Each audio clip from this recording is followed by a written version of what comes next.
Hello everybody, and a very warm welcome to your Alpha live stream of round 7 of the 2020 Club 100 Sprints Championships, coming to you live from Whilton Mill Kart Circuit, just outside of Daventry in Northamptonshire, England. My name is Howard Mitchell. I'm from Double Dash Motorsport Media, but also from Double Dash Motorsport Media, as ever. Also in comms here, Mr. Andrew Mather. Good morning, Andrew. Good morning. Great to be back here at Whilton Mill. It's been a while since I've been in this building, but yeah, tricky day out there. It looks very, very nice, but let me tell you, ladies and gentlemen, conditions are not easy for the drivers today. Very, very slippery out there this morning. They are indeed, and also a problem that I can definitely attest to whilst driving to the circuit this morning, and one which is still very prevalent as a problem. Sun in the eyes. The sun is still very low here at the circuit. But yes, it is round 7 of 10. What? They've managed to fit 10 rounds into the disrupted year that was 2020? Yes. And we are on round 7 of 10, and we are going to be here to give you all of the live racing action. This is a test session at the moment, so don't worry, we're not missing any of the racing. So sorry, it's the warm-up laps, I should say, more accurately than a test session. And we are here to give you all of the action, supported today by Nanos Technology Solutions. Very happy to have them on board supporting our coverage of the championship today. And do please get in touch with us here in the box, hashtag Club100 Live, and we will be able to see that's on Twitter. But we will also be keeping an eye on the comments on YouTube. And do share the stream out today as well, everybody, if you're watching. If you're tuning in to support a particular driver, or you're just tuning in because you like the look of it, thank you very much for joining us. But yeah, do share the stream out today. There's a lot going on out there in the world in motorsport, so we really do value your support. Should we get the first grid of the day in? Yeah, let's try and get that one done, and that bit of housekeeping out the way, as this first heat is having its warm-up laps completed. So don't worry, you're not missing any competitive action at the moment. This is what we do at the start of the first time out for every single first round of heats. We give the drivers a chance to have a look at the track, but yeah, let's have a look at the grid. Here it is. Joe Holmes has only his second ever heats pole position. He's very happy about it. But he starts from pole position alongside Adam Wright on the front row. Dave Longman and Jeremy Deeks starts from row 2. Ben Bennyworth and Bill Taylor start on row 3. Kurt Holmes and Craig Brown, who had some great praise earlier in the week on the internet. We'll talk about that later. He starts on row 4. Nick Trafford and Blake Temperley are on row 5. Stephen Downs and Steve Lindley on row number 6. Mark Ridout, good to see him back, starts on row 7 alongside Karem Hijazi. Elliot News and Lewis McKinnon start on row 8. Jason Bear and Chris Solomon are on row 9. 18 karts in the field, Howard. Absolutely. Now that we've done that grid, let's just talk a little bit about format. 2 Sprints Championships are run by Club 100 in 2020. They are the lightweight and the heavyweight championships, in order to ensure that we keep the number of drivers on site at any one time. We have this format this year where we do all of one and then all of the other, rather than alternating as we have done in the past. So at the moment it is heavyweight, and it will be the heavyweight for all of the morning's action and into the early afternoon, and then we should switch across over into the lightweights. We're going to have 12 heats of 8 minutes in length. Each driver will take part in 3 out of those 12, and their points across those heats will determine their grid positions in the final. The grids for the heats are randomised so that each driver has the same average grid position across their 3 heats. We'll have the points across those heats. There will be championship points on offer in those heats. You'll gain 20 points in the championship for a win in a heat, 19 for second, 18 for third, and so on and so forth. But it's the final, for the grid for which those heats determine, that is the big points winner. 130 points on offer for whoever wins that trophy final. We've got the Class 1 and Class 2. as well as super heavyweights. Excuse me, Class 1, Class 2 and Class 3 as well as super heavyweights. There's 4 subclasses within the heavyweights. Yellow number plates are your Class 1 drivers. Blue are your Class 2 and 3. And then green number plated drivers are racing in the super heavyweight category. So about ready then. Joe Holmes, championship leader. Two big names in this heavyweight series at the front of this field for the first heat of the day.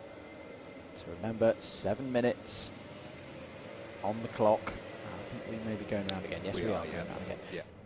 Opportune. Gives me a chance. I mentioned on the grid rundown, you see number 7 there, Craig Brown, with the orange-topped lid. Received some great praise in the week. Scott Mansell, known as Driver 61 on YouTube. Great guy.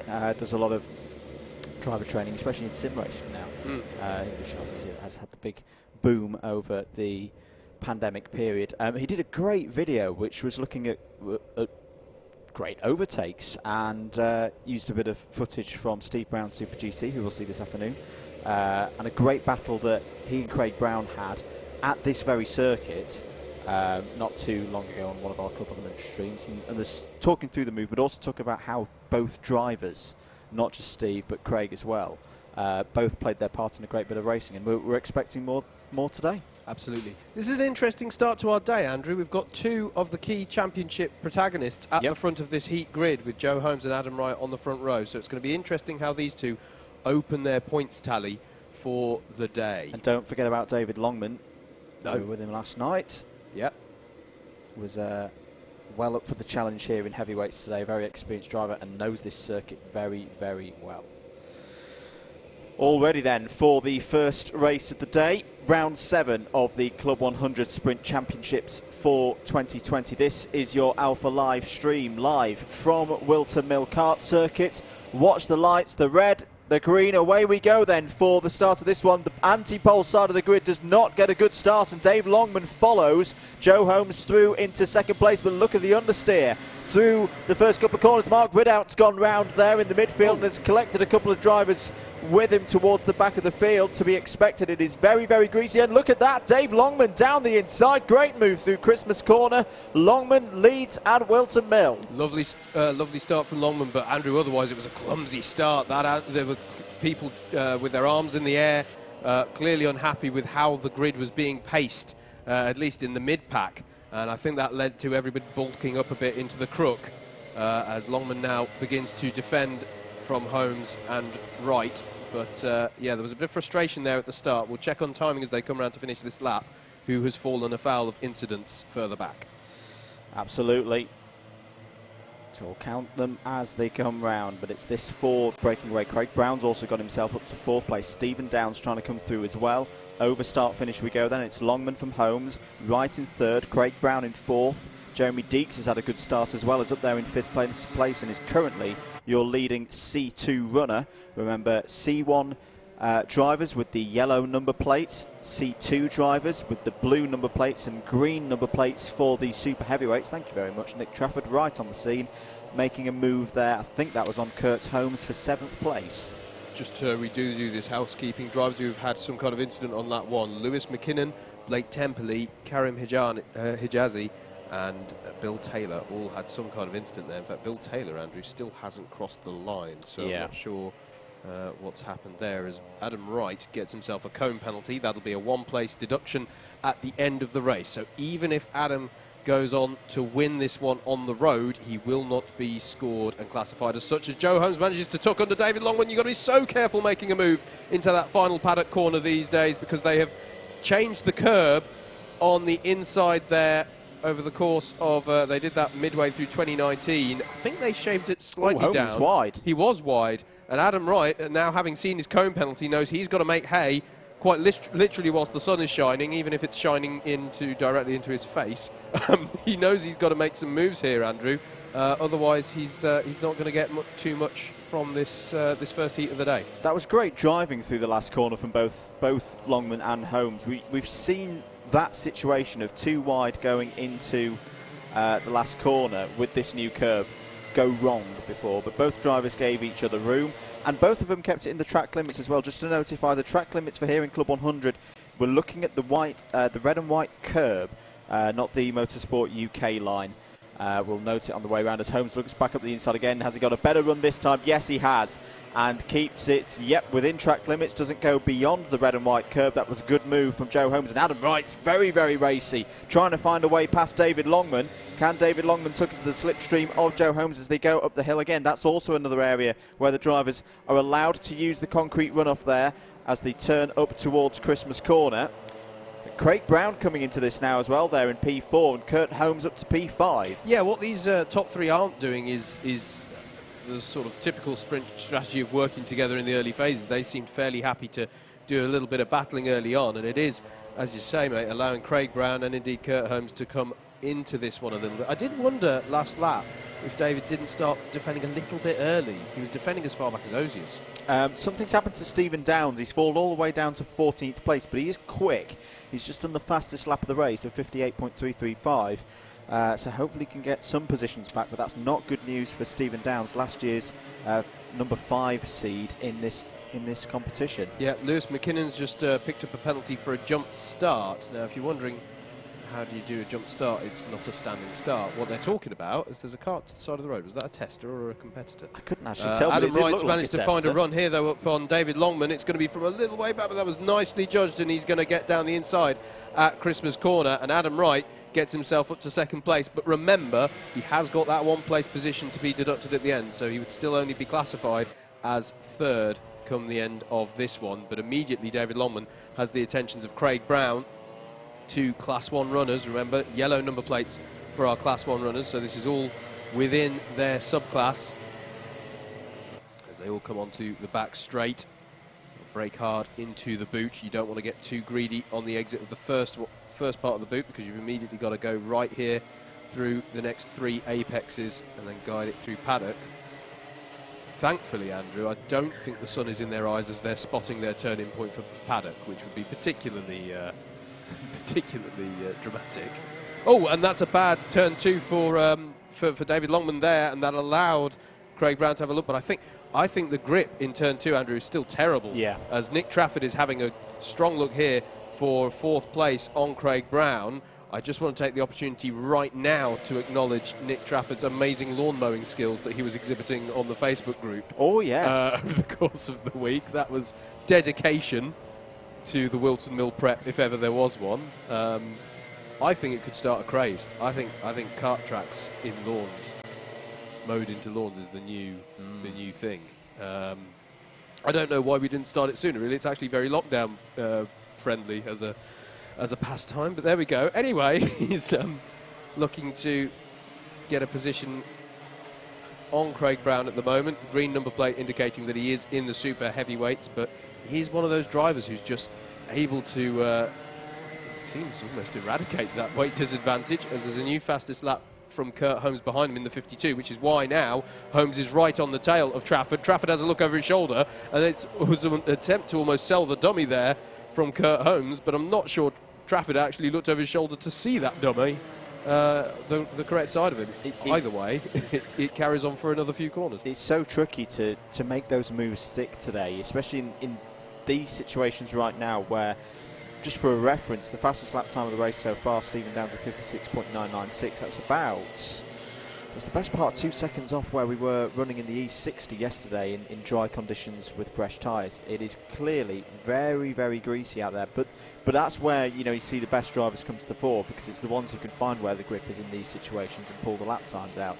Last lap then, Joe Holmes is checked out at the front of the field. Adam Wright is looking comfortable in second place, Dave Longman as well in third. This is the key battle out on circuit. Craig Brown and Nick Trafford fighting over 4th place. Brown checks over his shoulder as they run up to Christmas Corner. That's going to be too far back for Nick Trafford to make any kind of move into Christmas, but he's done nicely there, Howard, potentially setting this up for a move down into Ashby. Yeah, strong on the brakes there from Trafford into Christmas, and that will give him some confidence. Ashby is a tough one to judge, though. Down the inside he goes, and that was well judged. I think there's an attempt, but it wasn't enough. and he's going to have to find another place. The next opportunity is down into Osiers, but I think he's a bit too far back as a result of his attempt into Ashby to give that a go, and he's going to run it a bit wide maybe, or at least Kurt Holmes is going to take a tighter line. This is where the sun is right in their eyes, by the way, as they're coming towards the boot here and spotting their turn-in point for that as they come through the second part of the boot. But it's going to be Joe Holmes who crosses the line to take the win in heat number 1 of round 7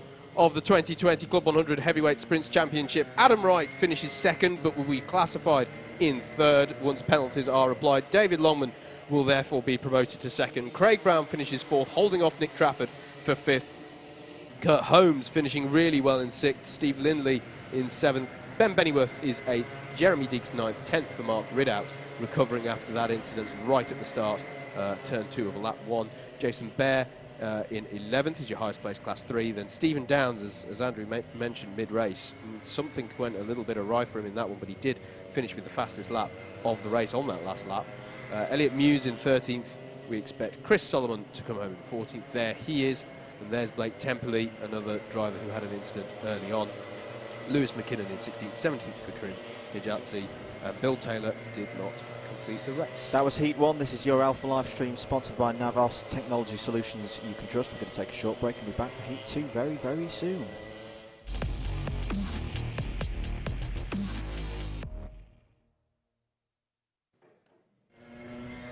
Let's take you through the grid then for heat number 2 in our heavyweights. Don't forget the drivers in this first round of sprints, first cycle of sprint heats, do get to warm up for a few laps, but let's take you through the grid here.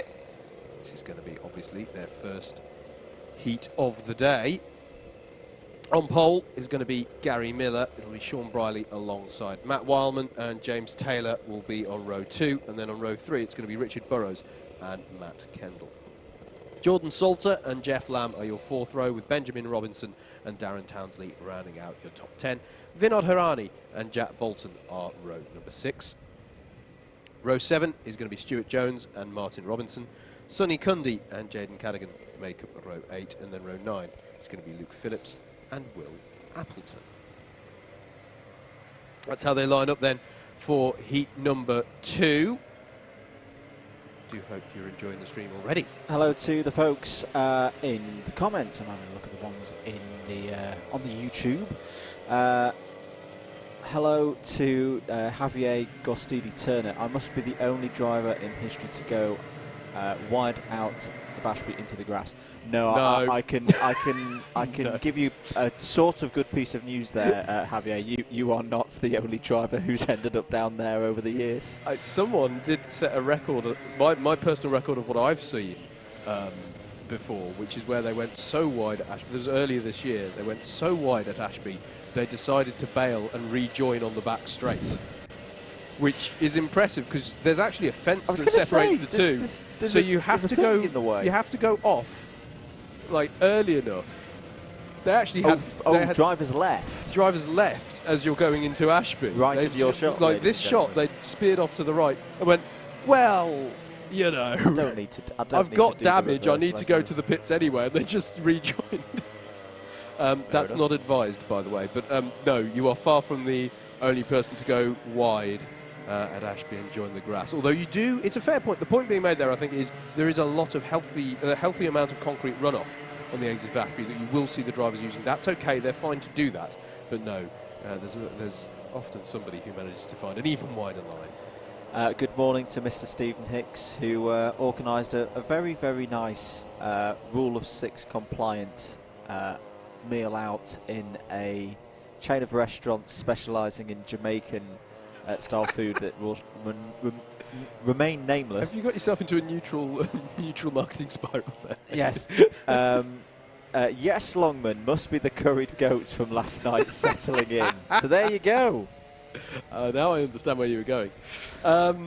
But yes, we've spoken a little bit about the format of today. Let's just talk about how it fits into the wider context of the championship. Round 7 of 10, and it is your best 7 rounds of those 10 that count. Now, I want to be very clear what we mean when we say that. Let's say you do all 10 rounds. Your worst results that make up the equivalent of 3 rounds will be dropped. In other words, you know, it's not really 3 rounds will be dropped. In reality, it's more 9 of your worst heat scores and 3 of your worst trophy final scores will be dropped. It's the equivalent of 3 rounds will be dropped. Now, for some drivers, they haven't been able to make all rounds, and so they will have burnt through some of that dropped score. So Joe Holmes, for example, is racing today, very much in the fight for this championship, but he has missed 2 rounds, which means if he turned up to the rest of these events through to we're going through to the first weekend of December, I want to say. Pretty much, the calendar off the top of my head. If he was attending all of those remaining rounds, he has the equivalent of 1 drop round left to go because he has missed 2 of the rounds. It's very common to see drivers missing a round. Obviously, this year there's been a fair amount of disruption to people's plans generally, so these things happen. But it's just something to bear in mind as we get towards the business end of this season.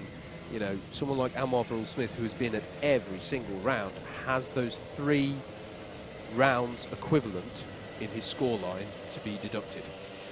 And as we're talking about scores, do not forget that for any of the official results and championship standings, head over to results.alphatiming.co.uk, click on Club 100, and it is all for you there. That is results.alphatiming.co.uk. And don't forget that you can also go to live.alphatiming.co.uk to follow all of the live timing.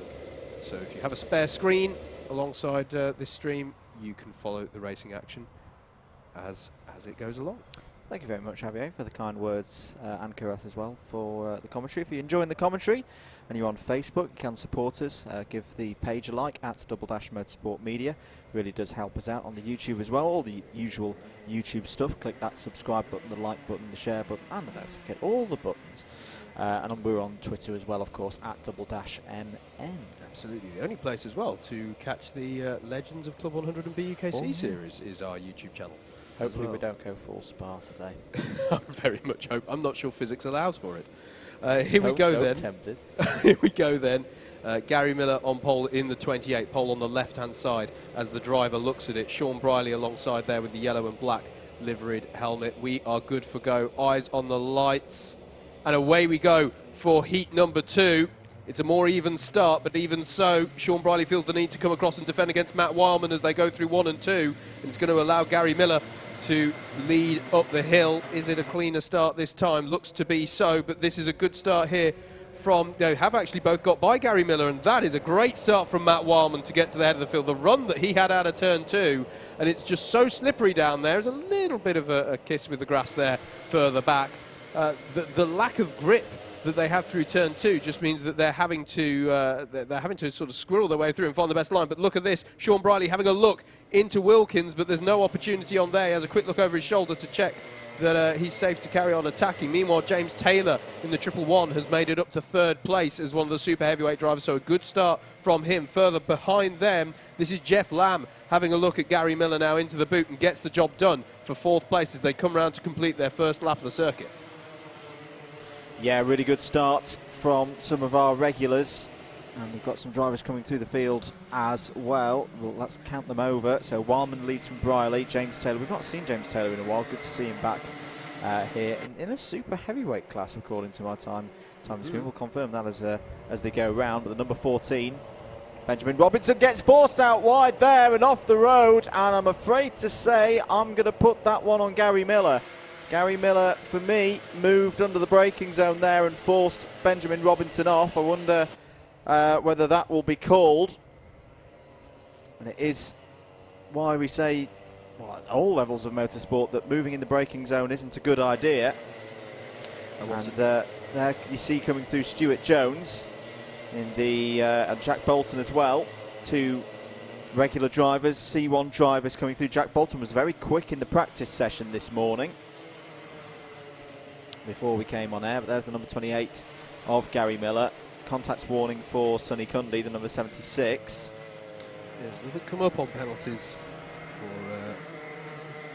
for Miller, as he's under attack now from Richard Burrows, who himself has Stuart Jones for company. And there is Stuart Jones. He's got a brilliant run through turns 1 and 2 and has got straight past them. Also there is the 55 of Matt Kendall, as they all go down the inside of Richard Burrows there. Jack Bolton getting by now. So it's a change here in the lower parts of the top 10.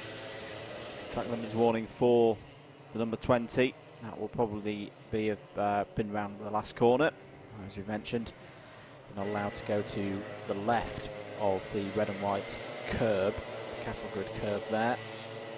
Jones now trying to find his way past Miller. There is the number 55 of Matt Kendall. Jack Bolton just behind. Vinod Hirani's had a strong start to this race as well. And yes, looks like Jones has got past Miller there for 5th place. 4 minutes of this one to go. Matt Wildman, 1.5 seconds to the good, has just set the fastest lap of the race. I think the lap times are dropping a little bit here. We've just had a 56.787 as Jack Bolton tucks underneath the 55 of Matt Kendall here and is surely going to complete this with a tidy braking for Christmas. Matt Kendall, though, is going to keep his foot in it. He's going to keep fighting this one side by side through Boxing Day into Inkerman's. Surely Jack Bolton will stamp home his advantage, and he does indeed, but he is having to go defensive there, and that battle has allowed the likes of Vinod Hirani and Darren Townsley Darren Townsley is a few seconds back from this. It has allowed Richard Burrows and Vinod Hirani to get right onto the back of this as well. So that was a prolonged battle there for Jack Bolton, but he now seeks to get by Gary Miller now for 6th place. Matt Wildman, really impressive this. He's just set a new fastest lap of the race and the fastest lap of the day so far, a 56.553.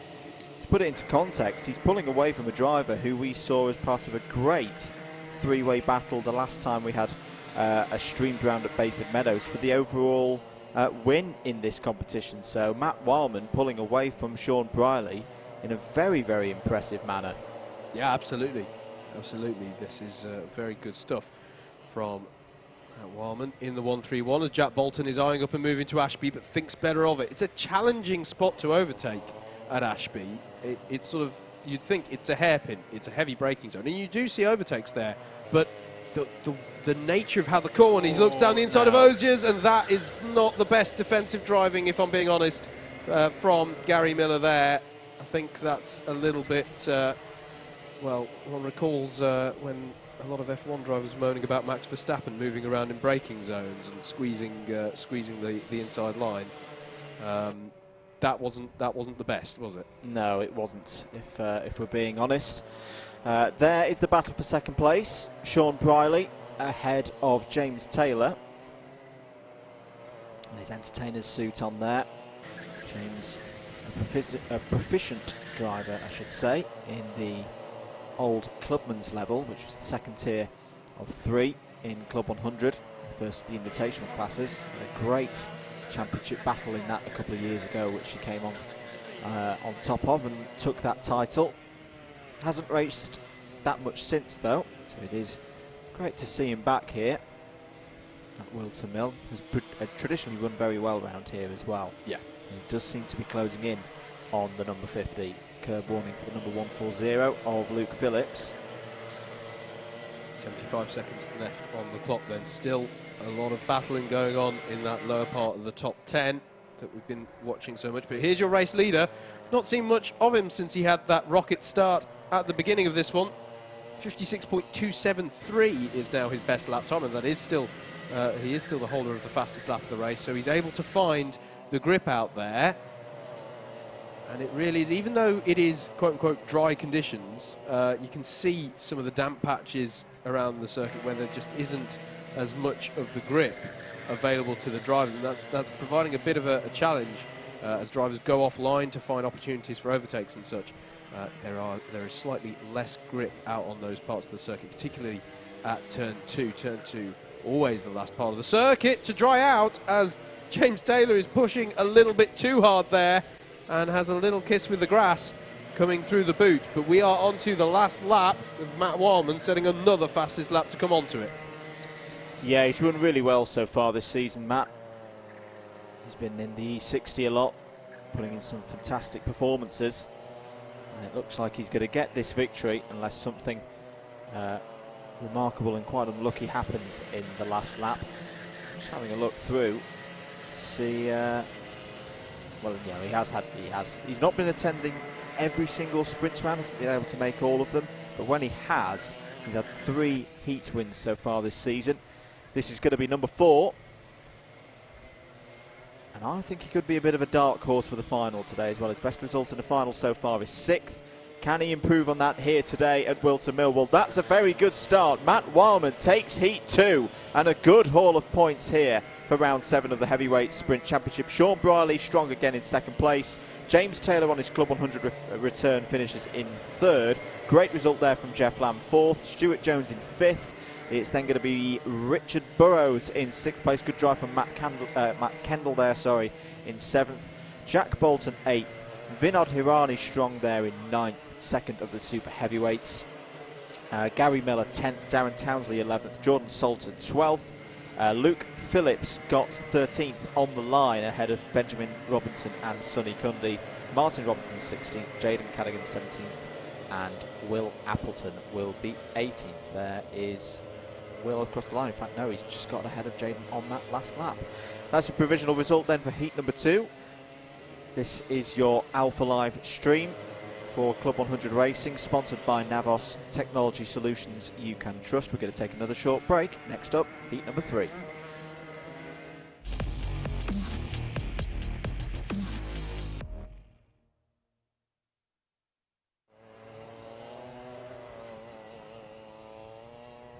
Back here at Whilton Mill, you're watching live Club 100 Racing, the 7th round of the Heavyweight Sprints Championship for 2020. Here's your grid for heat number 3 then. Andrew Cherry and Paul Williams are on the front row of the grid. Doug Cook and championship contender Anwar Barul Smith start in row 2. Dimitri Zeldin and Anthony Reid are on row number 3. Alex Pritchard and Lee Henderson go from row number 4. Alexander Lamin, experienced driver, starts on row 5 alongside Peter Clark. Lewis Ridd and Steve Bosley are on row 6. And then, starting from the back of the field, Paul Goddard and James Dunnett go from row 7. Chris Wharton and Simon Kavanagh go from row 8. James Fremont and Tim Williams are on row number 9. Remember, each driver in their heats appears 3 times out on circuit, so they basically have a grid from the front, a grid from the middle, and a grid from the back.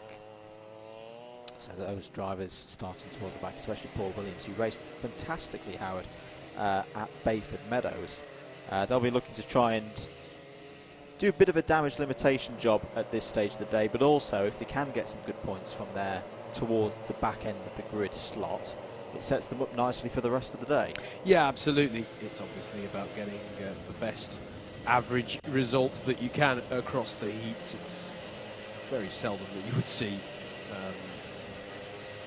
one person win each of every single one of their 3 heats. It has happened, but it's very unusual because of that the lowly grid spot that everybody is set to have at some point.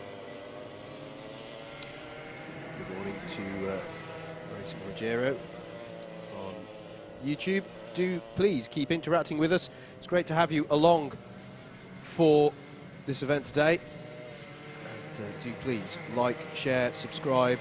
Let's get some people talking about the Club 100 Championship as we come towards. We are getting to that point in the season now where it starts to get tasty with regards to the championship fight. So there is plenty to look forward to in this round and the coming rounds of the championship. Still 3 of them to go, of course, after this one. We've got obviously this round at Whilton Mill. We're then down at Rye House, which will also be streamed. It will indeed, unless, yes. Plans change, of course. Yes. In this ever-changing year of 2020. And that is the plan. Absolutely.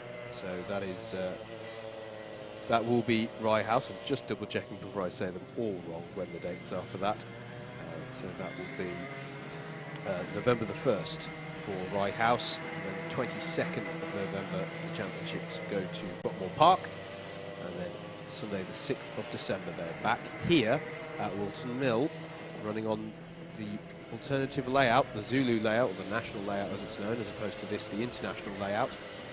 The difference of which is shown to you on screen right now. Ashby Hairpin is part of the international loop. You can see just at the top, just where that marshal's standing, actually, is the apex of Inkerman's which is a hairpin on the national layout, but is a fast right-hander on the international layout. So that will be a hairpin when we're here on the 6th of December for that final round of the championship. It's obviously, for very obvious reasons, heavily weighted towards the end of the year, and that means adverse weather conditions, adverse light conditions, such as having the sun in your eyes or even some darkness towards the end of the day, all come into play more so. Some of the factors that Andrew and I are very used to talking about when we cover another Club 100 supported championship, the British Universities Karting Championship. A lot of the stuff that we talk about with that championship come into play at this point. That is a championship that runs usually between the months of November and March, sometimes into April. So that is a championship that very often has to deal with adverse weather conditions and challenging light conditions. And even when they race in September, it's still adverse conditions. Yes, it is. Absolutely. Someone tried to blow over Clay Pigeon Kart Circuit a couple of weeks ago. Good morning to Tim Weitman, who says good morning from the Netherlands. Thank you for tuning in, Tim. I think we are going to be going round again. Yep. There's Andrew Cherry in the 16 on pole. Alongside is Paul Williams. Experienced driver is Paul. It'll be interesting to see what he can get from this, his best grid slot of the 3 heats that he's going to be doing. So they'll go through the cut through here just to shorten the rolling up lap. I wonder, because it looked to me like most people were in position, I wonder if we're waiting for somebody to have a kart switch in the pits. So just come out onto the back straight. This is the point where the national and international loops converge. They both share the boot complex of corners in common, which is what they're going through now. Just going to check whether they are good to go this time around. Yes, they are. Thumbs up from the pace karts driver, who will pull off to one side of the circuit to allow this race to get underway then. So number 16, Andrew Cherry, has pole position. Paul Williams there in the all-grey combo in the 65. Looking to continue his good form from Bayford Meadows. Eyes on the lights, the red, the green. We're racing at Whilton Mill for heat number 3. Not a good start from the anti-pole side of the grid again. So anyone with an odd numbered grid position got a great one there, as I think that was the number 37 of Alexander Lammin having some trouble as they went through the crook and into fine lane and up the inside. Number 142, Anthony Ridd. What a start from Ridd. Has gone from P6 and is now in second place. So got a great second phase of that start, Howard. Absolutely, but it was Anwar Barul-Smith who was able to take the lead on the run up the hill. Just got a good start, as you say. It wasn't the best start for the anti-pole side. And Anwar Barul-Smith starting from, actually, no, that was from the anti-pole side, wasn't it? 4th on the grid. That's interesting, because I thought he was directly behind Andrew Cherry. I wonder if we had a non-starter on the grid. No, I think with the pole side of the grid got a very good start, but then all overcooked it going through turns 1 and 2, which allowed the drivers on the inside, as you approach it through the right-handers, to fight back a bit. But by the by, Barul-Smith leads at the end of lap 1, Ridd in second, Cherry third, Williams fourth. Alex Pritchard's had a good start as well. Great day yesterday in the Sprint 60. Took the super heavyweight win there to make it 3 in a row. He's up to P5, and Lee Henderson on the charge as well has got up to 6th. Yeah, some really good starters there. Paul Goddard and Simon Kavanagh both made up 3 and 4 positions respectively on that first lap, so there's some good movers further down, as well as having a look here into Wilkins is Lee Henderson there, getting by on Alex Pritchard, but Pritchard's going to fight back into Osiers, and that's going to hold both of them up, and that immediately is going to put, I think that was Steve Bosley, was it, trying to capitalise there, and that's caused all sorts of problems there. Paul Goddard is definitely a beneficiary of that there. He's going to be up another 3 or 4 positions on this second lap as they almost go 3 wide heading towards paddock corner. They're all going to have to sort themselves out because they don't want to make contact with that curb. It is Paul Goddard who's got himself up to 5th, another lap where he's made up 4 positions. Lewis Ridd up to 6th, Lee Henderson in 7th, Steve Bosley 8th, and then Alex Pritchard and Alexander Lammin round out the top 10. Meanwhile, this is Paul Williams going by Andrew Cherry at Christmas Corner for 3rd place. Nicely judged move there, just risked enough there to get through cleanly. Andrew Cherry wisely slots in behind so as not to lose too much time, and he'll wait for a better opportunity to try and get that one back. As going to the inside on Henderson now is Lewis Reid, I think that was, going to the inside, side by side through Osiers. Steve Bosley getting through as well in the number 40. Lee Henderson being barged out the way a little bit there. And there's the number 61 of Simon Kavanagh trying to get involved towards the back of this group. Has had a contact warning though, needs to be careful. Henderson up the inside of Pritchard now, going into the last corner. Oh, who's going to yield out of this one? They both keep it in track limits. Great racing between Lee Henderson and Alex Pritchard. Oh my goodness me, Simon Kavanagh up the inside and makes contact there with Lee Henderson, who's lost his engine. He's trying to get it restarted. He's done that, but is not happy about that one at all. Yeah, it's an ambitious move into oblivion. Meanwhile, this is the 64 of Dunnett, indeed. Having a look at Alex Pritchard now, isn't he? No, I think that was on Williams. Oh yeah, apologies. Great move through Boxing Day around the outside to get that one done. Back with our battle over second place. Ridd being caught now by Cherry, so Andrew Cherry's got back ahead of Paul Williams. Yeah, you do see moves into oblivion, and clearly Kavanagh felt that he had the run. You don't see many three wide. You don't see many three wide, no, absolutely, and it was very ambitious when they were already side by side. As Paul Williams now defending hard against Paul Goddard, who's having a fantastic drive here today. He's having an absolute flyer. We said beforehand, drivers from the back of the grid looking to get a good one up the inside. He's now got P4. This is brilliant from Goddard. This is kicking his day off in just the right way, because he's going to have better grid slots for his second and third heats later in the morning. And he's going to take the pressure off as well. Won't have to run as many risks in those races. He's done the hard work in this one here. Can he make it even an even better result with 2.5 minutes of this one to go? Got a good racecraft, Andrew. I remember racing against him in the he was formerly in the super heavyweight class a few years ago. Now racing, as you can see, with a blue number plate. He's in class 2 of the heavyweights now. But yeah, he's got a lot of experience. He's now in the wheel tracks of Andrew Cherry, who himself is chasing Anthony Ridd. If you're wondering, by the way, I've barely mentioned him. Anwar Brule-Smith has checked out of this one, 7.3. But look at this, Goddard has a run here on Cherry into Christmas corner. Oh, judges it well. That is beautiful. It's very hard to overstate how difficult it is for him to have judged that without connecting with the rear of Anthony Ridd behind him. That was the challenge there, as their paths converged, but he judged that one beautifully, Andrew. No, that was superb from Goddard there, and the key bit was that he didn't wash out wide through the crook and into Fine Lady. He was able to keep the momentum as they went up the hill. You can see Lewis Ridd as well fighting with Paul Williams. Your fastest driver out on circuit though, Howard, it's actually Steve Bosley at the moment, at 55.439. But just to say that, Anwar Brule-Smith takes it. We're getting into the 55s, Howard. The pace is starting to rise here. And look at this, Goddard again, trying to find his way up the inside of Anthony Ridd. He's got a good motor under him. He's getting the performance out of it, and he's now going to be up the inside. This should be an easy overtake into Christmas corner. But look at the squabbles going on behind. Steve Bosley in the number 40 trying to come through. They're 2x2 as they go through what we're colloquially naming Boxing Day, and then Inkermans. This is going to get very tasty. Oh, that's Lewis Ridd. Lewis Ridd onto the curbing there. He was side by side with Steve Bosley through most of the top part of the circuit and just ran out of room there. So Goddard there ahead of Anthony Ridd, but Lewis Ridd unfortunately spinning out, and he's going to lose positions. And Steve Bosley's been given a penalty. So Steve Bosley has been given a penalty for multiple pieces of contact. We're on the last lap of the race. That'll be expensive. That'll be 4 positions added to his final race result. Anwar Brule-Smith, though, has indeed started his last lap of the circuit. He's almost 10 seconds to the good. Now, he is the only Class 1 runner. You might have noticed he's the only Class 1 runner in this race.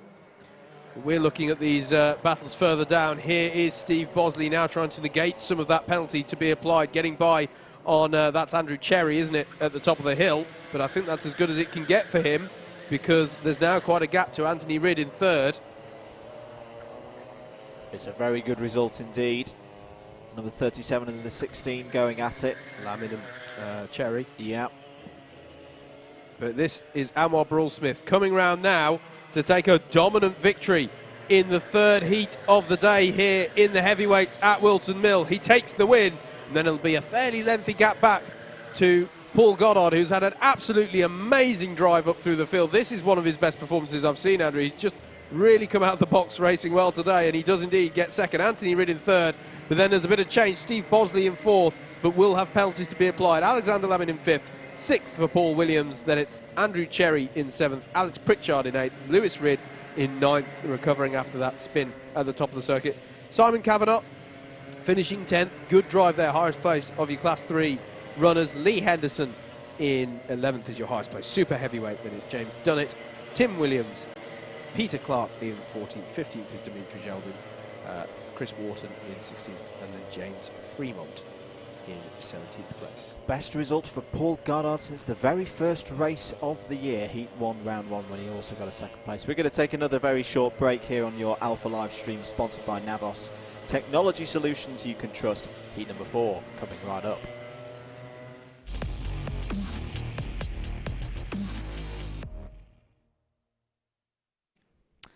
It's time for Heat 4 for the 7th round of our 2020 Heavyweight Sprint Championship for Club 100 Racing. Howard's going to take you through a grid. I am indeed. Let's take a look at your Heat 4 grid, and it will be headed by Miguel Hall in the number 18 kart, with Jordan Hawkins alongside. Jonathan Elliott and Richard Allen make up row number 2. Row 3 it consists of Chris Gristwood and James Wortman. Row 4 will see Stuart Simmons at the wheel of the 141, with Dave Pethers alongside Lenny Wood and Richard Newton round out your top 10, with Bradley Shears and Mark Appleton on row number 6. Row 7 will be Oliver Moss and Matthew Batter. Chris Kirk and Nick Pollicott are on row 8. And then row 9, rounding out the 18 kart grid, will be Andrew Perry and Wayne Dunham. That's how they line up then. Should say one little caveat on the whole, everyone gets a random grid position so that they have the same average grid position. I should have mentioned when I was talking about that earlier, Class 3 drivers, as our novice class of drivers, do start from the back of the grid. They're randomised within that, but you won't see Class 3 drivers starting on pole, because that's a bit of a daunting thing to do if you're relatively new. I remember when I started racing in Club 100 machinery in the BUKC, they didn't have that rule, and so I distinctly remember starting on pole position in my first year at the Mains Championship and being rather scared, as there's a kart change going on in the pits here. Just to cut, to cut across you there, Howard. Alexander van der Woude asks a similar kind of question of what the class structure is. So C1s are kind of your elites, or I always like to think of them in terms of prototype driver classification. Our C1s are our platinums and golds. Yep. So obviously our platinums being, you know, your examples of your Joe Holmeses or your Steve Browns or your Anwars who've been at the top of the order for a good few years, and then everybody else trying to catch them is like a gold.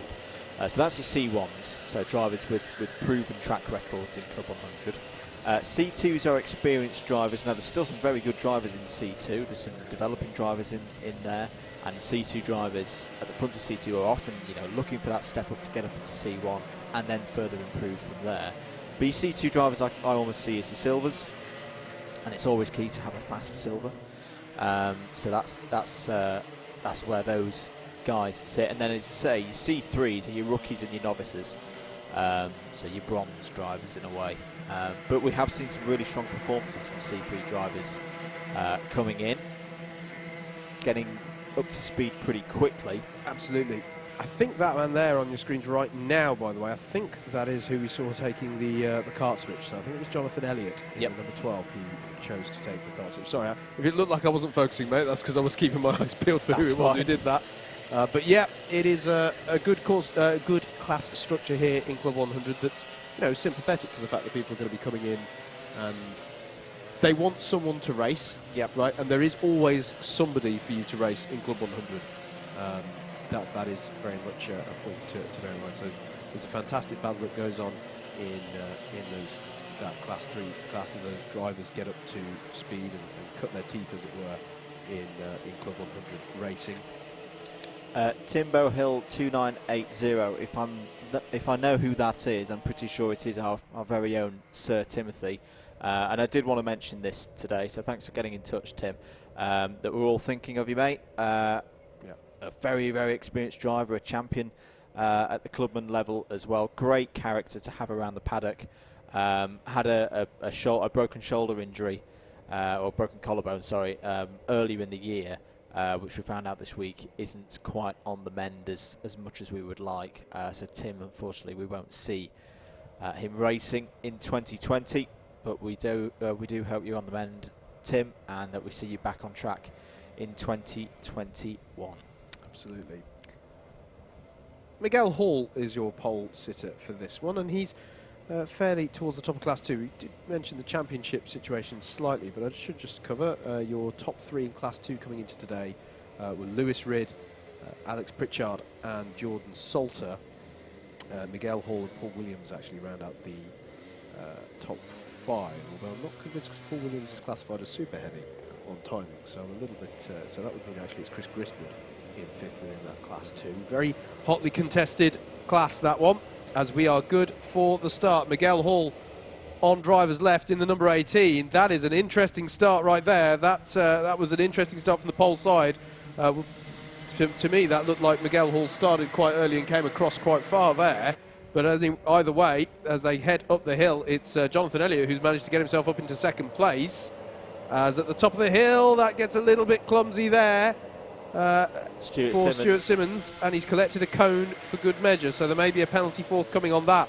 But Andrew, that looked a bizarre start to me. That was like the pole side caught the anti-pole side napping, as going way onto the grass there is Richard Allen. Oh, careful, this is Richie. a scruffy start. Well. Yeah, that was very good on the very wet grass, don't forget here, as down the inside goes Stuart Simmons, who has also paid a visit to the grass. But yeah, that was a bizarre start for me, Andrew. That seemed a little bit odd, but it is Miguel Hall who leads. Yeah, I'd have to have another look at that to see what was going on there. I think there was trouble from the anti-pole side of the grid as well, which we've seen a couple of times already this morning. But I was a little bit concerned there that pole side drivers of the grid cutting across and out of tram lines. But Miguel Hall leads, Jonathan Elliott in 2nd place, Chris Gristwood knows these conditions well because he'll have raced in these for Nottingham University at the BUKC over the years. Penalty for Lenny Wood, a bump and pass penalty, the driver in the number 38.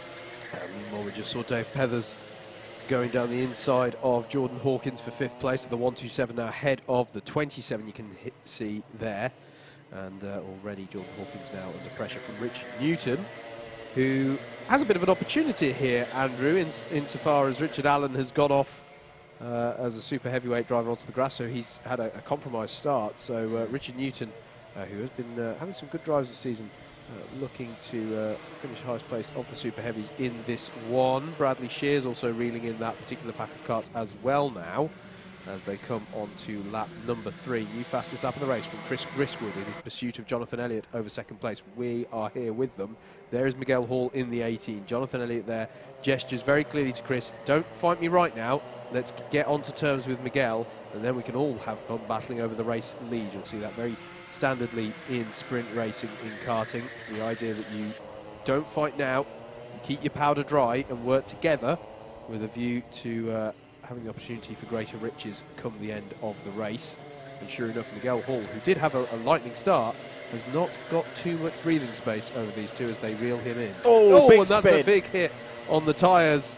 I think it might have been Jordan Hawkins. We'll try and confirm it through in a bit. It is something that we're finding here at Whilton Mill, because I saw Lenny Wood nearly did it through the double left-handers. He nearly did exactly what I did in E60 yesterday. You get offline and you get the tyres to that point where the adhesion's just not there anymore, and you just slide, and it's very, very hard to pull it back in these conditions. I cannot reiterate enough. As I say, it looks dry, but it really, really isn't. Absolutely. Dave Pethers got by on Lenny Wood, so the 127 now ahead of the 38, and meanwhile behind them there was an exchange there between Jordan Hawkins and Bradley Shears. So Bradley Shears now ahead of Jordan Hawkins, and now Lenny Wood is having another look back at Dave Pethers. It's all closing up here in the battle from 4th downwards, which Dave Pethers currently leads in that 127. Lenny Wood in that blue helmet and black suit there has got a penalty to be applied post-race, remember, so he wants to fight for every position. Well, he wanted to fight for every position possible anyway, but it counts even more. We're back to the leaders here as they come through the boot. not that much further up the road, incidentally. There's only 2 seconds that separates the back of this pack from the start of the next one, and indeed Dave Pethers is now breaking away from them slightly. Jordan Hawkins has another look at Bradley Shears there in the battle over 6th place. But for the moment, Bradley Shears hangs on, and he's got to be careful because Richard Newton in the 82, here he is, right on their tails, as is a recovering Stuart Simmons after an interesting first lap there in the 141 with the pink and blue helmet. And then the 56 at the back of this pack is Chris Kirk, highest placed of your Class 3 runners at the moment, as there's a penalty for a fellow classmate of his in the form of Wayne Dunham. That's for contact, so we'll be 4 positions at the end of the race. As down the inside goes Richard Newton. No, he doesn't make it stick. He doesn't make it stick with Richard Newton, and now the 141 of Stuart Simmons is going to be all over him. He'll try and get the switch back out of Wilkins and have an opportunity down the inside of Ozies, and there you go. Textbook stuff from Stuart Simmons. That was very nice from Simmons. Richard Newton, apologies, was your Colin the Cone abuser a few laps ago. It wasn't Jordan Hawkins, so my mistake there. 2 minutes and 46 seconds to go. And, was that Newton fighting back on Simmons was Richard there? Yep, it absolutely was. Richard Newton having a go back at Stuart Simmons. We cut to the battle over the lead of this one because it is hotting up. They're in the stream, and Miguel Hall feels the need to go defensive here. Out to the outside for the standard line goes Jonathan Elliott. He's going to try and get the switch back through these few corners to set up an opportunity into Ashby, but Miguel Hall is surely going to be wise. No, he does stick to the conventional line, and neither of them think that now is the time to pounce. As they head through Wilkins, there's a yellow flag out there. Possibly somebody's connected with the tyres on the outside and a marshal is replacing them or some such. I don't think we have a stationary cart out there as our lead battle comes onto the back straight. Very, very tense between these 3 drivers. We'd all love a race victory at this stage of the proceedings.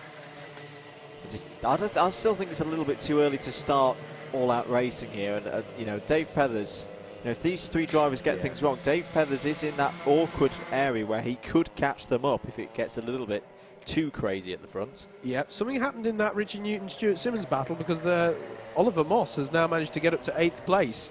It's all change in 8th, 9th and 10th on your timing towers to the left-hand side of your Alpha Live stream screens right there. Just looking at the results so far, Miguel Hall's had a good number of heat wins so far this season. Chris Gristwood has not had a heat win so far this year. Jonathan Elliott has had the single heat win, which was back at round number 3 of the season. And we're getting to the point now because surely the last lap board is going to be brought out this time. So this is the point where Chris Gristwood has a difficult choice to make. He's like, well, yeah, we could chase Miguel, but I want 2nd place. Indeed, I want to have a go at this win, and so I need to start making moves now. Here we go then, onto the last lap. Nose to tail, Hall, Elliott, Gristwood up the hill. Who has the best run out of turn 2? They all have a pretty good run up the hill. Hall will go defensive. Will Elliott go to the outside? Yes, he will. But Miguel Hall positions his car beautifully in the middle there, I think, to deter any moves. And now surely Gristwood is going, oh, I haven't got time to wait here. I've got to try myself. Into Ashby. Nobody thinks there's a move on there. They'll run out onto the curb there. That's fine. Next up is Wilkins with a major overtaking opportunity into Ozies if someone can get a good run. Is anyone going to attempt it there? No. They're going to stay as they are. No point risking losing, the points for a good grid position. Here they are, going defensive now as Jonathan Elliott into the boot for the last time. And Miguel Hall has this one sewn up as he comes round to take a well-deserved win in heat number 4 of the heavyweights for round 7. It's going to be Jonathan Elliott in 2nd, Chris Gristwood in 3rd, Dave Pethers in 4th with Lenny Wood in 5th, but with a bump and pass penalty to be applied. Bradley Shears finishes a good drive for him in 6th, 7th for Jordan Hawkins. Oliver Moss, your highest placed Class 1 runner in that one in 8th, but with the fastest lap of the race on that last lap, a 54.706. That pace is really coming down now as the circuit warms up and dries out. Stuart Simmons in 9th, 10th for Richard Newton, Chris Kirk in 11th. It was James Workman, should mention Chris Kirk, highest placed of the Class 3 runners there. James Workman in 12th, 13th for Richard Allen, then it was Mark Appleton. Wayne Dunham, albeit with a penalty to be applied for contact after the race. Nick Policott in 16th, Matthew Batter in 17th, and we expect Andrew Perry in the 81 to round the final corner any moment now to finish 18th. There he is. Very good. That's the end of the first rotation of heats. We're going to take another short break on your Alpha Live streams, supported by Navos Technology Solutions you can trust. Next up, heat number 5.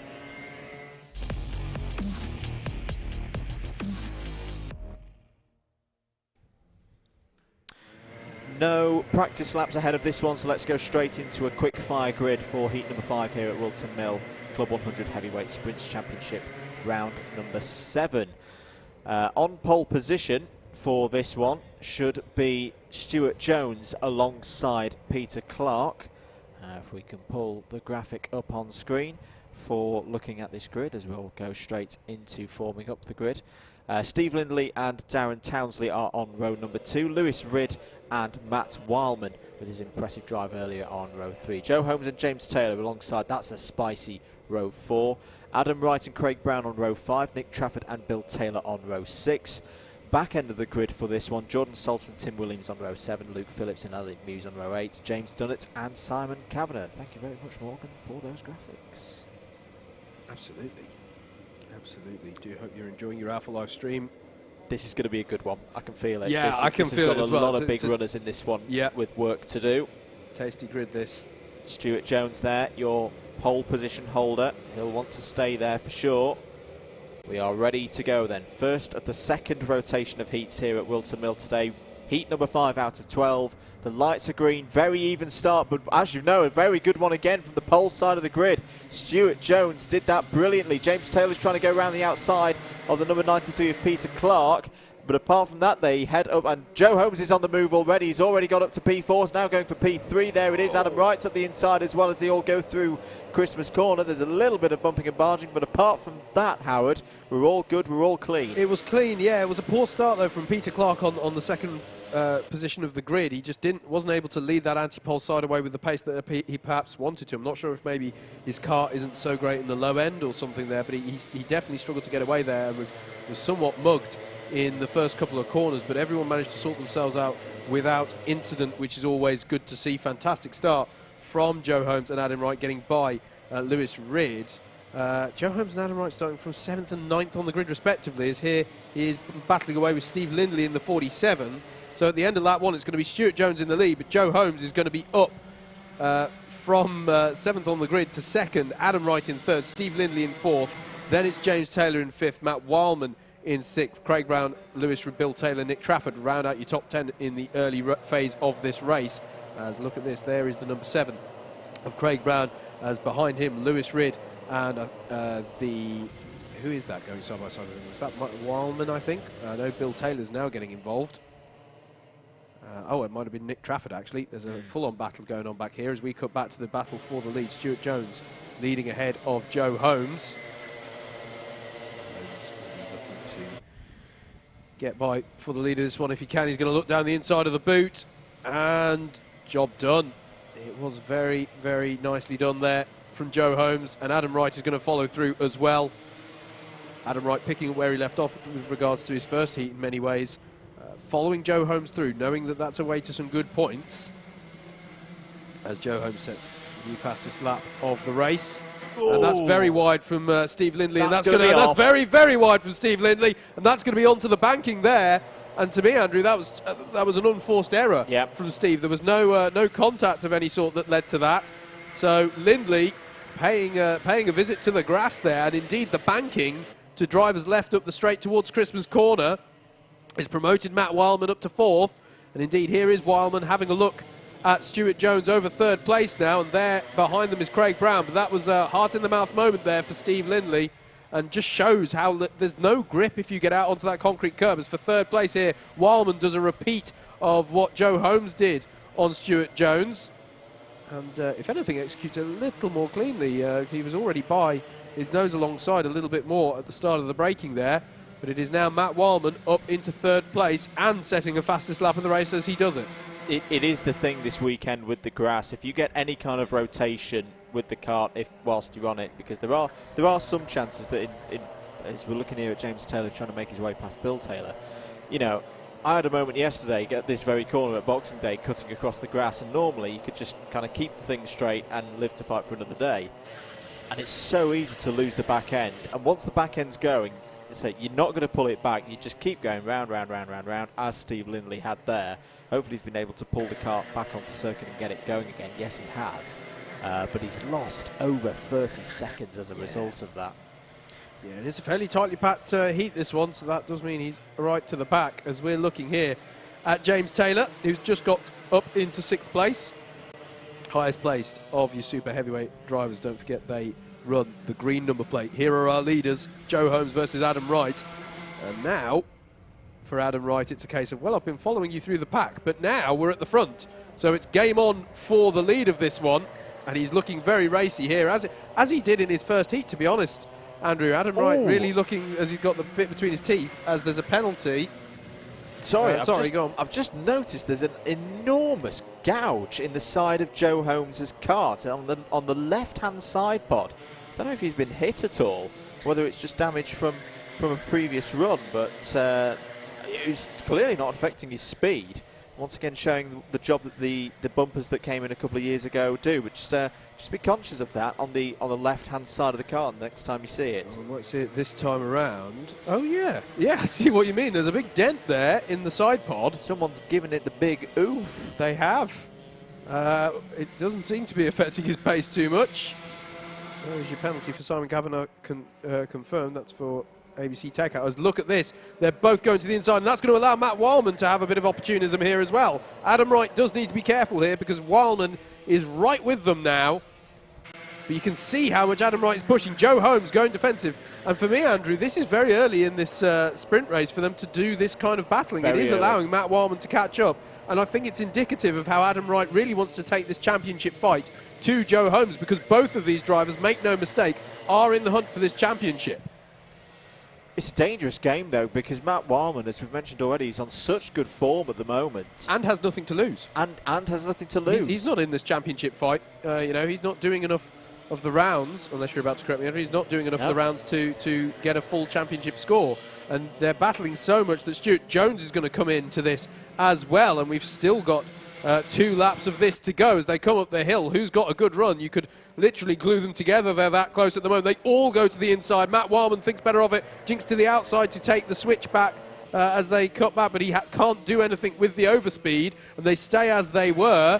This is closing up a lot here, and Adam Wright's going to try down the inside of Ashby. That is bold, and it's not going to pay off there. But they do live to fight another corner. But Matt Wildman is alongside now. Can he go around the outside? Yes, he can. Into Wilkins. Beautiful move by Matt Wildman there.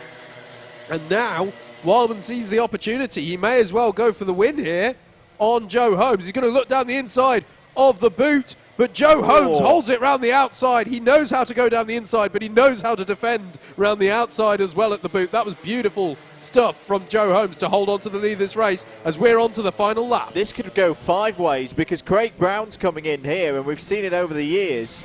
I'm thinking like Honda Cadet races. Yeah. I've seen drivers in P5 on the last lap win from this kind of position, but Joe Holmes is going to go defensive into Christmas corner. Wildman, oh my goodness me, Adam Wright, what is he trying to do there? He's trying to go round the outside. Stuart Jones is going to capitalise though and takes P3 away from Adam Wright, and Craig Brown is with them now. What can he get out of this? Joe Holmes checks over his shoulder, sees Matt Wildman there. There is an opportunity into the next of the left-handers for Matt to get down the inside, but he can't do it. Craig Brown's trying to fish his way through. Adam Wright looks down the inside of Stuart Jones. This has been a brilliant race as they're almost side by side going into the boot. Can Joe Holmes hold on to this one? It would be a really, really hard-worked, hard-fought victory, but I think he's going to do it. Round the final corner, Joe Holmes takes heat number 5 brilliantly ahead of Matt Wildman in second place, Stuart Jones in third, fourth for Adam Wright. Look at this over the line for 6th place. James Taylor takes it ahead of Bill Taylor. So it's Joe Holmes, Matt Wildman, Stuart Jones, Adam Wright, Craig Brown, that's your top 5. James Taylor, Bill Taylor, Nick Trafford, Jordan Salter, Lewis Ridd down to P10. Elliot Muse, great drive that from Elliot Muse, the C3 driver in P11 ahead of Darren Townsley, Tim Williams, Peter Clark, Luke Phillips, James Dunnett, Simon Kavanagh, and last but not least, Steve Lindley. Let's take another short break here at Whilton Mill. Next up, heat number 6 on your Alpha live stream, sponsored by Navas, technology solutions you can trust.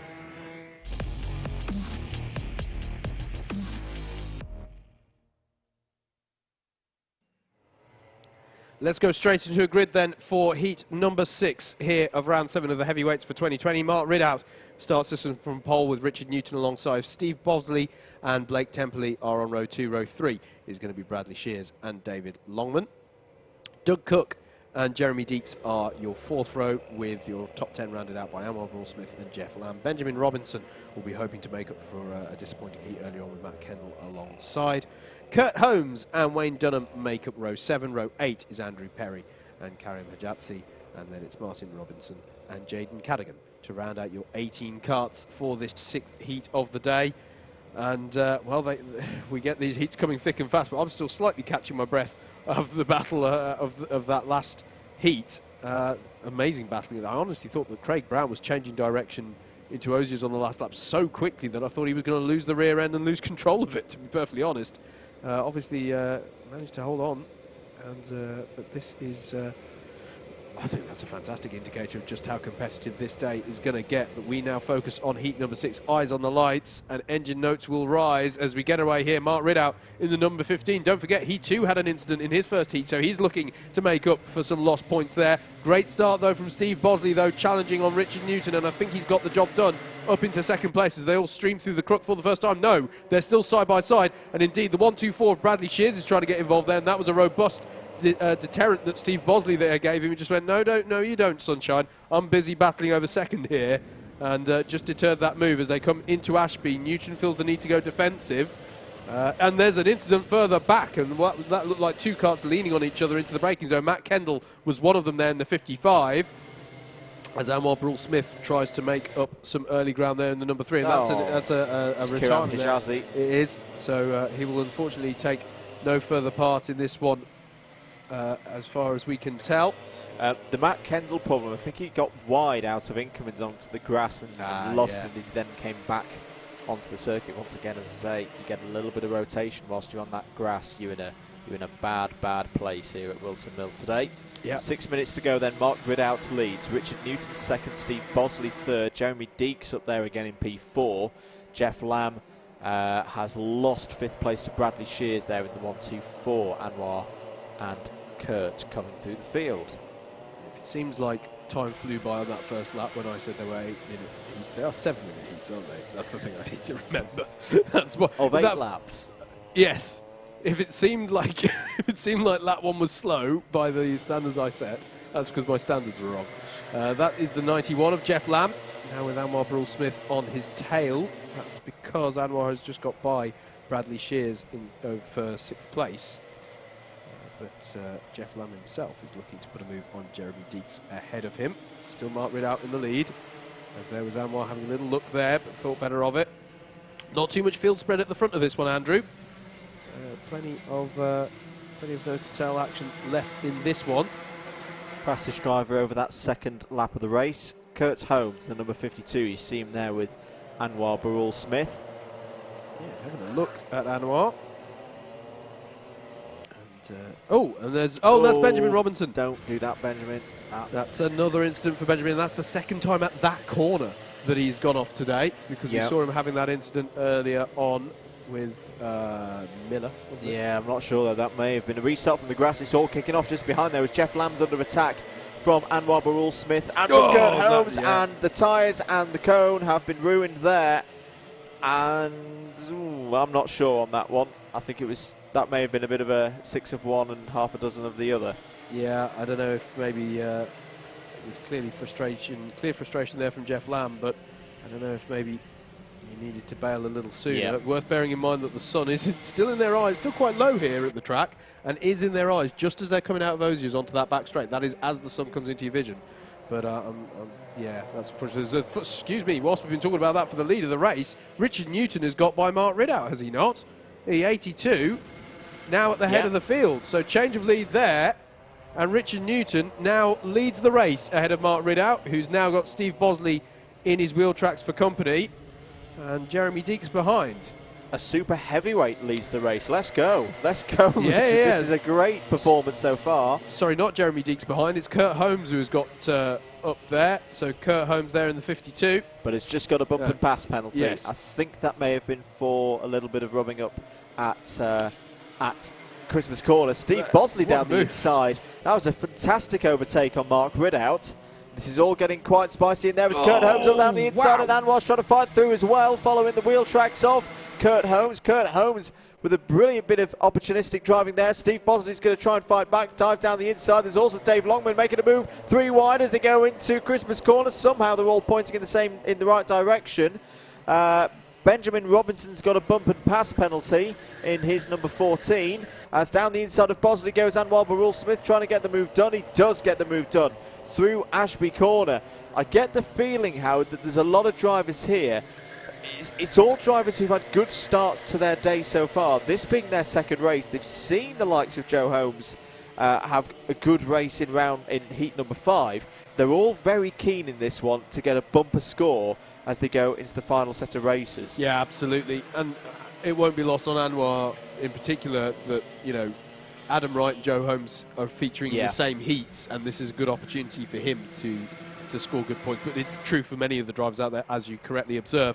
New fastest lap of the race from Kurt Holmes in his pursuit here of Richard Newton. Bear in mind that if Kurt Holmes does overtake Richard Newton for the lead of the race, he won't be scored as the leader. He has a penalty to be applied at the end of the race. The interesting aspect of this is that Richard Newton, unless he was diligently watching the penalty board and has memorised everybody's number as David Longman goes down the inside of Jeremy Deeks there at Ashby and leaves Deeks to battle with Jeff Lamb. The thing here is that Richard Newton, in his defence of the lead of this race, Andrew, won't know necessarily that Kurt Holmes has that penalty. But Kurt Holmes now under pressure from Anwar Barul-Smith. So Richard Newton may defend the lead of this race to within an inch of his life when he doesn't actually need to. Although he might as well, I suppose, when there's so many karts immediately behind Kurt Holmes as well. He may as well defend like crazy anyway. As we've got 75 seconds left on the clock of this one, as up the hill Kurt Holmes has a good run here. And while the first driver of the day into the 54s, but down the inside there goes Kurt Holmes through and past Richard Newton. It was a brave defence from Newton. The C2 driver now leads the race. Anwar Barul-Smith, though, as there's a cone penalty for Mark Ridout. Colin abuse shall not be tolerated as down the inside goes Anwar Barul-Smith side by side with Richard Newton. Gives him the space on the corner exits as well. That was good there from Anwar. In fact, Richard Newton got great drive down the back straight and has retained the position. Yeah, Newton's had several of those instances in this race where he's just been able to hold on to the position when otherwise you'd have thought he would lose it. But here we go on to the last lap. You've got to say that Kurt Holmes has checked out a little bit at the front, but he will not be scored as the leader. What you are watching now in the battle for second on the road is for the lead of this race. So Richard Newton is right to be defending like crazy here against Anwar Barul-Smith. He's got one of the best in the business on his tail right now, but he's been having a sterling drive so far, has Richard Newton. Through Inkermans they go. And he goes straight to the inside to defend here. Steve Bosley is sniffing around for the opportunity as well, but there on the exit, great exit from Anwar Barul-Smith. Great drive through the corner, and Anwar Barul-Smith moves up into second place, which perhaps unbeknownst to him is the net lead of the race. As Mark Ridout here has a look at Jeremy Deeks as well. Onto the back straight then comes the effective leaders into the boot. Are there any more moves on here? No, I don't think there are.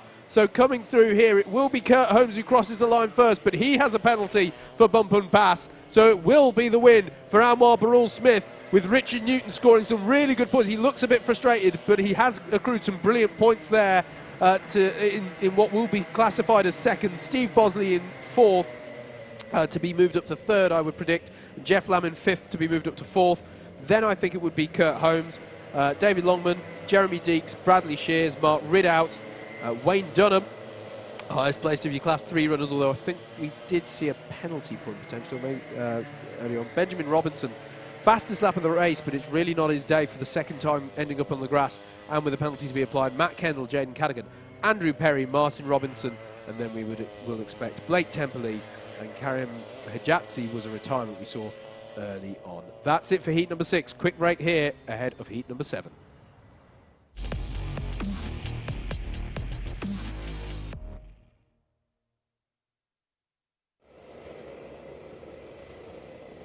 Drivers heading out then for heat number 7 out of 12 here at Whilton Mill. You're watching live coverage of the Club 100 Heavyweight Sprint Championship for 2020. Here's your grid then for this heat. Oliver Moss starts on pole position in the hopefully blessed number 44.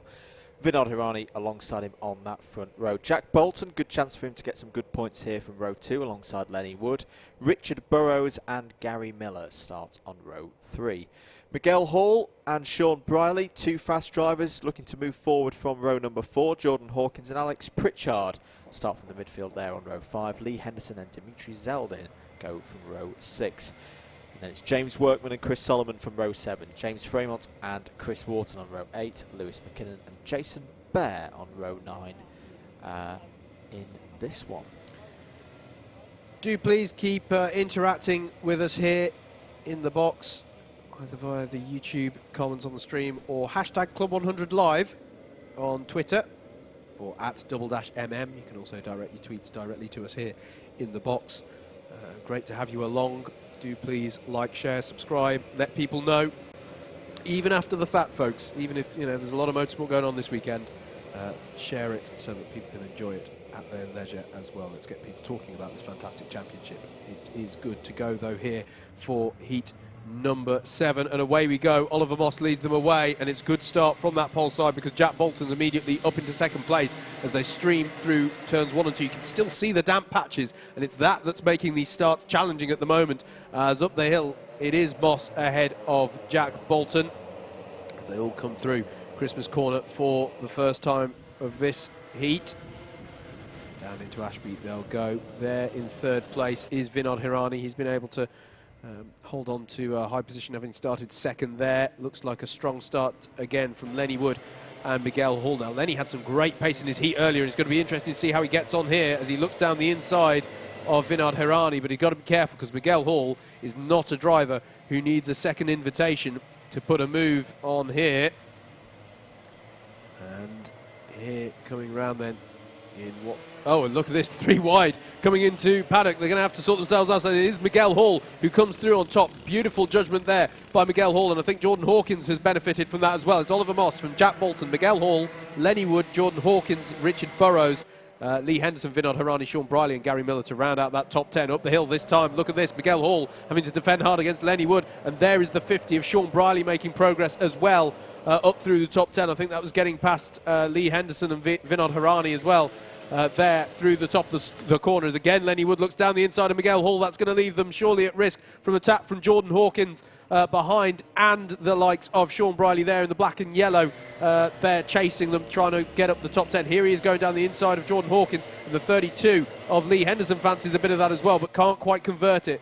So it is Briley ahead at the moment in this battle as they come through the boot to complete lap number 2. And look at this, Hawkins has managed to find a way through there. Great drive off the second part of the boot, and he's going to get Sean Briley back again. Really good driving today from Jordan Hawkins so far. Hawkins is really strong through the boot. That's 2 laps in a row now that he's been able to make a move through there. Lee Henderson trying to find his way past, I think that was Richard Burrows. Alex Pritchard has made a move past Gary Miller as well. In fact, no, Gary Miller's got up ahead.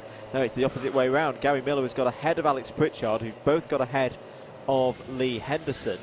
I think Vinod Hirani is on the back of that group as well. Cone penalty for Miller. Yeah, big moment there for Lee Henderson breaking into Christmas corner. We've all done it when you just catch the brake in the back and try to step out. Yeah. But the good thing about Christmas at least is that there's enough width to the track and indeed runoff that it forgives you.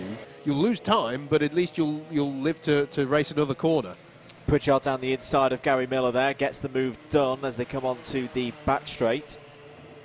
The Applewood independent driver. Here are your 2 leaders out there on circuits, Oliver Moss and Jack Bolton. Yep, they've both been setting personal bests, and indeed Jack Bolton, although it's just been taken away from him by Jordan Hawkins, has been holding on to the fastest lap of the race for the last couple of laps. And here he goes down the inside. Clean move, nicely done. And Moss, will he take it? No, he won't. He's going to fight back here, side by side. Through Inkermans they will go, and it stays as they were down into Ashby. Nice question and answer there between Jack Bolton and Oliver Moss. They did the work to try and bridge a bit of a gap so that they can enjoy having this battle without being too much under threat. But I wonder if maybe they'll hold station for a bit now and try and pull that gap back out again, because they had been working well here. No, Bolton does see an opportunity. No, it's not going to be. It's going to be denied by Oliver Moss. Strong on the brakes there into the boot. So again, this is. I know it's a heat. It's not a trophy final, but this is quite we're seeing the battles break out relatively early here, Andrew, as there is Jordan Hawkins battling with Lenny Wood, and Hawkins goes through and up into 4th place. I think once again, I'm sounding like a broken record here, this top 2 need to keep working together. Yeah. That number 27 is on a flyer in this race, Jordan Hawkins, and 3 minutes to close in 3.5 seconds or thereabouts. It's doable. It's especially doable if the top 2 start squabbling too much. Absolutely, and Miguel Hall as well in there. He can never be discounted. He's had Miguel Hall. He's had 5 heat wins this year, so he is definitely in with a shout of that as well. As we were just looking there, Lee Henderson there in the 32, now under pressure from Gary Miller. Although, did you say it was a cone penalty that Miller picked up? So even if Miller gets by, he would be classified behind Henderson. But again, unless someone has magically memorised the numbers of all of their fellow competitors, they won't necessarily be aware of that. Again, Oliver Moss and Jack Bolton set fast laps, but Miguel Hall and Jordan Hawkins both set personal bests. For Jordan Hawkins, that personal best is also a race best of 55.105. As through the top of the circuit, Jack Bolton's trying just a little bit of a different line, seeing if he can find an opportunity to get by. Through Ashby they go, and then you can see the gap is not that much to Miguel Hall, as there is Sean Briley going down the inside of Lenny Wood. So Sean Briley up into that 5th place. And you know what, if there's enough battling, here they are paired off. You saw 1 and 2, and there's 3rd and 4th place, Sean Briley and Lenny Wood. And you know, if these battles kick off towards the end, you can't even discount Sean Briley, to be honest, in that 5th place.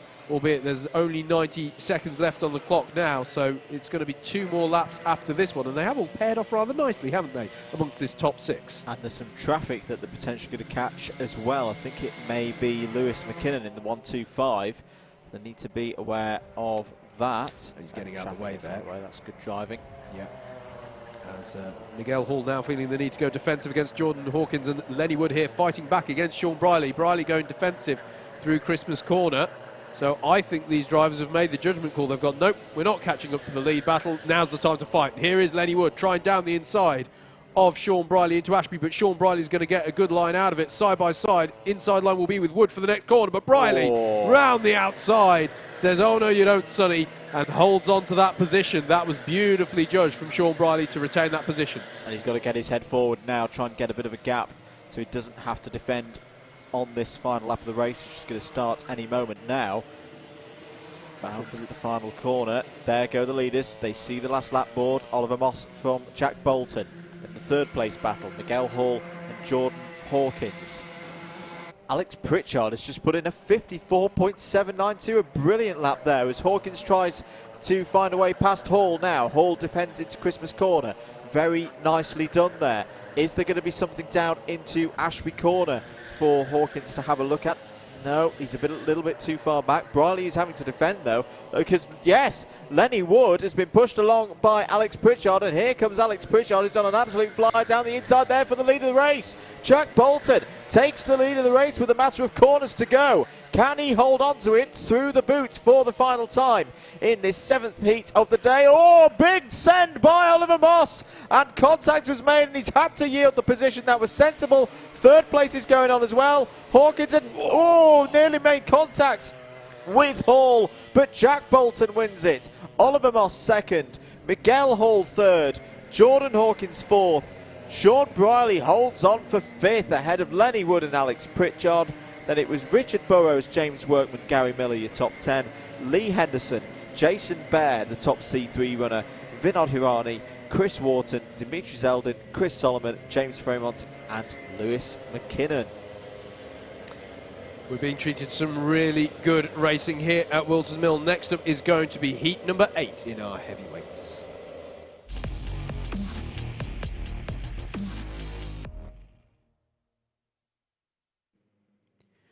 Let's take you through the grid then. Paul Goddard had a sterling heat earlier on today. Going to be interesting to see how he does with this one from pole position. Stephen Downs alongside Mark Appleton and Alexander Lamb in your 2nd row, with Ben Bennyworth and Jonathan Elliott on row number 3. Andrew Cherry and Richard Dallin will be your 4th row, honest, when it comes up in a moment. And it will be Paul Williams and Stuart Simmons to round out the top 10. Then it will be Dave Pethers and Chris Gristwood on row 6. Row 7 is going to be Anthony Ridd and Will Appleton. There'll be Sonny Cundy and Matthew Batter on row 8, and row 9 will be Chris Kirk and Nick Pollicott.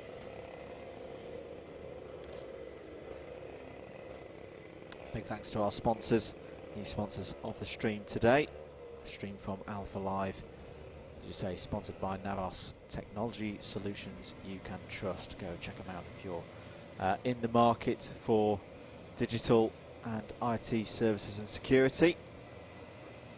Big thanks to Rotax as well, Club 100 in association with Rotax, providing all these Rotax Evo engines to keep this fleet running strong. This is the final heat of rotation number 2. Paul Goddard performed brilliantly earlier on today. What can he do from pole position? Away they go then for the start of heat number 8, and for the first time today we see P2 get a really good start. Fantastic stuff there from Stephen Downs. He's held that position. What can he do up to Christmas corner? I think he's just going to hold there for now. Ben Bennyworth to vent to the inside. One driver, I think it's Paul Williams, is on the grass. Oh, Stuart Simmons is all crossed up in the middle of Christmas corner. There's a bit of bumping and barging, Howard, but apart from that, we're all still running. Yeah, they all did well to keep that together. They went 4 wide in the mid-pat there, and I think that's what just led Paul Williams to end up on the grass. Just not a lot of room left there. But this is your battle for the lead. Paul Goddard having a good start with Stephen Downs. As you say, Andrew, that is the best start we've seen from second on the grid. They haven't had the rub of the green this time, although some of them nearly had the rub of the green by taking to the grass. But this was a good start this time from Stephen Downs, and the rest of the Antipole. Was quite an even start from either side of the grid as they come around to finish their first lap, which, as you noted, I'm delighted to say, was clean. Paul Goddard ahead of Stephen Downs, Mark Appleton. Ben Bennyworth has had a good start as well to get up to 4th. Alexander Lamb, Jonathan Elliott, your top 6. Sonny Cundy up 7 positions on that first lap. As look at this for the lead of the race. Stephen Downs down the inside at Christmas corner, but Paul Goddard is going to hang in there through the left-hand kink, we like to call Boxing Day, and then through the right-hander at Inkermans. That was beautifully judged by Paul Goddard to hold on to it. Meanwhile, behind them, Ben Bennyworth has got by on Mark Appleton. Here is the number 96 now ahead of the 87. Jonathan Elliott and Richard Allen there close in hand as well, looking for any opportunity to get by on Mark Appleton. And that must mean, if they both got past Alexander Lammin as well, I think there's been quite a bit of change in that part of the order. There's Ben Bennyworth, and yeah, here is Jonathan Elliott versus Richard Allen, and Richard Allen has got by there. So it is all change, and yes, Alexander Lammin has dropped down to 6th place on that one. So this is the battle now over 4th place, but this is the battle for the lead. As is there a yellow flag out there at Christmas that was being acknowledged there? Yes, there is. Yep. There is a yellow. Was that a static yellow? Or it was a static yellow. Can't quite see what it's for. Track limit warning for the number 11 of Paul Goddard, your leader. On full course, I think. No, well, the yellows have come back in now. Yep. So we're back up to full racing speed. That's why the number 87 is slow. So it's Mark Appleton is unfortunately out of this race. But good scrap here going on between Richard Allen and Ben Bennyworth. Paul Goddard at the moment absorbing the pressure. Wide. Yeah, but runs wide just as I say that. And Stephen Downs is going to be down the inside of paddock. But you wouldn't put it past Paul Goddard, to be honest. He's been racing so well. Stephen Downs says, let's now work together to bridge the gap. He makes a compelling argument because the rest of the field aren't that far behind. Richard Allen, you'll see just there in the 26, is pushing hard here. In fact, there's a whole super heavyweight clan here coming up through the order in the form of Richard Allen, Ben Bennyworth and Jonathan Elliott. Stephen Downs had a little nibble there of the beast below curb. Yes. He judged that very well, either by luck or judgment. I'm not quite sure which one it was, but got away with it. It's Ben Bennyworth. He's having a really strong day. He's been a bit frustrated recently with some of the bad luck that he's been having. This is Jonathan Elliott, though, having a look at him into the boot, and Ben Bennyworth there did well to hold on around the outside in a similar vein to what we saw Joe Holmes do a couple of races ago. That was a good retention of his spot from Ben Bennyworth, and really these super heavyweight drivers need to take inspiration from this man here, Richard Allen, who has managed to set the pace and get himself onto the back of those ahead of them. They need to work together, those super heavyweight drivers, there, Ben Bennyworth and Jonathan Elliott. I'm not sure that this battling is conducive to them getting the best result. It's going to allow Stuart Simmons there in the blue and pink helmet to have a look at them. And he's also brought Alexander Lamin along for the party. And indeed, here goes Simmons having a look down the inside of Elliott into Ashby. But that's going to allow as well Lamin to come through. So good opportunism by Lamin, following through on the opportunities that Simmons is throwing out to him. To be mentioned that there's been a cone penalty for Anthony Ridd, currently down in 11th place. So that will be a place deducted for him. Curb warning as well for Paul Goddard as number 37. Yep, that is Lamin following through past Ben Bennyworth. So on that lap, Stuart Simmons and Alexander Lamin both cleared those two super heavyweight runners in the form of Ben Bennyworth and Jonathan Elliott. They'll now set about trying to close the gap to Richard Allen. 2 minutes to go then of this 8th heat out of 12. Track limit warning for Jonathan Elliott. Dave Pether's on the scene here, Andrew, as well. He's caught on to the back of them now. Chris Wood is flying as well. He's just done 54.838, so look out for the number 57 in the latter stages of this race. It's all closing up quite nicely here.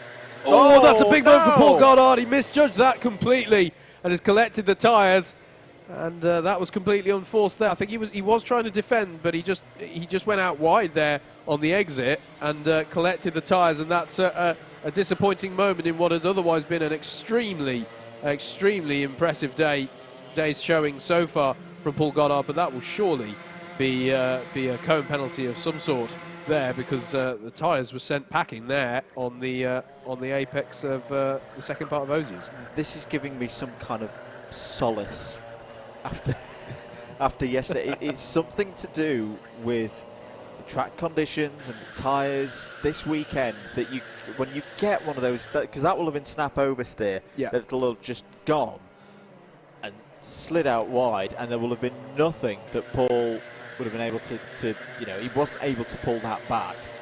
And I think it's just one of those things, if you get, say, a tyre width too wide and offline at the moment, and you don't quite fathom it as you start to do that, that's what happens, and you just slide off completely and collect the tyres. Yeah, absolutely.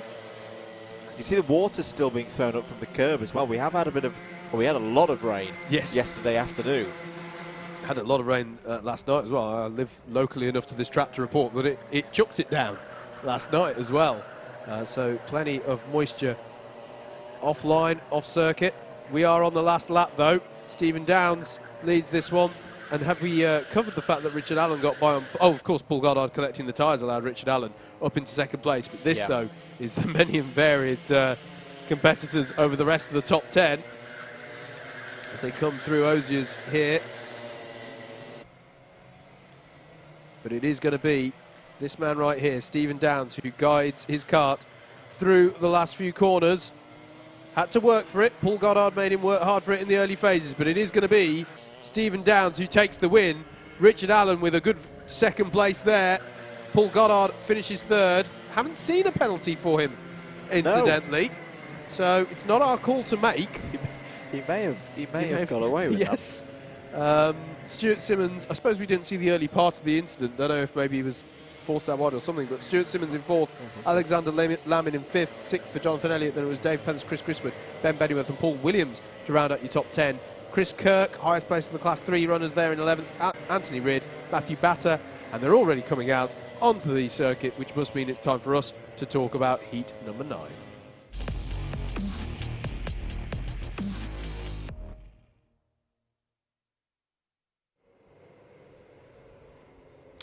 Away we go then for heat number 9. For these drivers, this will be their last heat of the morning. Let's have a look at the grid.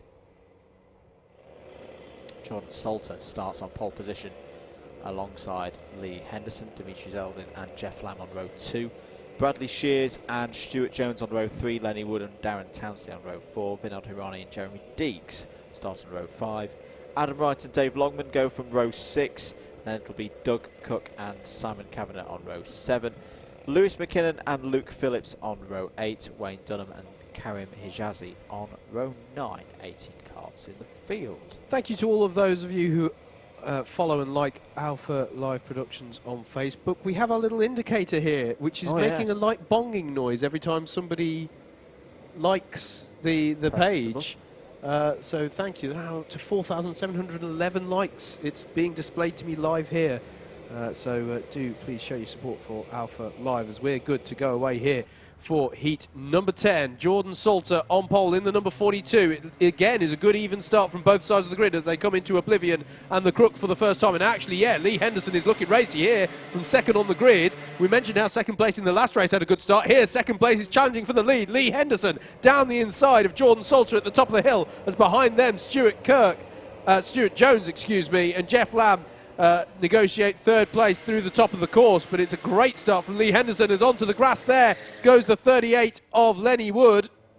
So it's a dramatic moment there, but he's able to hold it together and get back onto circuit without incident there, as there's Stuart Jones going down the inside of Jordan Salter now for second, and Stuart Jones is going to shoot for the lead immediately there on Lee Henderson and gets the job done, does he? No, Lee Henderson is going to fight back. He's got good drive in that car as Henderson, and it's side by side towards the boot, but it is going to be Stuart Jones who takes the lead, and Jeff Lamb who follows down behind him. So it's Stuart Jones ahead of Jeff Lamb, with Lee Henderson defending like mad in third place. Dramatic first lap there in heat number 9, excuse me. Yeah, this is often something that we see in the last heat of, or the last rotation of heats, I should say. This is drivers who have either had two good ones in so far and wanted to wrap it up, as they're almost four wide there. David Longman gets forced out wide. Yeah. But you've also got drivers who've not had a good day so far. Four wide into Christmas. How on earth has nobody come off worse in all of that? In fact, I spoke too soon there as one driver, I think it's the number 21 of Dimitri Selden, is on the grass.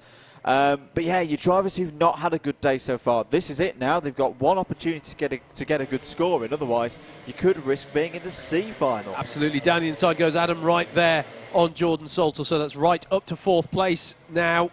And he'll next try and see if there's a way past Lee Henderson. Lee Henderson's driving really well here. Really got up to the lead, of course, from second on the grid.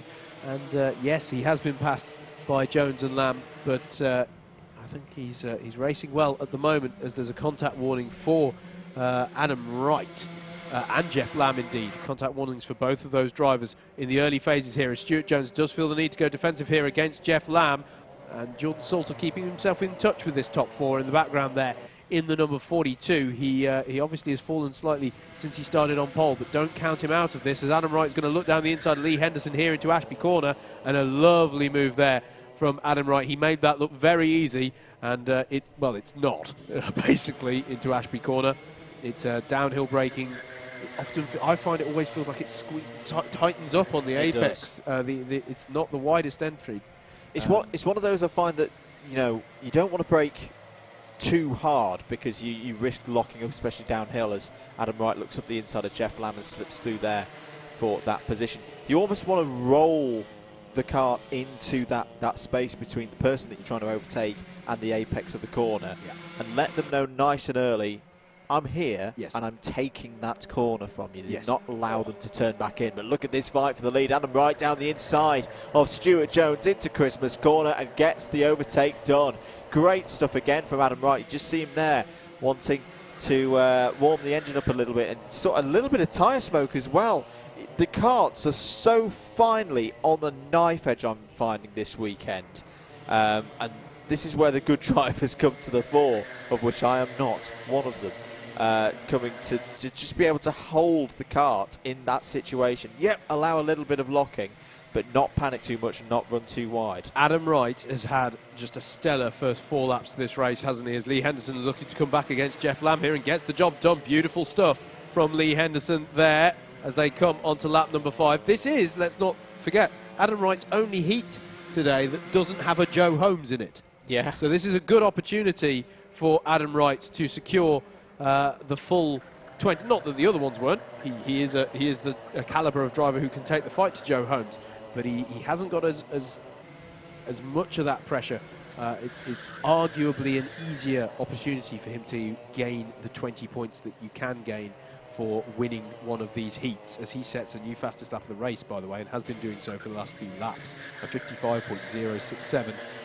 Stuart Jones, I think, is going to struggle to keep up that level of pace, and indeed he's under pressure from a charging Lee Henderson here. I was about to say, Lee Henderson has really been impressing me the last few rounds. He's got a lot of confidence at the moment. He's getting in the mix. Over start finish they go. Wright from Jones, Henderson, Lamb, Salter, Dave Longman is on the move as well. He's got up to 6th place. In fact, I think that's because Vinod Hirani has had a problem. Vinod Hirani falling a long way down the order and is now down in 14th place. He's lost about 10 seconds. Lewis McKinnon up a spot as well to 15th past Luke Phillips. The racing coming thick and fast here at Whilton Mill. You're watching live coverage of the Club 100 Heavyweight Sprint Championship for 2020, round 7 of the season here at Whilton Mill. Supported by Navos. Yep. Head to navos.co.uk for technology solutions you can trust. And we're very grateful to them for their support of the stream here today. Penalty for Jeremy Deeks, and I'm going to put 1 and 1 together and hopefully not get 3. It's an ABC takeout penalty. I think that's why we saw Vinod Hirani falling down the order, because they were in a similar area of the field. So that'll be +6 positions for Jeremy Deeks. That could be crucial. That's the kind of penalty that if you end up with one of those, that can take you out of a mid to back end of the A final grid slot and into the B final. We should explain for those not aware of the format or just needing a bit of a refresher. All the points, all the positions from the 3 heats that a driver competes in across the course of the morning are tallied up. They form the order from first to last, and the first, let me get this right, 24 drivers end up in the A final. The next batch end up in the B final, but there's an opportunity to race through 2 spots in the A final if you finish in the top 2 of the B final. So they'll be looking for that. But then we also have the C final, which tends to be more of the developing drivers, the C3 drivers, and drivers who haven't had such a good day. They've got their final and a chance to race for one of 4 places to get through to the B final. It is possible to go from a C to an A, but it's pretty hard work. It's very hard work. And we did see, we should mention, by the way, we've been talking a lot about Bayford, which was our last stream round, but since then we have had our round at Lyd. Yes. And we should give mention to Jack Bolton, who we saw winning earlier today. He did give it a very good go at Lyd, didn't he? He was down in the C final, managed to race up to win that C finals. We're on the last lap, by the way. Adam Wright coming around here, and he will take a well-deserved win. What a way he took took this one right by the horns and has brought it home for a brilliant win in heat number 9. Stuart Jones in second. Lee Henderson, what a drive from him to finish in third. And unless anyone beats it this time around, he's going to have the fastest lap of the race as well. Jeff Lamb in fourth, then Jordan Salter, David Longman, Bradley Shears, Jeremy Deeks, Wayne Dunham, highest place class 3 ahead of Simon Kavanagh. Lenny Wood, difficult one for him, maybe in 11th there to make progress. Darren Townsley, Vinod Hirani, and then we expect it to be Lewis McKinnon in 14th. Karem Hijatzi, delighted to say he has finished this one. We saw him retiring from his second heat earlier on. Dimitri Zeldin and Luke Phillips will round out these 17 karts. But yeah, it is possible, but if any of them can help it, they'd rather not do it. That's what they're aiming for in these heats. As we look ahead, as the last few of the drivers come through, that's Hirani there, and that's Hijatzi. But on the dummy grid, they are getting ready. I can hear them for heat number 10.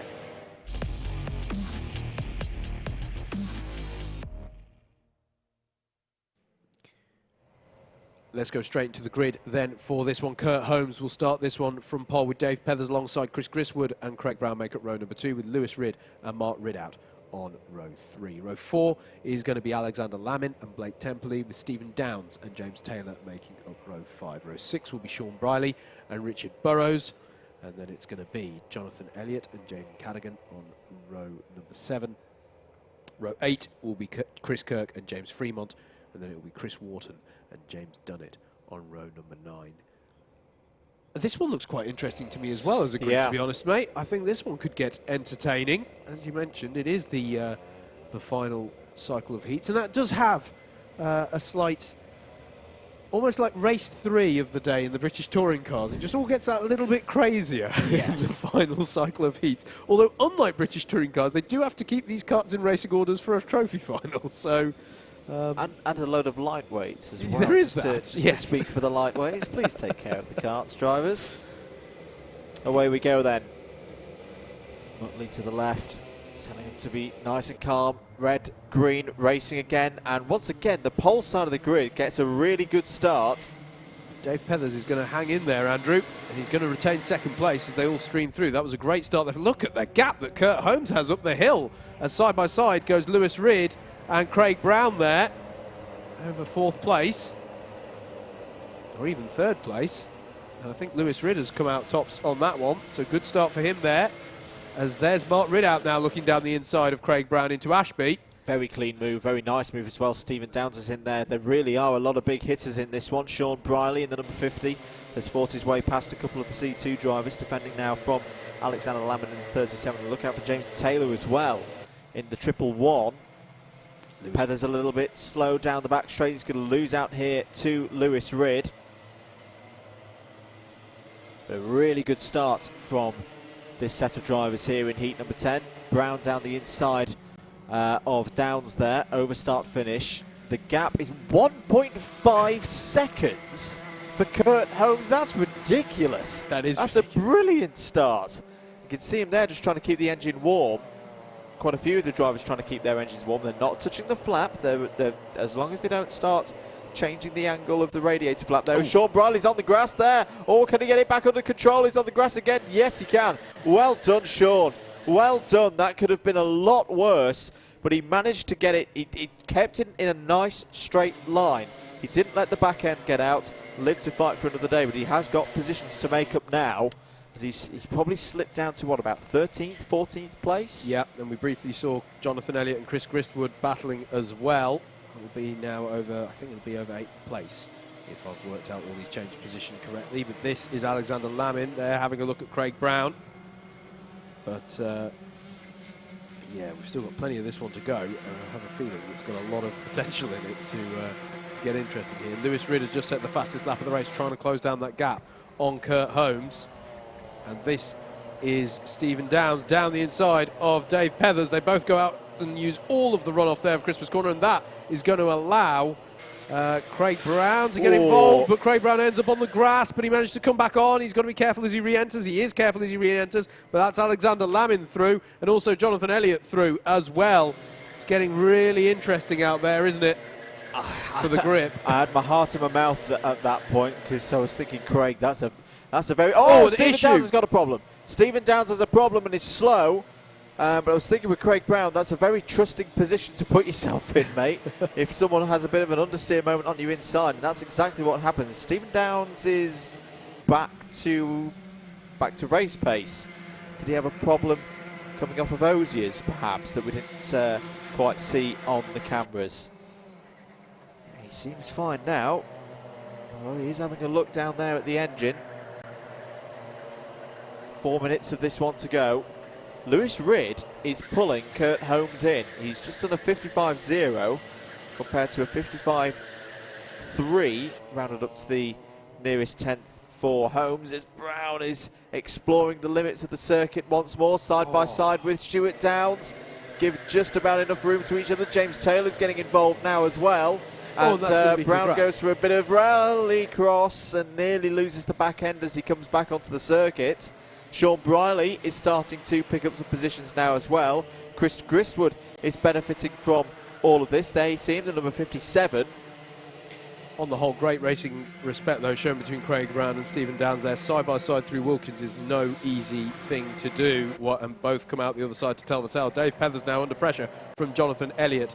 This is over fourth place, and Jonathan Elliott is going to go down the inside, and Alexander Lamond is going to brilliantly follow through as well. Yep. So Dave Pethers is down 2 positions in one corner there, and this is Lamond going down the inside of Jonathan Elliott. Is it? No, thinks better of it.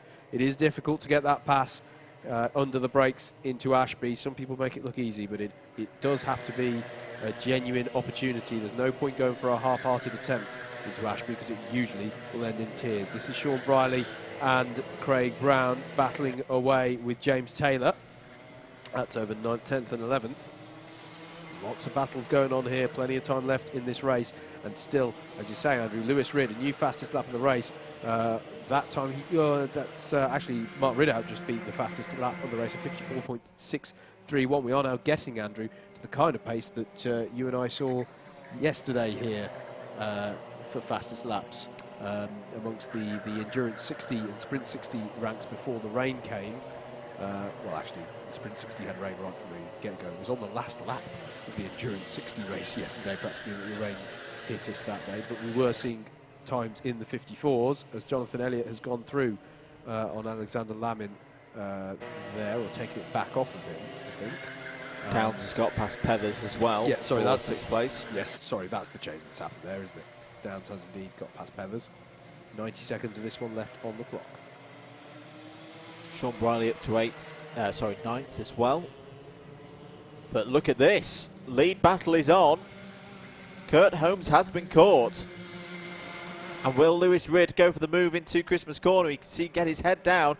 Holmes is aware that he's there. Defends to the inside. Actually defends that really, really well. Mark Ridout will sit happily there in third, wait for the opportunity. He has got the most pace of this three at the moment. He's been setting the fastest lap of the race, although he will, of course, been helped on the run up to Christmas by the drag effect off of these two. Yep. This is going to be interesting. We're going to have one more lap of this. As we keep saying, this is these drivers' last of their three heats. This is their last opportunity to optimise their grid position on the all-important trophy final. And for a moment I thought there that Lewis Ridd was going to genuinely have a look around the outside of the early part of the boot, but actually it's compromised him, and Ridout is going to find a way through. And here, coming on to the last lap, has that exchange given Kurt Holmes just enough as they come on to the last lap. Lewis Ridd comes back at Ridout into the... Where did that come from? Great run out of Paddock. They're going to be side by side up the hill. This is gifting the win to Kurt Holmes, though, but they're going to be both shrimping, ducking their heads, and Ridout will go down the inside of Christmas to take second place. And now I think Kurt Holmes just has to stroke this one home. Yeah, he's got that gap now. He doesn't need to defend. Mark Ridout, though, does need to defend if he's going to hold on to that second place. Jonathan Elliott and Alexander Lamin are going at it as well for 4th and 5th. There's a yellow flag out as they go through Wilkins. Not quite sure what it's for. Was it tyres? We'll have to wait and see. But Kurt Holmes is going to take his first win of the day, second on the road. But of course he had a penalty in his first in one of his earlier races, which took that one away from him, but not this time. Round the final corner, Kurt Holmes takes heat number 10. Mark Ridout second, Lewis Ridd third, 4th for Jonathan Elliott, 5th Alexander Lamin, 6th Stephen Downs, 7th Dave Peathers, 8th for Sean Briley, 9th Craig Brown, 10th there he is James Taylor, ahead of Chris Kirk and Jaden Cadigan. James Dunnett, Blake Templey, Chris Whilton, James Fremont, Richard Burrows and Chris Griswood. So Chris Griswood had a problem there, Howard, in that one, finished 2 laps off the lead. Absolutely. It's going to be unfortunate for him. We are already, though, here at Whilton Mill looking ahead to heat number 11.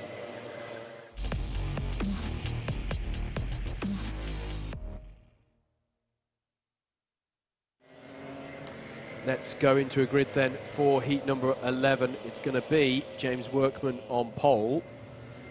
Benjamin Robinson will be really hoping to salvage a good result. He's had a difficult couple of heats so far today as Benjamin Robinson. He'll be starting on second. Matt Kendall and Stuart Simmons will be on row 2. There we go. Row 3 is going to be Jack Bolton and Mark Appleton. Row 4 will be Oliver Moss and Richard Newton, Anwar Burrell-Smith and Paul Williams rounding out the top 10, with Ben Bennyworth and Joe Holmes on row 6. Miguel Hall and Jason Bear on row 7. Row 8 will be Andrew Perry and Tim Williams. And then Sonny Cundy and Martin Robinson round out your 18 carts. Some interesting names in the middle of this one. Not least having this is the first time we've seen Anwar Burrell-Smith and Joe Holmes in the same race together. There's the 14 of Benjamin Robinson. Not had the best day so far. He's ended up on the grass on the outside of Christmas corner twice. Not always of his own making either. Penalties in the last heat, so he'll be looking for a good start. But it is James Workman there in the 63 who starts this one on pole. It's going to be interesting to see how our two sides of the grid get away this time. It has been quite variable over the course of today. Here we are, good for the start. It's going to be eyes on the lights. Look to that digi flag to the right for it to go green, and we are green engine notes rise, and away we go. And there's already some people frustrated with their start. It looks to me, I saw someone waving their arms in the background, but it's a good start from both sides of the grid.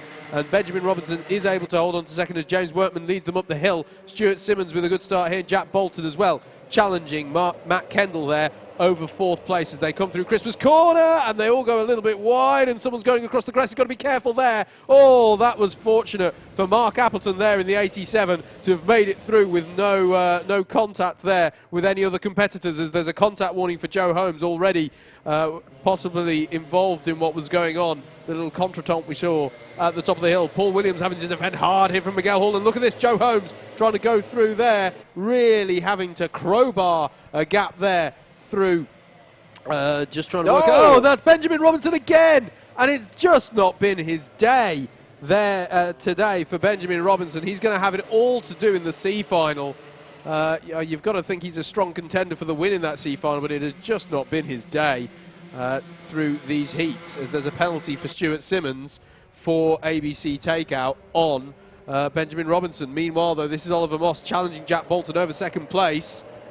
And this is battle rejoined, of course, from whichever heat it was in which those two were battling over the lead. As Stuart Simmons is onto the back of them now, albeit he has a 4-place penalty to be applied at the end of the race for that takeout penalty on Benjamin Robinson. And Rob Smith now challenging Matt Kendall. That's over 5th place.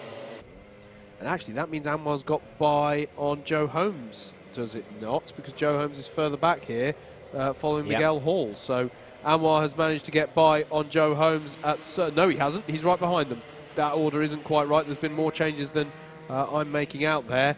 It's now Workman from Bolton, Oliver Moss in 3rd, Stuart Simmons 4th, Miguel Hall in 5th, Joe Holmes in 6th, Anwar Barul-Smith in 7th. Look at this up the hill then, though. This is for the lead of the race. Jack Bolton has got great drive and is going to go by James Workman. And this is difficult for Workman. He's out to dry on the outside. He's going to go straight from the lead to 6th place. And that is devastating for Workman there. He's going to feel a bit punch drunk, I reckon, after that one. But he is going to have the opportunity to fight back. It means he's lost the overall lead within his class as well, because there's Miguel Hall now in 4th place in that number 18. That's really hard. Yeah. That's really hard on the mind when you see that happen to you. But he's got a good opportunity here, because if he can hook onto the back of Anwar, there's a gap between Anwar and Paul Williams, and if he can stay with him, you know, he'll solidify that position. The small tower block was under threat there. This is Joe Holmes versus Oliver Moss there. But yeah, it's just important to refocus and get yourself back in the rhythm. But it is the nature of this racing that if you get put out wide like that, you will lose multiple positions. As through on Stuart Simmons goes Anwar Barul-Smith there in the number 3. Jack Bolton now your leader then. There he is with a little bit of a gap to Joe Holmes, who's managed to navigate his way up to 2nd. Now ahead of Oliver Moss in the 44. Miguel Hall is in 4th in that 18 car, in the highest place of your Class 2 runners. Remember, they and Class 3 run those blue number plates. As Anwar Barul-Smith goes down the inside of him into Ogiers. That was a late move to the inside from Anwar, and I don't think it's paid off. No, it hasn't. Miguel Hall is going to hold on to that one, and it leaves Anwar exposed to attack from Stuart Simmons, trying to get his 5th place back, but he can't manage it there. And there is James Workman, fair play to him, doing exactly what Andrew was talking about a lap or so ago, staying with them, keeping him in contention. There's a bit of water there kicked up from the category curb. We mentioned that earlier, but look at this. Joe Holmes looking on Jack Bolton for the lead of the race. There is a gap there, and Jack Bolton can't move across now because it's too late. And Joe Holmes is through to the lead of the race on lap number 5 at the top of the hill.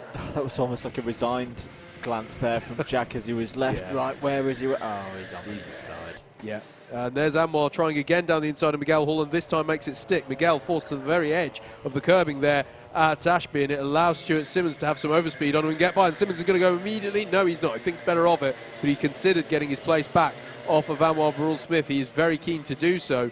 He's going to be careful as Anwar gestures to him to say, no, let's work together. And he's not wrong to suggest it, because there is a bit of a gap opening out between them and Oliver Moss ahead, but Miguel Hall wants his position back as well, as there's a penalty for Anwar. That is for ABC bump and pass, and that's 4 positions, and that's significant for Anwar in this one, Andrew. You know, when Joe Holmes is up in the lead of this race, this is all about determining the best grid positions for the final, and let's not forget the 20 championship points on offer for a win in each of these heats. I think that was for the move on Miguel Hall down into Ashby Corner. A little bit too much contact for the officials' liking. His Hall back down the inside of Simmons there to retake 5th position and fight back here. So that's a net 4th once penalties are applied. But here comes Simmons again. No, slots in behind, but then again Simmons has a penalty as well, doesn't he? So there's opportunities here for some of our C2 drivers to get a top 5 potentially. You know, Paul Williams is currently sat in that position. Something's happened to James Workman, Andrew. He's dropped down 10 positions, and the driver who we were talking about earlier, a former leader, is now unfortunately well down the order. We're here with Benjamin Robinson, who's battling away, who's presumably a lap down. He is a lap down. On all of this that's going on around him. What is going on around him is Paul Williams there in the 65, defending 7th place from Richard Newton. Richard Newton looking down the inside, whereas behind them it is Tim Williams versus Matt Kendall in the 55. Matt Kendall in the red suit. Tim Williams with the blue and sort of Spider-Man design, I suppose you'd say, helmet. And there down the inside looking opportunistic was, I think that was Ben Bennyworth just as we cut away, but this is for the lead of the race. No, it's not, for 2nd place, excuse me. It's Jack Bolton versus Oliver Moss, and Oliver Moss is through, but Jack Bolton doesn't seem too happy with the methods by which he managed it. Yep. Well, we'll leave it to the stewards on that one. Cone penalty for Jason Bear, who's currently running in 12th position. And in fact, Moss is letting him back through. Okay. Yep. So Oliver Moss, I mean, that's quite wise, I think. If you think that there's a potential that you'll get a penalty when you're in this kind of spot, let the driver back through. That's heads-up stuff there from number 44. I quite liked where he let him through as well, yeah, because it just slightly compromised Bolton's line into 1 and 2, and it meant that he actually had a good run up the hill. It didn't pay off, but I think there was a bit of strategy to that as well. And while Will Smith is now on their rear bumper, but we know he has a penalty. We are on the last lap of the race.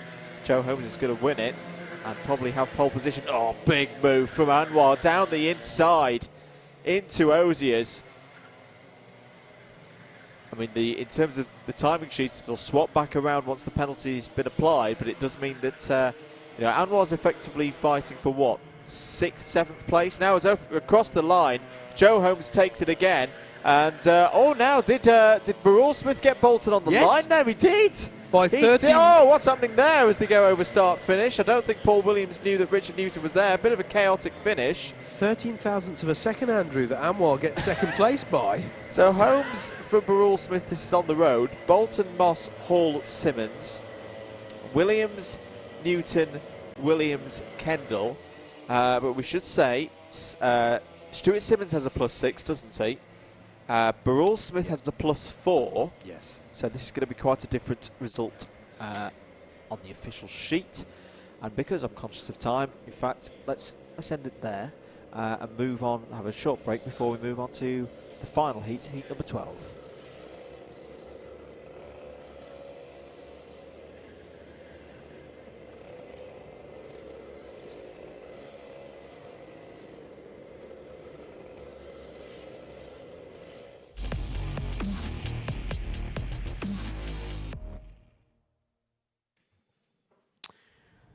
The whistle is blown in the pits to indicate to the drivers that it's time for them to pull out onto circuit. Anthony Ridd will start this one from pole. He shall lead them out onto track. Wilton Mills' new favourite lawnmower, Nick Trafford, will start alongside him. Bill Taylor and Alex Pritchard are on row number 2. Steve Lindley and Steve Bosley make up row 3. Paul Goddard has been driving very well today. It'll be interesting to see how he gets on. Peter Clark alongside, Richard Allen and Jordan Hawkins as well has been driving really well to round out your top 10. Going to be interesting this. Matt Wildman is 11th with Gary Miller alongside. Row 7 is going to be Andrew Cherry and Nick Polycott. Chris Solomon and Will Appleton will make up row number 8, and Elliot Muse and Matthew Batter will round out the 18-kart grid for this final heat of round 7 of the heavyweight championship. After this, we go into our trophy finals, and after that, there's a break ahead of the lightweights. So don't go anywhere. There is plenty of racing action still to come your way. We do hope you're enjoying this Alpha live stream, supported by Navos, technology solutions you can trust, with commentary from Double Dash Motorsport Media, as we are good for the start here. The 142 of Anthony Ridd there, yellow helmet, blue suit, your pole sitter there. We'll be looking to get a good start here. There's a lovely blowing of a kiss there from Steve Lindley to the camera up to, it is Chris who's letting the camera up there, so I'm sure Chris is feeling the love as we're ready to go away for heat number 12. Anthony Ridd's going to lead them away. It's a good start from Nick Trafford from second on the grid, though, and he's going to try and do what Lee Henderson did earlier and come to the lead. And he is. Anthony Ridd is out wide, and so too was Bill Taylor. They're both out wide, and they've lost out heavily there. Richard Allen chases Nick Trafford up towards the braking zone here, 3 wide behind them, and the 77 of Alex Pritchard is going to be forced out wide, but he holds it together and stays on the grey stuff, crucially, as they all work their way through the top of the circuit. Yeah, that was a bit clumsy through turns 1 and 2, but they just about all survived. But a lot of positions have changed. Steve Lindley's not too pleased in the middle of all of this, as he's got Paul Goddard down the inside of him. Alex Pritchard seems to have had a good start as well. The number 27 of Jordan Hawkins is on the scene. He's had a strong couple of races so far here at Whilton Mill today, but Nick Trafford, it's great seeing Nick back in this form, but Richard Allen's now up the inside and he's going to surely take the lead of the race at the end of lap number 1. Let's count them as they come through. Richard Allen leads from Nick Trafford, Steve Bosley third, Alex Pritchard fourth. It's all the big boys, Howard. We've got all of them towards the front in this one. And Richard Allen has the point there to Trafford to say, let's work together. We have actually got first and second within our super heavies in this race, because Bill Taylor, running in 9th currently, is the second highest of the super heavies within the championship standings. As they come out of Ashby, Anthony Ridd really lost out on that first lap. He went down 10 positions from pole position. Richard Allen, according to timing, came up 9 positions there, and there is Anthony Ridd trying to fight back down the inside of, that was Andrew Cherry, I think, in the 16. Yep. And I think he made that stick, but it was a very late move. Uses a lot of runoff off of Wilkins. The cut-through that they use on rolling up laps effectively forms the latter part of the runoff out of that corner. Yep, that's the bandit Mather trick, and that'll be a cone penalty for Andrew Cherry if it was spotted. Yeah, connecting with the tyres that are immediately before that cut through. Look at this, Nick Trafford having a look back at Richard Allen at the top of the hill. Brilliant battle between these two experienced super heavyweight drivers. Both of them former champions in that category.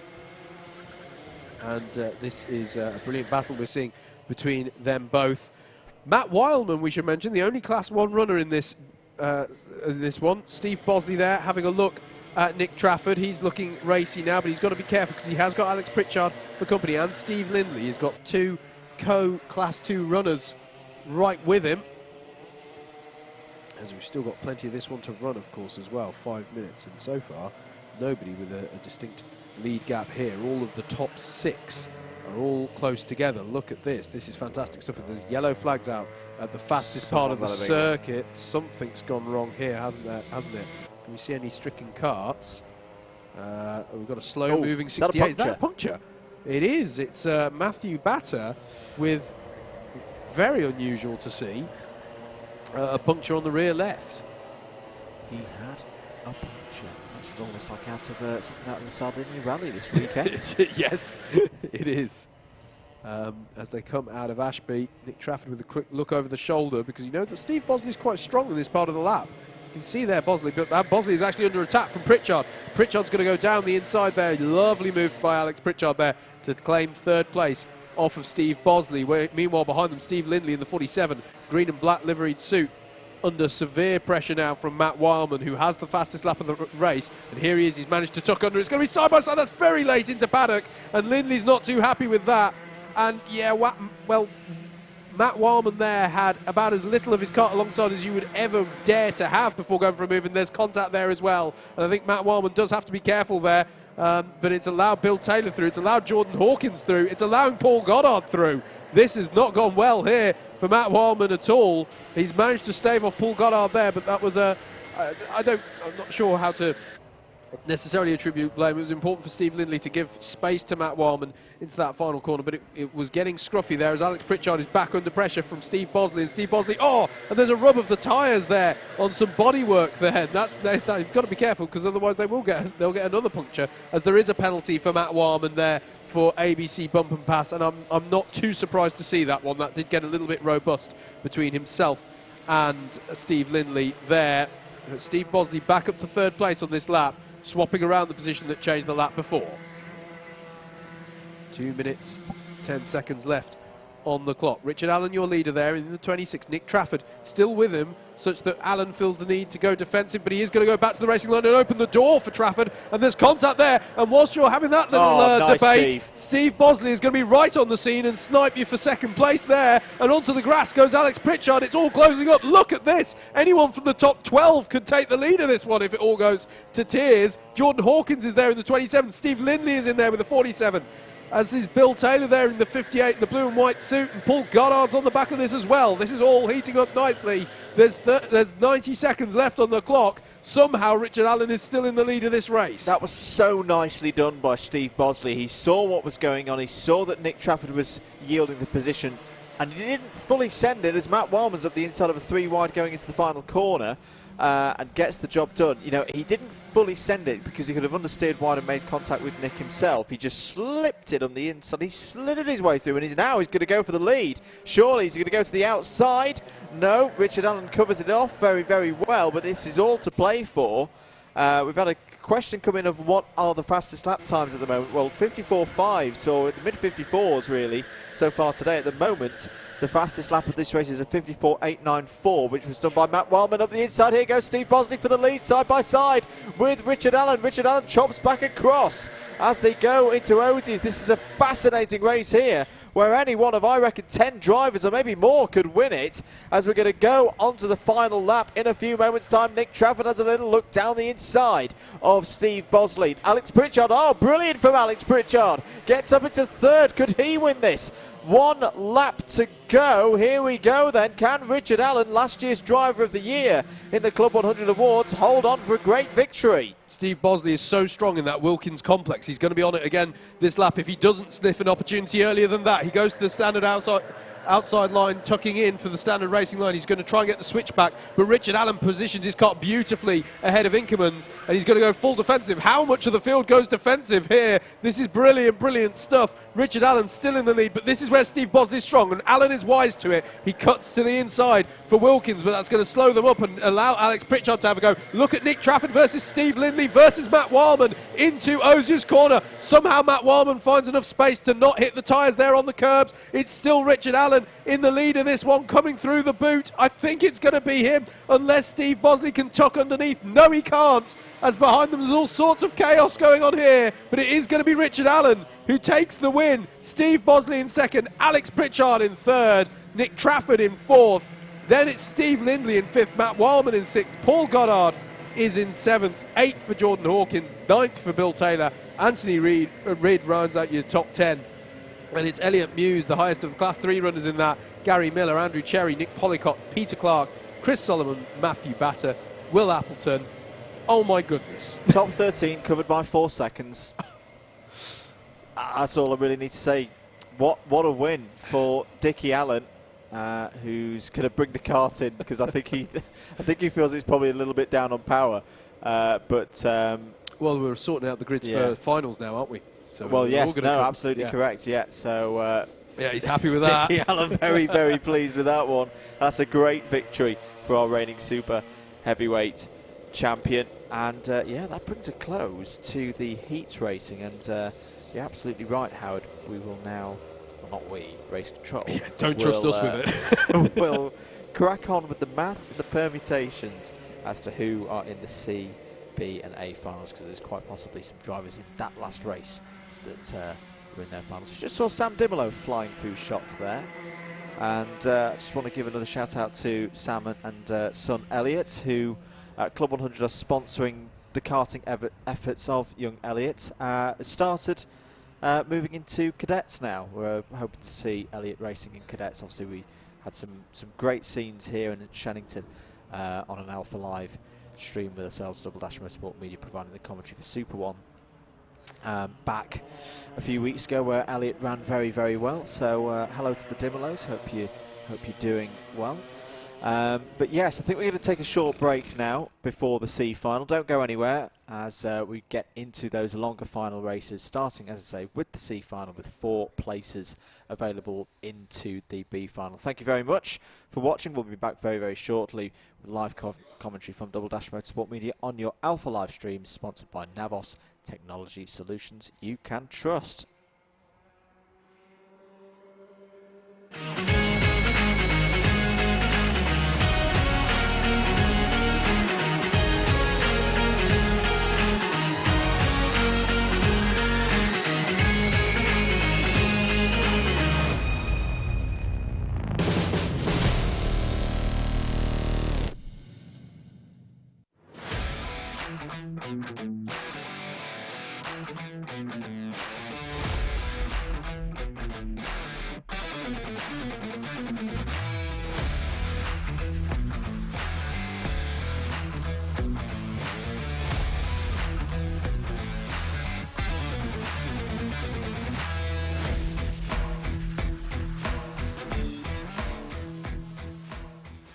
So yes, Club 100, we are launching the first ever high-performance two-stroke arrive and drive series for young drivers. We're naming it the Young Drivers Championship, designed for 14 to 18-year-olds. So, 26 years Club 100's been racing now, and we've had thousands through the door, enjoying their racing with us at that level playing field in a high-performance car. Most of the drivers have tended to be sort of 18 plus, even going up to 70 years of age. And I think the awareness has not been there for the last couple of years that we can take drivers at the age of 14, in the year of their 15th birthday, they can race. So we thought it would be ideal to introduce something that attracts the younger driver and have them all racing as a group together, separate from the main Club 100 championships on a separate weekend. So young drivers out there looking at this video may be thinking, how does it work? What's it going to cost me? £1,400 is what it's going to cost you for a full season. 7 rounds of racing in the Young Drivers Championship with absolutely no hidden extras. So you're probably thinking, well, if we damage the car, do we have to bring our own fuel? Do we have to do anything with regards to tyres? No, everything is provided. Your transponder is provided for the timing. Even race kit is provided if you don't have your own racewear. Drivers just simply need to turn up and drive. Hello, I'm Josh, I'm 15 and I'm from Norfolk. I've been racing in Club 100 for just over a year now. I really enjoy racing with these new karts. What I really like about Club 100 is the fact that no matter what driver level you are at, you will always have someone that you can race against because there are so many people. I really love racing in the quicker karts with the 2-stroke engines, because I find it more fun. What I also enjoy is that everyone is on the same equipment and it's also pretty level, so it's all down to driver ability.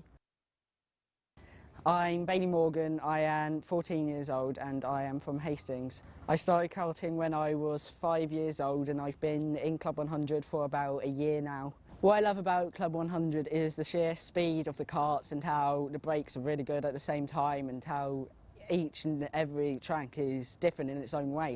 Well, it is really good because it's more clean, more fair, and the karts are obviously more fast, so that's more enjoyable. My name's Martin, I'm Josh's dad. We got involved with Club 100 just over a year ago. We really got involved with the championship. We found it so friendly, we found it a nice level playing field for the kids and adults to race. But more than that, it's a good family get-together.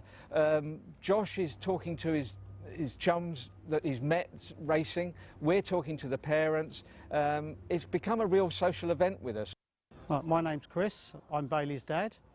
I go to all the races with Bailey in the current championship of Club 100, but we've got a new concept coming out next season called the Young Drivers Championship.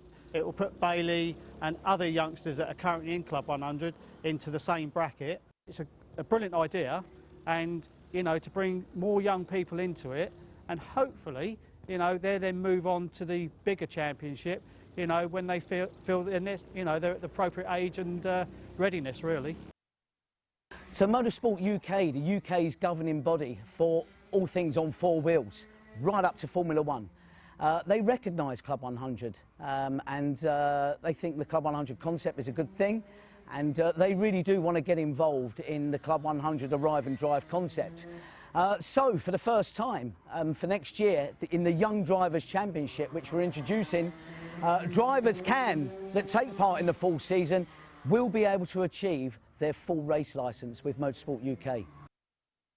I really look forward to racing in the Young Drivers Championship next season, as I think it will be nice to race against people my own age. The Young Drivers Championship is a brilliant concept.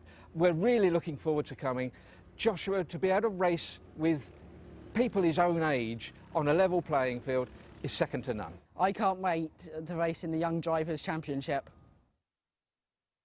So if you want to get involved in the Club 100 Young Drivers Championship next season, just head to the website www.club100.co.uk or find us on Facebook, Club 100 Racing.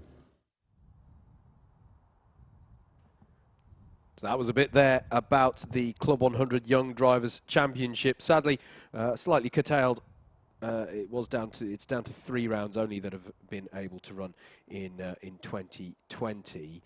But still great that championship has been able to get underway this year, and it's been really good to see some of the drivers coming through that Young Drivers Championship and also taking part in these events as well. There's nothing that precludes you from taking part in both the Young Drivers Championship and this as well.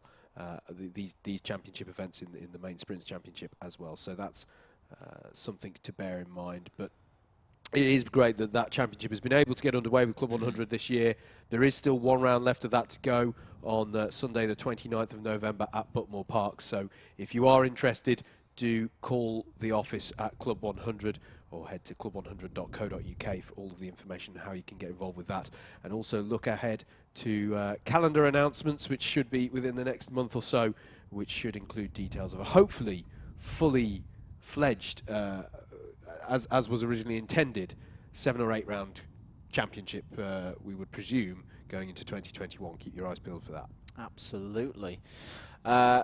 Clouds in the sky. Apparently, we've had a field report from Chris Simpson out there on the cameras that the sun came out from behind the trees for a few moments, and he's slowly starting to thaw out.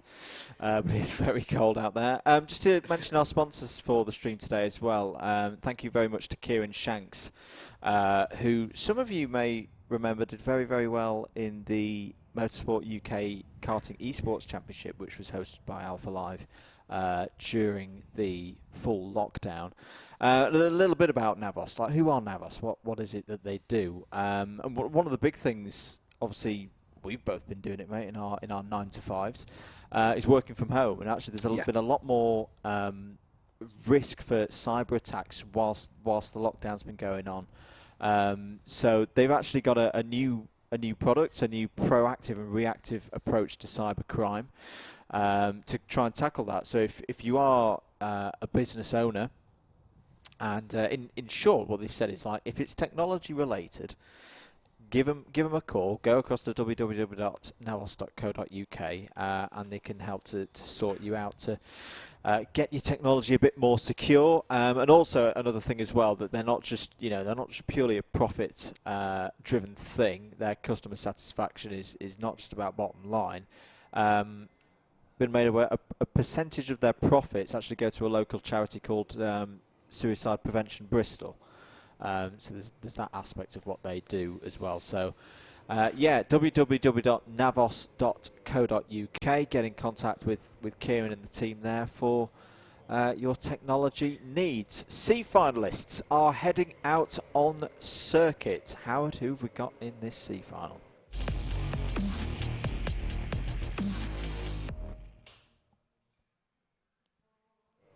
Apologies. I'm glad you about the stinger. I'm glad you asked me, mate. Darren Townsley will start this one from pole with Wayne Dunham alongside Ben Bennyworth and Elliot Muse on row number 2. Row 3 is Tim Williams and Simon Kavanagh. James Wortman and James Dunnett will make up row 4. Row 5 will be Andrew Perry and Sonny Cundy. Jaden Cadigan and Luke Phillips make up row number 6. Row 7 is going to be Dimitri Zeldin and Chris Wharton. Then it will be Matthew Batter and Peter Clark on row 8. Row 9 will be Blake Templey and Martin Robinson. Benjamin Robinson, a driver who hasn't had too much in the way of luck today, and Chris Solomon will round out your top 20. There's Nick Polycott, Karen Hijatsi, Lewis McKinnon, James Fremont, Will Appleton and Doug Cook, as I raced through then, not realising that they were going round again. But that is your grid. 26 karts in the C final, Andrew. Very good. In the C final, fantastic to see, as JV walks across there to do some marshalling business. Comment in on YouTube from Athletes NL, Netherlands. JV is a legend. Yeah, he is. Yes. He is. And I have to say, I want to say this as well. Yesterday when he was doing the briefing with us, he said, now October is often the time when I would pass through details of next year's calendar. And I honestly thought with all of the disruption, there was going to be a but. There was going to be a but, unfortunately, given the circuit. No. He went and said, so expect to see that in the next few weeks. And it just, to me, it underlines the dedication, the professionalism with which the Club 100 team go about organising this championship. They are, you know, with all the headwinds that there are at the moment, they are not letting that deter them from putting together another quality calendar for for next year, indeed. And a BUKC season, having just finished one that will get started pretty soon as well, we hope. Right, C final time. Remember, the top 4 from this race go through into the B final. That is what this race is going to be all about. There will be a little trophy as well for our C final winner. But to be honest, for these drivers, that spot in the B final is probably worth more. Drivers in 5th, 6th, 7th and 8th, they've got work to do. They've got the best shot to try and get themselves in there. Longer final this as well, 12 minutes on the timer. Steady to the lights, away we go then for the C final. Who's going to get the run up to Christmas? It's a good start for Darren Townsley and Wayne Dunham. They've held their front row positions as those towards the back are trying to force their way through, but it's going to be Townsley from Dunham. Tim Williams there in 3rd, looking to the outside, and Elliot Muse there as well, as someone's careering into another driver towards the back end of the field. And that's not what you want to be doing on lap 1 of any race, but especially this one. Down into Ashby they go then. Number 81 has a big catch there. It was Andrew Perry. 17 is Wayne Dunham. Wayne Dunham is out of the race on lap 1. He's had a problem there and come to a halt on the exit of Ashby. And see if he can get it going again, but even so, there's no way. And look at this, 5-6 wide down into Osiers. Don't do it. How did that happen? And they all have worked. Do you know what? Considering the amount of drama on this first lap, I'm dead impressed by how they've all kept it together. This is, you know, supposedly our field made up more so of novice runners. This is fantastic. Sort of a disappointment for Wayne Dunham, key player in that Class 3 within the championship. That is disappointment for him for this one. One has to imagine this may very well turn out to be one of his dropped scores. Darren Townsley leads, Tim Williams in 2nd, Simon Kavanagh in 3rd, James Wortman and James Dunnett round out your top 5. Benjamin Robinson, I just want to give some good news on his front today. Up 6 positions on that first lap. He is going to be one to watch here. Blake Templey as well, up 5 positions. But Will Appleton up from the back to 15th. There are going to be some really interesting ones here who are working their way up. It is not a done deal for this top 4 by any stretch of the imagination. And they've got the time to do it as well with this longer final than you have with a heat. It's all just about keeping calm at this stage of the race. Here are your leaders. Darren Townsley there in the 13. Now this top 3, in fact the top 4 have got to work together. Yes. They have got to get together. No point fighting now. That's Robinson. Oh, he's got to be careful naughty. though. So that's Benjamin Robinson going through on Andrew Perry, that was. But that, he's got to be careful, Andrew. Yes, there's the opportunity. He has the pace, one would imagine, to work his way up. But he has to do it cleanly. Otherwise, it's going to all be for naught. If this top 4 work together, they will pull away from Elliot Muse and have those positions in the B final sewn up. They can then have a good fight in the B final and try and get some more points through it. But they do seem like they're... Townsley was defending there. And Tim Williams is having a look into Wilkins, and they've got to be careful, Andrew. And Tim Williams is going to leave himself exposed for Simon Kavanagh to go down the inside. And this is not how to do it, and don't hit the tyres. And if you're Elliot Muse in 5th place right now, you are licking your lips, because this is exactly what you wanted to see up ahead of you. I mean, yeah, you've just got to, in this early phase of the race, and there is Elliot Muse now in that two-tone blue helmet there in the 145. He is now right on the tail of Tim Williams over 4th place. with no one behind him either, as there's a penalty for Simon Kavanagh in third place, and that penalty is ABC bump and pass. There you go. It is, and it's now impossible for him to qualify. It's impossible for him to be promoted, because even if he wins the race, he'll be demoted 4 positions from first, and that will put him down in 5th. It will indeed. Benjamin Robinson, your fastest driver out on circuit at the moment, 55.206. Bizarrely, what that would mean, though, actually, is that this man here, Elliot Muse, now should not battle. He should work with them ahead. Yes. But he won't know that unless he really knows his kart numbers well and goes, one of the drivers ahead of me is Simon Kavanagh, and he has a penalty. So likely to see him battling away, because he thinks he's right on the point. In fact, he's dropped back a little bit there. Something happened in the latter part of that lap.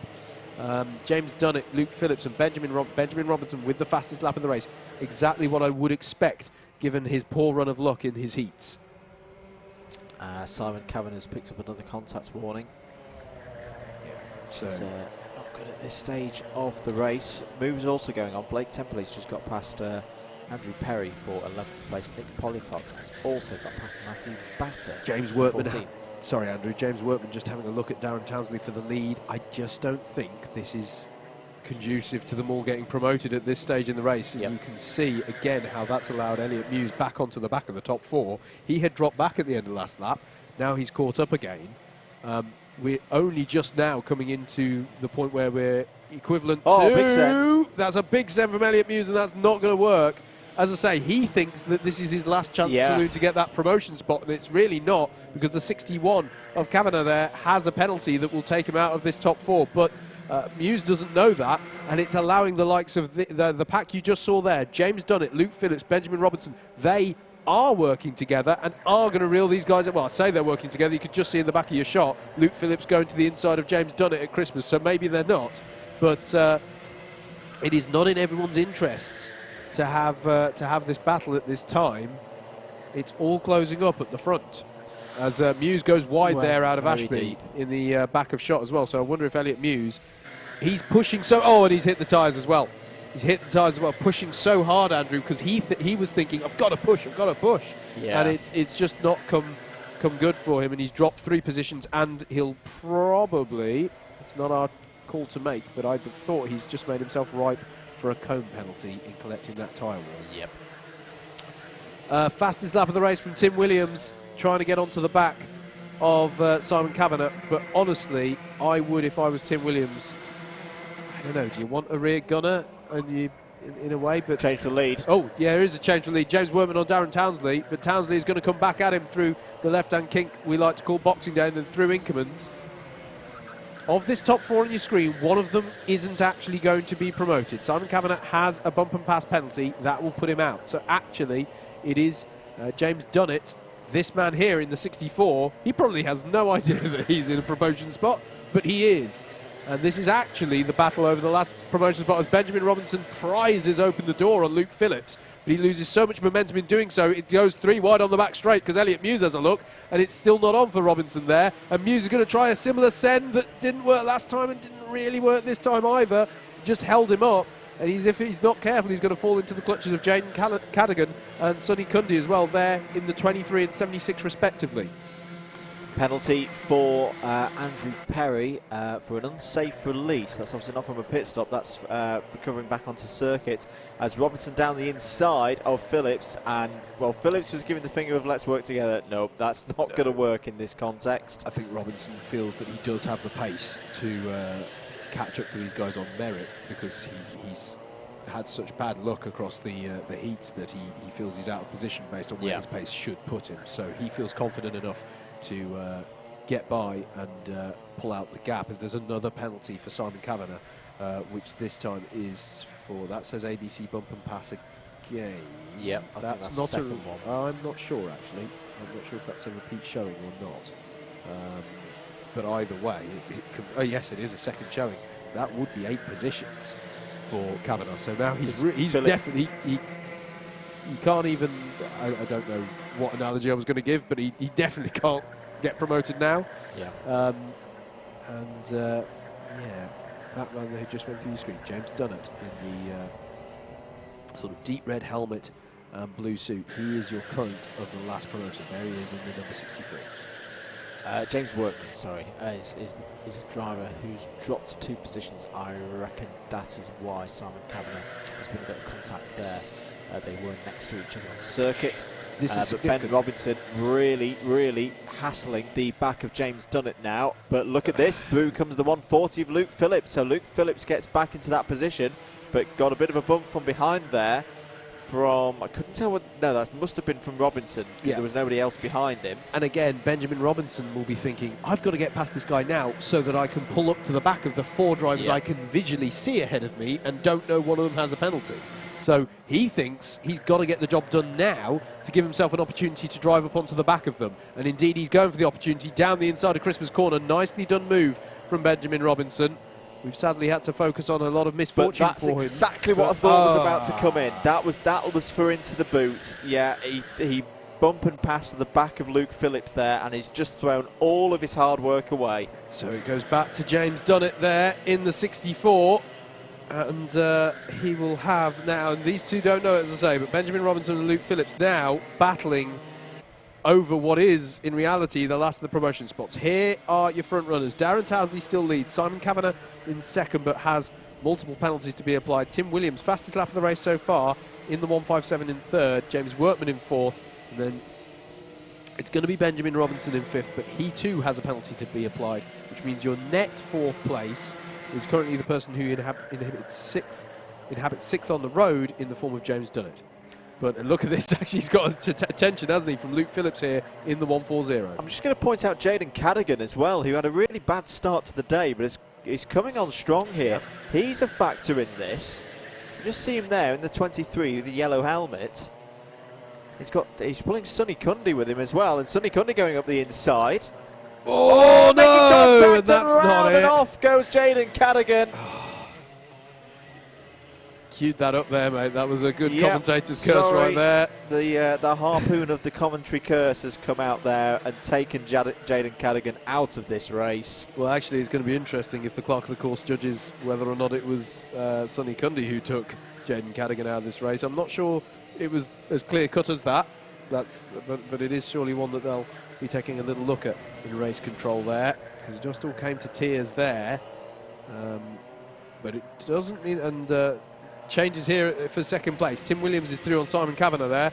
So Tim Williams in that 157 has got himself up into second place on the tail of Darren Townsley. Townsley, a Class 2 runner.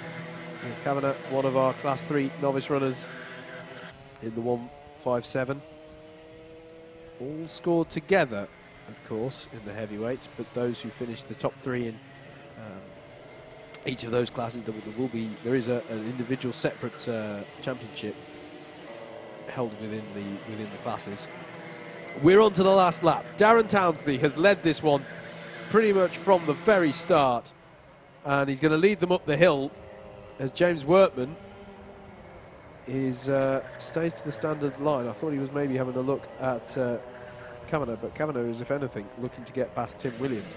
Kavanagh will almost certainly know he can't be promoted. He surely can't think that his penalty is for a cone or something like that, so he will know that he's there, but he's just trying to make up as many positions. And this is the significant change. That is Luke Phillips past James Dunnett, and that means that Luke Phillips has just got himself up into the final promotion spot.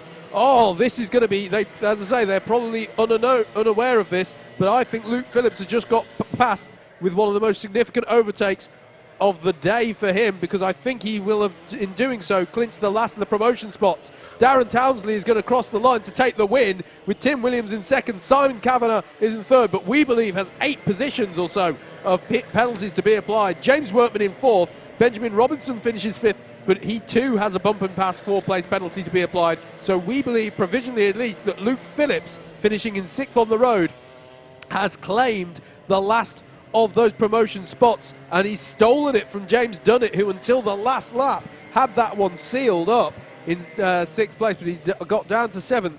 8th for Sonny Cundy, Elliot Muse in 9th, 10th for Peter Clark, Nick Policott in 11th, then it was Matthew Batter, Chris Solomon in 13th, Lewis McKinnon in 14th, then it was Dimitri Zeldin, Blake Temperley, Chris Wharton, Martin Robinson, Jaden Cadigan recovering after that incident with Sonny Cundy in Wilkins, Andrew Perry, Will Appleton, Karim Hijazi, and then we expect to see James Fremont coming through. There he is. And that is it, because of course we saw the issues for Wayne Dunham, sadly putting him out of the race. Costly result that for Wayne in his pursuit of Class 3 honours in the championship. That was the C final then in heavyweights. Next up, out onto track, complete with the top 4 classified runners from that C final, will be our heavyweight and super heavyweight B final.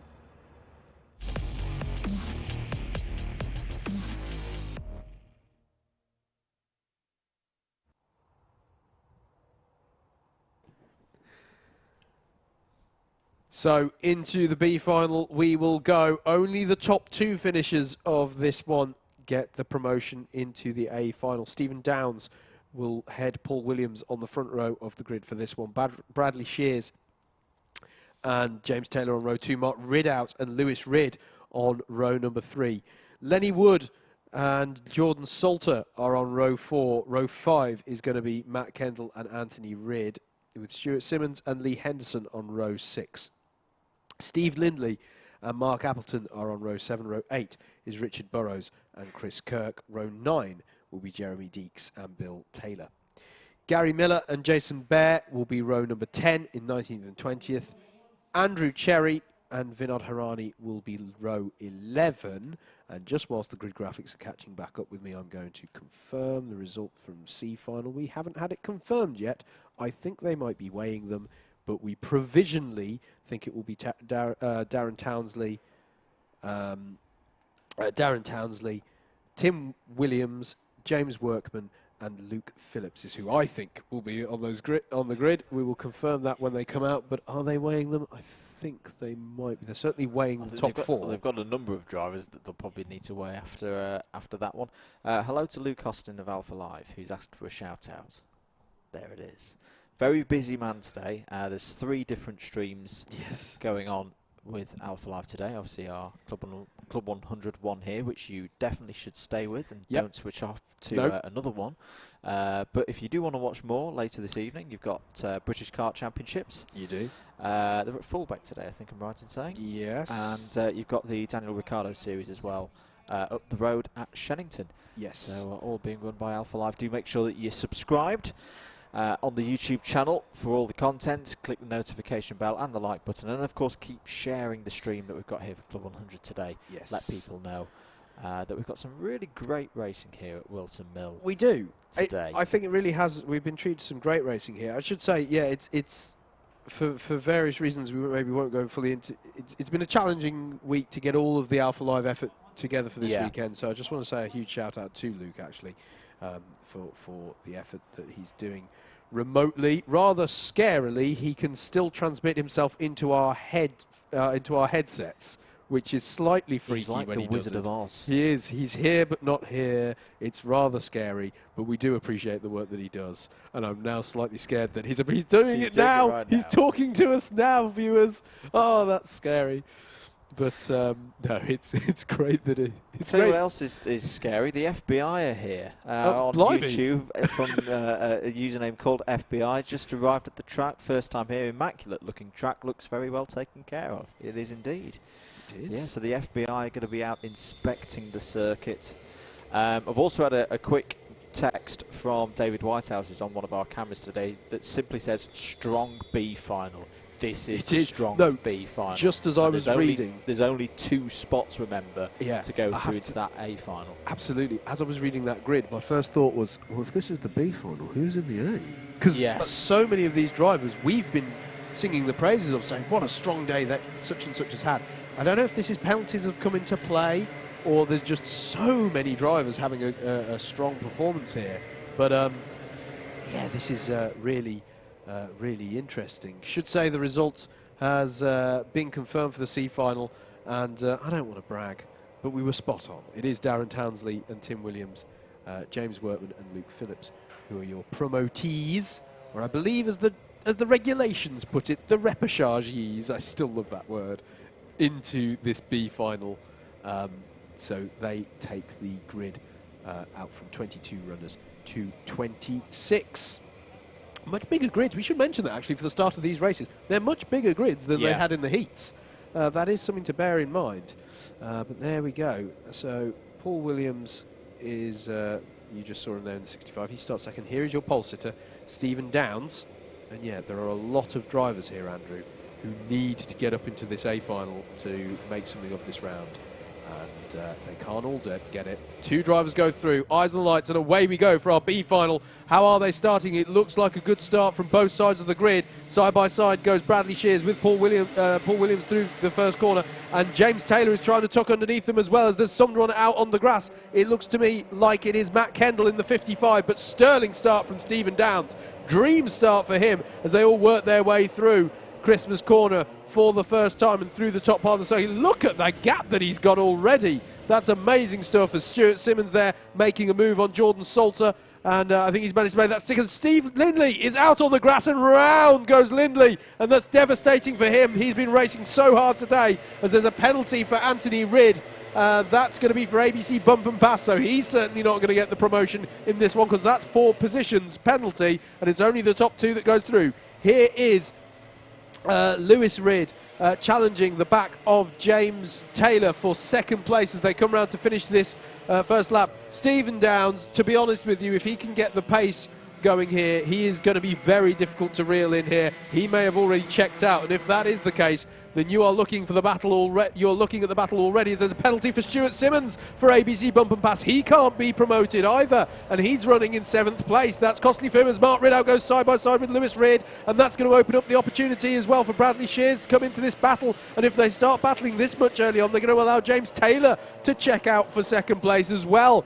This is a very frenetic start to this B final, as we predicted, with so many drivers thinking that they have a right to lay claim to the final promotion spot. Here's Paul Williams looking down the inside of Jordan Salter, and he's still side by side with him as they go down the back straight. And Lenny Wood's in with them as well. There's Stephen Downs. He's got a comfortable lead now.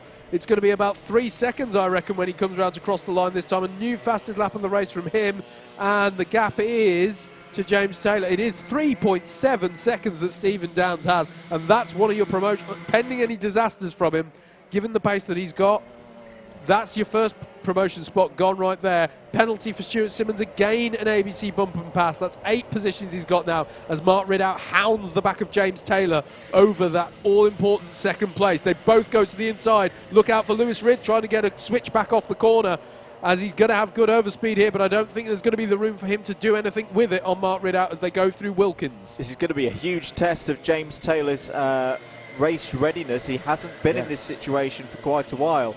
We've seen over the years here at Club 100 James Taylor pull off some fascinating overtakes. I remember him at Ella a couple of years ago doing round the outside moves in wet conditions, but this is a very different story.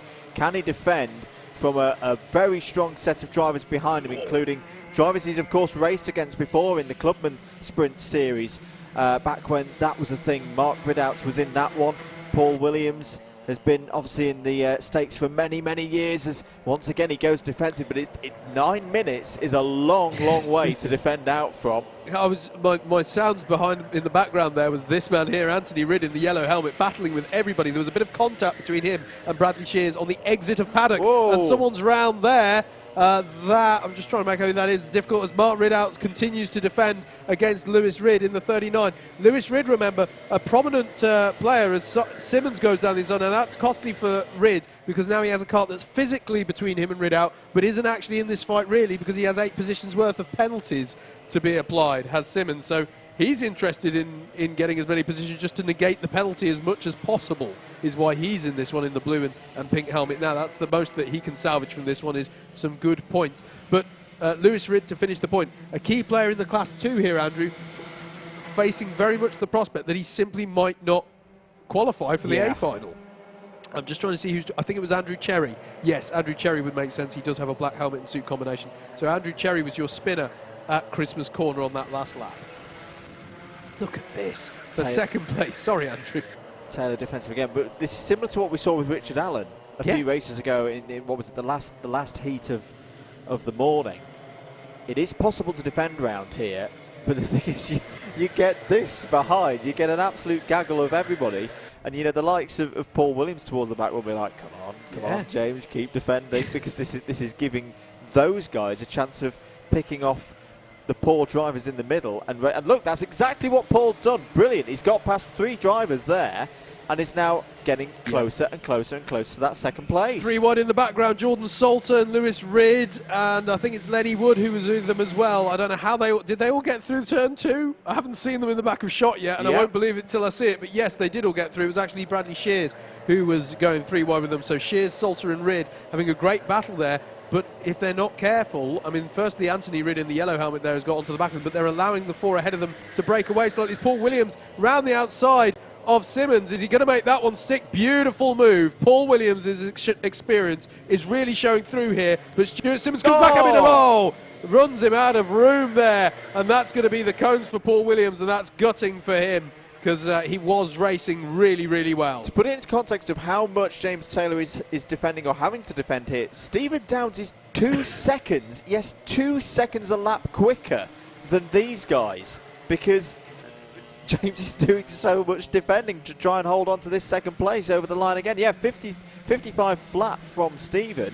A 57-1, and 57's all behind for this group here. 12 seconds the lead gap. But James, to be clear, James Taylor is doing exactly what he needs to do. Oh yeah, he's doing his best Gandalf impression. You shall not pass from here for the next 6 minutes. That's all he can do as Mark Ridout tries to find the gap. Look at this. They're almost Noah's Ark here through Ashby, 2 by 2, as they're all coming up. I mean, this harks back to truly trained. Lenny Wood down the inside of Bradley Shears. Bradley Shears is going to be run out. He would take out the tyres if they were still there, but they're not. So I think he'll avoid a cone penalty there. He might get a track limits warning, though, as James Taylor has a quick look over his shoulder. And, I mean, he's a quick driver, but it must feel a little bit like he's towing a horse box at the moment, because there's so many people behind them. Penalty for Bradley Shears, an ABC bump and pass. 4-position penalty to be applied to him. Look at how Mark Ridout is hounding the back of James Taylor here. The number 15 all over the back of the 111. Can he tuck under? No. This, Andrew, is so far one of the most impressive defensive displays I've seen in Club 100 this season, as there's a penalty for Lenny Wood now for the same bump and pass. And look at Stuart Simmons shooting the gap. Mark Ridout's going to be run out wide. That's going to allow Lewis Ridd back up into 3rd place. Run, James, run. This is the opportunity to break away if you can, because it's all started to break down out behind. Mark Ridout still involved there. Lenny Wood, I think there's more drivers out there who haven't got penalties, have got penalties than haven't, because there's Paul Williams. He's now got a bump and pass penalty. Maybe this is the tactic. Let's bunch everybody up. They all get penalties, and it doesn't matter where I finish. This is the best tactics I've ever seen from James Taylor. This is it. Lewis Ridd.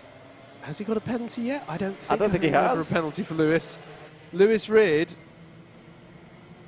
Whilst Howard searches for that, Stephen Downs has just set the fastest lap of the race, 54.745, so he's definitely cracking on with it. He's 15 seconds. Tom Buttersworth is absolutely right. He's going to lap the field at this race with 4 minutes to go. Right, Lewis Ridd doesn't have a penalty. Neither James Taylor in second nor Lewis Ridd have a penalty. Stuart Simmons in 4th does have penalties, and he's defending harder. There's James Taylor defending there. Lewis Ridd to the outside. Lewis Ridd's got to be careful, because Stuart Simmons will take the opportunity. The 42 of Jordan Salter is right there as well. And look at how hard James Taylor... It's inch perfect. It's great. It is great defensive driving. But there's Stuart Simmons. Joker lap, why not? This surely is where Lewis Ridd goes down the inside. But is James Taylor going to be able to fight back? Mark Ridout's going to try and tuck underneath, but there's not going to be the gap. Oh my goodness me, this is absolutely crazy stuff. Big that was a hit. Yeah, hit to the curb for James Taylor there. As they look at how the field is closing up as a result of this battle. They're just more and more karts keep adding to it. Between Lewis Ridd, I'm just checking the gap, the entire second half of the field, okay, second down to 24th is separated by 10 seconds. It's absolutely crazy here. Lewis Ridd, though, has been able to get past the stopper in the bottle. No offence intended. He's not pulling away, though. He's not pulling away massively here. James Taylor.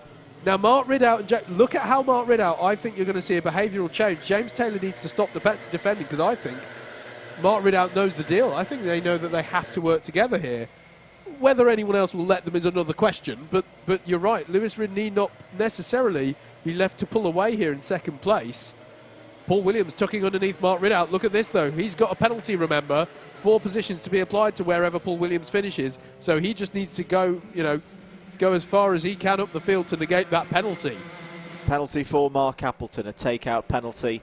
Where is Mark currently in the order? He's in 13th, so he'll drop down to 17th if things finish as they are, and that's the most ridiculous thing that I've said today. Of course it's not going to finish as they are. We've still got 2 minutes 15 seconds to go. Paul Williams looks to the outside of James Taylor's, down the inside there goes the number 17 of Wayne Dunham. So right now, so has I wonder, has Wayne Dunham been handed a place in this final? Because as wide goes James Taylor, forced wide by Paul Williams, and now it really is starting to break down. Oh.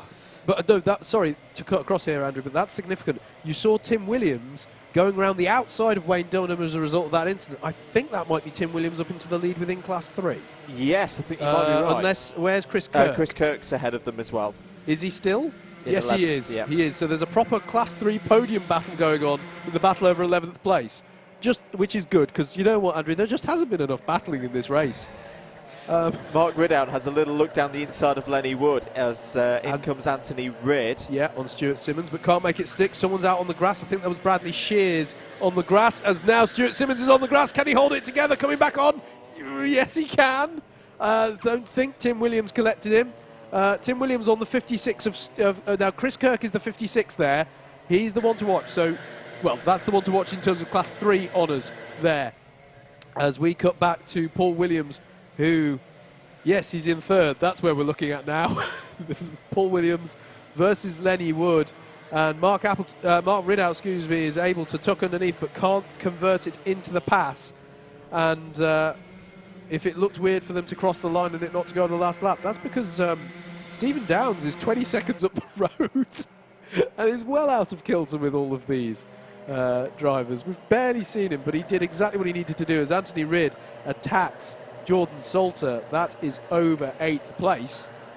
A little bit of a gap has formed now between the Paul Williams battle and the Jordan Salter battle there, as Lenny Wood is defending against Mark Ridout into Wilkins' corner. James Taylor looking to salvage something, as meanwhile Stephen Downs has gone on to the last lap. So this is going to be a real... the production crew are going, we've got to pick up the leader. We haven't looked at him at all for the last 10 minutes. It's been a very crazy one, this. Lewis Ridd there in the 39 just starts his last lap now. He is comfortable for this 2nd place, pending any disasters on this last lap. Paul Williams in 3rd, but has a penalty to be applied. Lenny Wood in 4th, but has a penalty to be applied. So James Taylor is going to, in the 1-1-1 there, is looking good to inherit a net 3rd place, but sadly that won't be enough, as here is Bill Taylor challenging Wayne Dunham. It is still Chris Kirk who heads up the Class 3 runners in this. That's the only podium that will be determined in this one. Here's Stephen Downs. Let me introduce you to him. He's been leading the race for the last 12 minutes, and now he takes the win. What a dominant victory from Stephen Downs. Gets himself the promotion up into the A final, and now we wait. And we wait. Here is Lewis Ridd, who has battled for this so hard. This is such a big result for him. This could be key in his pursuit of the Class 2 title this year. Lewis Ridd gets the promotion into the A final in 2nd. Paul Williams in 3rd, then it's Lenny Wood in 4th, 5th for James Taylor, 6th for Mark Ridout, Jordan Salter is 7th, Anthony Ridd in 8th, then it's Bradley Shears and Chris Kirk rounds out your top 10. And provisionally we say there are a lot of penalties to be applied. That's provisional with a capital P. Provisional with a capital P and possibly a capital every other letter. But he, we think, is the highest place of the Class 3 runners for today. Tim Williams in 11th, then it was Wayne Dunham, James Workman, Bill Taylor, Darren Townsley, Jeremy Deeks, Mark Appleton, Luke Phillips, Jason Bear, Matt Kendall, Steve Lindley in 21st, Richard Burrows, Gary Miller in 23rd, 24th for Vinod Hirani, Andrew Cherry in 25th, Lee Henderson in 26th, and Stuart Simmons 27th. What happened to Simmons towards the end there for him to drop down? But he has a lot of penalties to be applied either way. 27 just confirmed something for me. I think Wayne Dunham was awarded a spot in this B final as a result of having a mechanical whilst being in the top 4. Oh, okay. That's why we had 27 in that race. Okay. So well done to Wayne Dunham for turning that opportunity into some good points. Yep. But we're going to take another short break here at Whilton Mill and get ready for our heavyweight A final. You're watching live coverage of the Club 100 Heavyweight Sprint Championship with your stream provided to you by Alpha Live, sponsored by Navos Technology Solutions you can trust.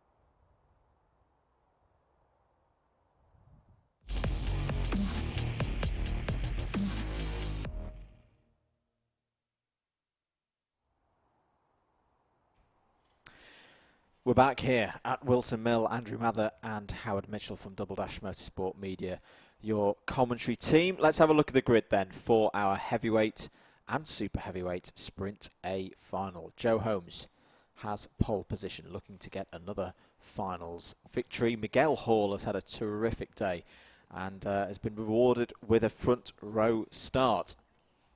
Anwar Barul Smith, the main challenger to Holmes in the title this season, starts from the second row of the grid alongside Adam Wright. Matt Wildman and Stuart Jones go from row 3. Jack Bolton starts from row 4 alongside Jeff Lamb. Steve Bosley's been fantastic so far today.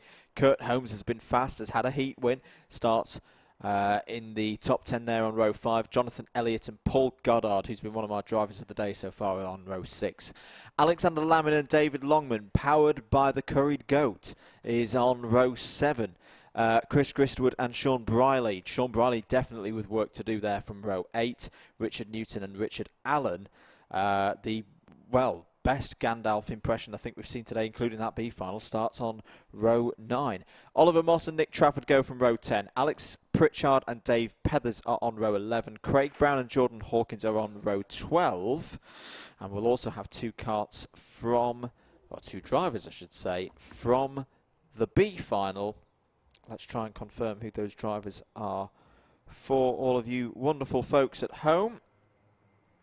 We've not had formal results come in, but I can hear carts going out, so I presume it's we'll just know updating as we go along. There is practice ahead of this race, everybody, so don't worry if we're not getting excited about carts going around a circuit. This is just to give drivers the opportunity, this A final being vastly weighted as the most important race for these drivers today, to get the opportunity to test and see are they happy with the carts. I just want to underline, as we wait to get it confirmed, that if Lewis Ridd has got that promotion, I just want to outline for people why it is so significant. Lewis Ridd currently sits 8th overall in the heavyweight championship standings, but more crucially, he sits the highest of the Class 2 runners. He is, come on Howard, quick maths. He is 15 points ahead of Alex Pritchard, who is 2nd of the Class 2 runners, and is in this final. Jordan Salter. Yeah, sorry.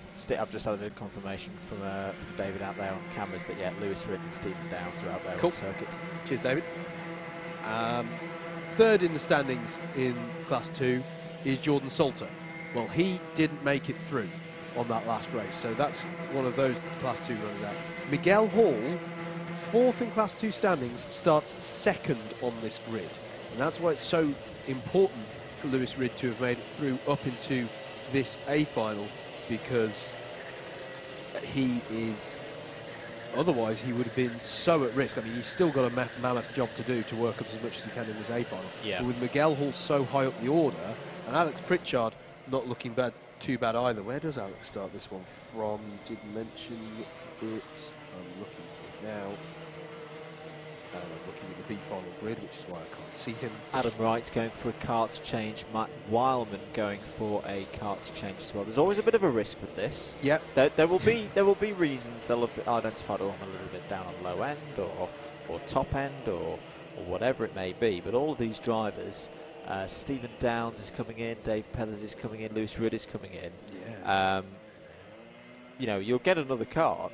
there's no guarantee that that one is going to feel any better for the individual driving it. Yeah, and you've got a very short space of time in which to make that call. Just to finish off my point, Alex Pritchard starts this one from 21st, so it's possible. But that is the kind of thing. Andrew, every time we do one of these streams, we obviously want to outline how exciting it is and how interesting it is. This is looking so tasty as an A. I tell you what else is good about it, as David's pointed out. You've got 4 super heavyweights in this final and 9 C2s. Yeah, yeah. Now I think that is a bit of a Whilton thing. We've had this with Whilton over the years. It's probably this circuit and Buckmore Park are the tracks that the wider collective of drivers are most comfortable with. You know, we often come here 2 times a year. Yeah. Yes, we may run 1 round on the International and 1 round on the Zulu layout. But, you know, the boot's no different between those. Christmas is no different between those 2. So you do see... Well, I see the field spread is a lot closer. It's a lot more competitive at this circuit than, say, I don't know, a Lyd or a Bayford Meadows or one of the Welsh circuits. And I think that's what we're seeing here today. We've seen C2 drivers getting on top of their game and really, really mixing it up there with the C1s. And I think as well, Andrew, it's partially as well because of how, after perhaps Buckmore and Rye, I mean, this is a classic circuit for Club 100. If you run any of the series, if you've graduated to Club 100 from BUKC, you've been to Whilton Mill loads of times. Yeah. The 3 rounds we've had for the Young Drivers Championship this year, the first one, the inaugural round, Whilton Mill. All of Club 100's championships come here. It's a great circuit. It's got a central location within the country, which is good for everybody. But it means that it's so competitive here each time we come because of the experience that people have around here. And it is a good circuit for those. If you didn't believe us before, the last race surely showed it, just how good this circuit can be for battles that allow drivers, you know, maybe a driver who's not on the pace but can defend like crazy. It is possible here. So I think that's why we see drivers featuring in the way that they do. I think, has Anwar Brule Smith gone for a kart change? Anwar's gone for one as well. Yeah. So I think that's one of them. Yeah, there he is. Waiting for him to pull back in. Is he pointing at something? Is he happy with that? I think he's... But yes, do keep your comments coming in, everybody. We're keeping an eye on them on the YouTube stream. Good afternoon to Matt Hale. Looking forward to this A final. It's going to be carnage. I hope not, respectively, Matt. But I get what you mean. And he's cheering on Joe Holmes as ever. The G3 Pro crew out in force. I mean, yeah, this is such a tight grid, and from a championship perspective as well, to have the top 3 as we think. Sorry, I've got to read this out from Hicksy. Just arrived at the track and watching from the boots. Downs has just pitted in after the race, and I've had enough time to type all of this, and there's still nobody else entered in the pit lane. Big win. Yeah, it was fairly big. As we're going around again, but from a championship perspective, Andrew, this is really fascinating as well. The 3 people who we think have the best chance. There's other people who can mathematically do it as well, but the 3 people who we think have got the best chance of winning this championship, Joe Holmes, Anwar Brule Smith, who is back in the pits here, and Adam Wright, are all on the first 2 rows of the grid. And you've got a feisty racer in the form of Miguel Hall, who's looking to capitalise on his position to get some good points in Class 2 in amongst them. That's the first 2 rows alone. And then you go to row 3, Matt Wildman, who's in it to win it. He's got nothing to lose. He's been driving really, really well today. And Stuart Jones as well has had a really good run today. I mean, just this grid is looking so interesting ahead of this one. And that, I think, is why, if it seems like we're going around for a while, yes, the drivers are all checking their karts, making sure they're happy. Anwar will now be concerned that the kart he's got is a bit cold. That's why he's trying to warm up the engine there by covering the air inlet there, putting his hand over there, over the radiator area of the kart, sorry. And that's so is Joe Holmes. Everyone's trying to heat up their engines as Look at them. They all look like they're all just chilling. Someone take that and Photoshop them onto deck chairs or something. That was a nice look there as they're all coming around trying to get as much heat into the engines. And they've been weaving as well to get as much heat into the tyres. Are we good for a start this time around? Yep. Yes, we are. Here we go then. Hang tight, everybody. Joe Holmes is going to lead them away. Looks like a strong start from his side of the grid, and indeed, Anwar Brule-Smith will immediately go into second place as Miguel Hall slots into third. Adam Wright, if he wants to stay in contention, Jack Bolton and Stuart Jones are going wide in the background as well. Adam Wright is going to want to pounce on Miguel Hall early if he can at all. Matt Wildman's up into fifth, and Steve Bosley there with a good start as well in the number 40, up into sixth, highest place of Class 2 runners. Yeah, bit of bumping and barging, but all of them have got through again, to be fair. Most of the starts have been fairly clean in terms of nobody getting spun out today so far, so good work from the heavyweights, lightweights. You've got to do the same.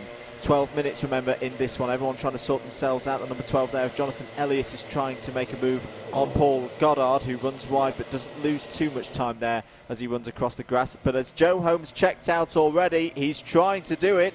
As Anwar Brule-Smith there is in second place. Contact warning for the number 52, which is Kurt Holmes. But this trio, we've been saying it for a few times today, Howard, they've got to work together now. With a driver like Joe Holmes out front, they cannot afford to start squabbling here. They've got to work as a trio to try and pull Joe back in. Absolutely. Steve Downs, you know what? He was jealous of everyone getting a bump and pass penalty in that B final. Now that he's securing the A final, he's gone and got one. Yeah. Sean Briley's had a problem. He's down to the back of the field, so maybe that's where that was. If he's been taken out of the race. Big for the driver who currently sits third in the championship. When we talk about sitting third in the championship, why are we talking about the three at the front? It's because Joe Holmes hasn't been to every round. Correct. His scoreline actually features quite far down the table. We know once drop scores have been taken into account, his will be strong. But Sean Briley is a key player in this championship, make no mistake about it. And that's expensive for him. That's a drama there for him, for the driver currently sitting in third place in the championship. As I think these second through fourth here, Andrew, do know the score, don't they? Yeah. They know that they've got to work together to get on, or do they? No, Anwar's going defensive here. Is this not lending a bit of a win here to Joe Holmes? Well, not a bit of a win, the win in the heavyweights here for round 7 of the championship. Do they really feel already that they don't have the measure of him pace-wise to battle? That seems incredibly early for them to make such a judgment, Andrew. Track limit warning for Anwar. He did run a little bit wide as they came through the final corner, so that was well picked up on by, I suspect it's Muttley down there. Muttley loves a bit of track limits. Well, he hates them, funnily enough, but I know what you mean.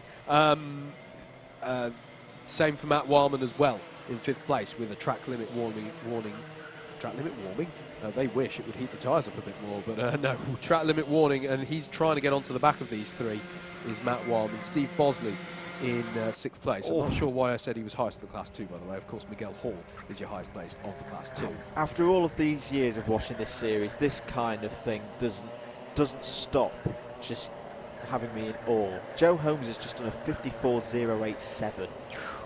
Just to put this into context, folks, we saw some high 53s yesterday in the E60 in dry conditions on brand new tyres. Yeah. These tyres that they're running on now have done all of the racing that you've seen this morning and all of the racing yesterday as well, as Colin McCone's just been destroyed by somebody in the background there.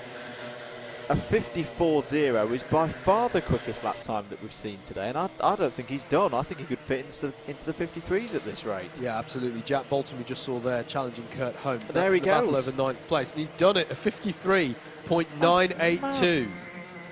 Absolutely insane pace from Joe Holmes, and he's pulling the gap out. That battle over 2nd place where I went, surely they can't be judging, they can't keep up with him. Well, at the moment, they can't. They do not have a reply to Joe Holmes' pace, as now Jack Bolton is past Kurt Holmes over in the battle over 8th place. So now Kurt Holmes has the attentions of Stuart Jones and Jonathan Elliott behind him. 8 minutes left in this trophy final. We knew it was going to be frantic. It is. There's battles all the way through as Jack Bolton nudges those tyres there on the exit of Wilkins. They weren't in their normal position anyway, but I wonder if that one is going to accrue a penalty for him there. We knew it was going to have plenty of battles. What we weren't sure about was how much pace Joe Holmes was going to have. A 53.883 pulls the gap out by another 1.5 tenths of a second.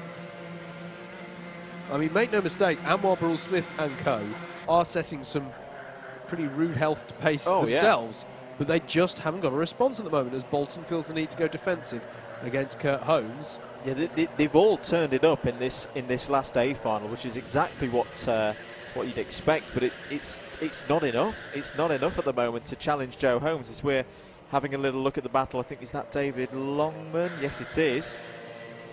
And having a battle with Oliver Moss. That with Jack Bolton now on the tail of Jeff Lamb in the battle over 7th place. There is Lamb in the 91. There's your race leader, Joe Holmes. It's another fastest lap of the race, a 53.861. And still, Anwar Burrell-Smith has just set a 53.909, but it's still not enough. It's incredible, and you can see how he's breaking away just slightly from Miguel Hall. You know, Anwar is now on the pace that we were praising Joe Holmes for a few laps ago. Yep. But Holmes is just going faster and faster. Absolutely incredible display at the front of this one. Matt Wildman, just to mention, is in 5th place. If things were to finish as they are now, that would be his best finals result of the year so far. There he is in the 131. A very nice helmet design, I have to say. I really do like that one. Nice, simple, clear cut.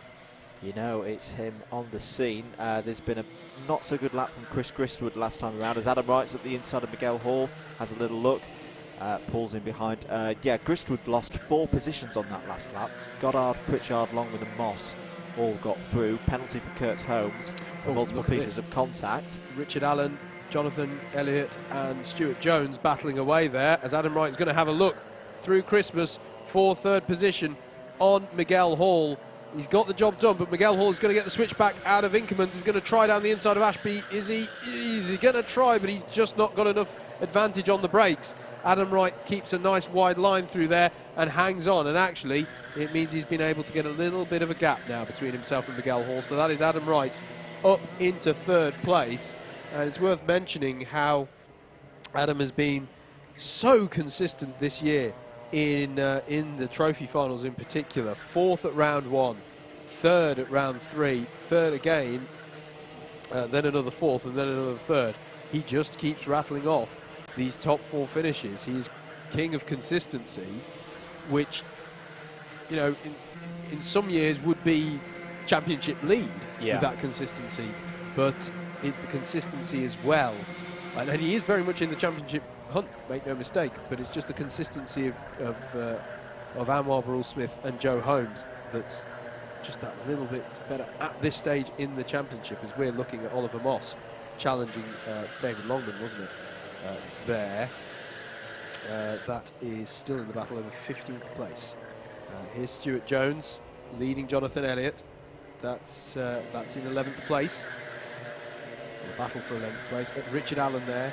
And in looking at this, actually, we are looking at the battle for the victory for this round in super heavyweights, because Jonathan Elliott is the highest placed of those at the moment. So the number 12 defending the number 26.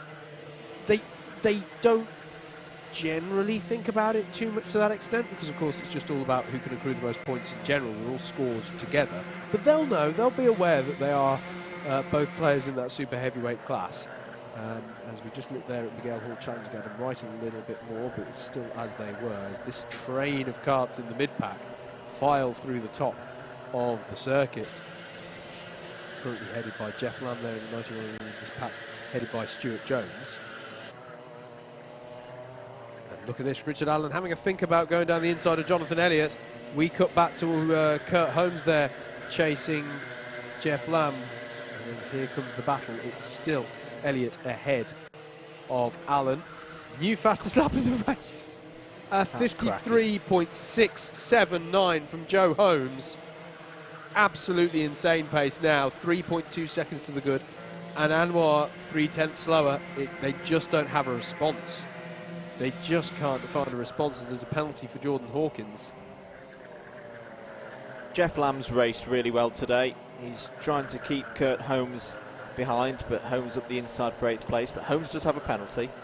But yeah, Jeff's quietly got on with his work today. hopefully will be rewarded with the top 10, but he's got a lot of drivers queuing up behind, including Stuart Jones there. I think in the preamble to the race I suggested Jordan Hawkins wasn't in this race. He very much is, so apologies for that earlier, but he isn't having the best one at the moment. 23rd place, and he's just got a 4-place penalty for bumper pass. As the Stuart Jones pack are catching up, have caught up onto the back of the Jeff Lamb pack to make a Miguel Hall. multi-pack. Sorry, Howard. Miguel Hall's got back ahead of Adam Wright for 3rd place. Here they are, right back up the inside, going for the 3rd position into Christmas. Gets it done, textbook move, but is he a little bit weak now as they go down into Ashby? He's surely got to defend a little bit. No, just gets good drive as they roll down the hill. Curb warning, needs to be careful. These two are really pushing. They really are pushing. They're using all the track and a little bit more as they're allowed to. This will be a big, big day for Miguel Hall as well. And Anwar has, as Andrew was suggesting a few laps ago, he has broken away now. Yes. He's 2.7 seconds down the road, with Joe Holmes a further 3.5 seconds. The thing is, Andrew, that even when he's not setting a new fastest lap of the race, he's now set 53 seconds. Ah, it's just not good enough, is it? He's just... I wonder if he's got a cart problem or his head's not quite in the game. Battle for 6th place, Steve Bosley and Jack Bolton. Jack Bolton's had to work hard in this final as Nick Trafford is off. And Bolton down the inside gets past Bosley. That's 6th place for the driver in the number 6. Penalty for Craig Brown, takeout. I guess that's why we saw Nick Trafford by the side of the road. That is going to gift 3rd place in Super Heavies to Richard Newton. Yep. It's worth mentioning, unless he can make up for that in the closing stages, and I doubt he can, because the next time our leader crosses the line, it will be to start the last lap. It has been, I mean, there's been plenty of fantastic battling. Here is some of it. We thought it might be for the head of the field, but Joe Holmes saw fit to deny everybody that, because he has just been so dominant. Here he is. I mean, he's been driving like a dream. There is Anwar Brule-Smith, who himself, we must emphasise how impressive the pace of both of these drivers has been over the course of this race. Anwar Brule-Smith has just set a personal best of a 53.867. It's just that Joe Holmes has just had the measure on pace. This is the battle over 3rd place. Adam Wright versus Miguel Hall. Miguel Hall would love to secure that overall podium result, but either way, he is on for taking the Class 2 honours here in our heavyweights for round 7. Here, though, is Joe Holmes. I'm sure the G3 squad are going mad watching this one right now, because G3 Joe is about to take this one. He wins round 7 in highly impressive fashion, ahead of Anwar Brule-Smith in 2nd. Adam Wright will cross the line for 3rd, with Miguel Hall, highest placed of your Class 2 runners, in 4th. Matt Wildman will finish a quiet but very impressive 5th place. Jack Bolton in 6th, got by Steve Bosley in the closing stages. Kurt Holmes in 8th. Steve Bosley and Kurt Holmes round out your podium within Class 2. Jeff Lamb in 9th. 10th for Alexander Lamin. Stuart Jones in 11th. Richard Allen in 12th to secure the highest finish for Super Heavyweights, just ahead of Jonathan Elliott. Good battle in the Super Heavyweights there. Alex Pritchard in 14th. Oliver Moss in 15th. 16th for David Longman.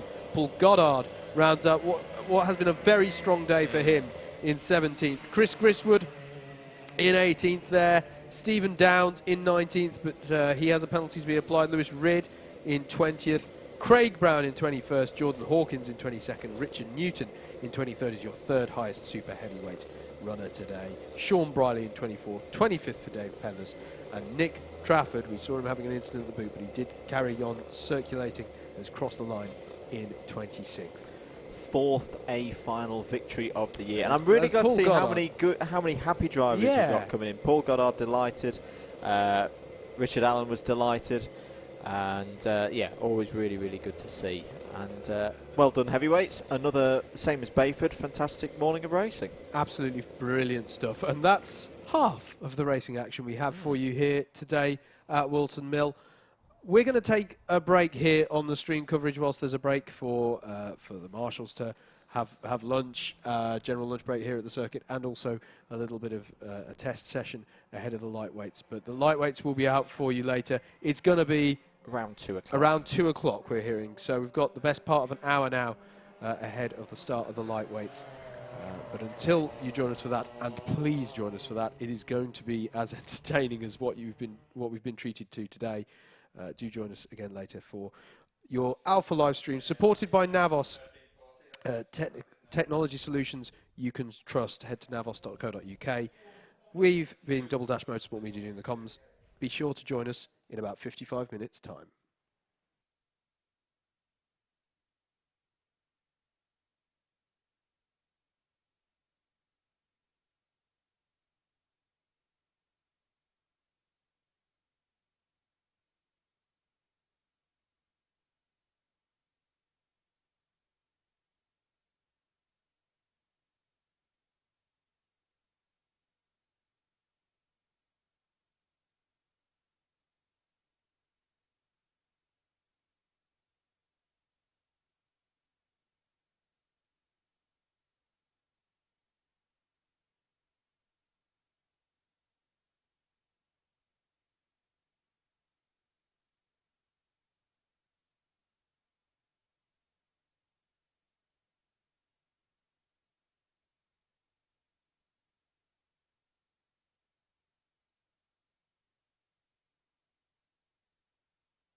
So yes, Club 100, we are launching the first ever high-performance two-stroke arrive and drive series for young drivers. We're naming it the Young Drivers Championship, designed for 14 to 18-year-olds. So, 26 years Club 100 has been racing now, and we've had thousands through the door enjoying their racing with us at that level playing field in a high-performance kart. Most of the drivers have tended to be sort of 18 plus, even going up to 70 years of age. And I think the awareness has not been there for the last couple of years that we can take drivers at the age of 14, in the year of their 15th birthday, they can race. So we thought it would be ideal to introduce something that attracts the younger driver and have them all racing as a group together, separate from the main Club 100 championships on a separate weekend. So young drivers out there looking at this video may be thinking, how does it work? What's it going to cost me? £1,400 is what it's going to cost you for a full season. 7 rounds of racing in the Young Drivers Championship with absolutely no hidden extras. So you're probably thinking, well, if we damage the kart, do we have to bring our own fuel? Do we have to do anything with regards to tyres? No, everything is provided. Your transponder is provided for the timing. Even race kit is provided if you don't have your own racewear. Drivers just simply need to turn up and drive. Hello, I'm Josh, I'm 15 and I'm from Norfolk. I've been racing in Club 100 for just over a year now. I really enjoy racing with these new karts. What I really like about Club 100 is the fact that no matter what driver level you are at, you will always have someone that you can race against because there are so many people. I really love racing in the quicker karts with the two-stroke engines because I find it more fun. What I also enjoy is that everyone is on the same equipment and it's also pretty level, so it's all down to driver ability. I'm Bailey Morgan, I am 14 years old and I am from Hastings. I started karting when I was 5 years old and I've been in Club 100 for about a year now. What I love about Club 100 is the sheer speed of the karts and how the brakes are really good at the same time and how each and every track is different in its own way. Well, it is really good because it's more clean, more fair, and the karts are obviously more fast, so that's more enjoyable. My name's Martin, I'm Josh's dad. We got involved with Club 100 just over a year ago.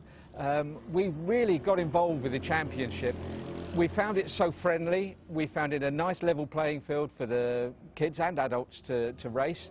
But more than that, it's a good family get-together. Josh is talking to his chums that he's met racing. We're talking to the parents. It's become a real social event with us. My name's Chris, I'm Bailey's dad. I go to all the races with Bailey in the current championship of Club 100. But we've got a new concept coming out next season called the Young Drivers Championship. It will put Bailey and other youngsters that are currently in Club 100 into the same bracket. It's a brilliant idea, and you know, to bring more young people into it, and hopefully, you know, they then move on to the bigger championship. You know, when they feel in this, you know, they're at the appropriate age and readiness, really. So Motorsport UK, the UK's governing body for all things on 4 wheels, right up to Formula 1. They recognise Club 100 and they think the Club 100 concept is a good thing, and they really do want to get involved in the Club 100 arrive and drive concept. So for the first time for next year in the Young Drivers Championship, which we're introducing, drivers that take part in the full season will be able to achieve their full race licence with Motorsport UK. I really look forward to racing in the Young Drivers Championship next season, as I think it will be nice to race against people my own age. The Young Drivers Championship is a brilliant concept. We're really looking forward to coming. Joshua, to be able to race with people his own age on a level playing field is second to none. I can't wait to race in the Young Drivers Championship. So if you want to get involved in the Club 100 Young Drivers Championship next season, just head to the website www.club100.co.uk or find us on Facebook, Club 100 Racing.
Well, welcome back everybody to Whilton Mill and live commentary from Double Dash Motorsport Media of today's Club 100 racing for round 7 of the Sprint Championships for 2020. Andrew Mather and Howard Mitchell with you once again all afternoon as we head into our lightweights competition. Out on circuit at the moment, you've got the last 5 minutes of the test session, so you're not missing any racing action, don't worry. Thank you for joining us here on the Alpha live stream, sponsored by Navos.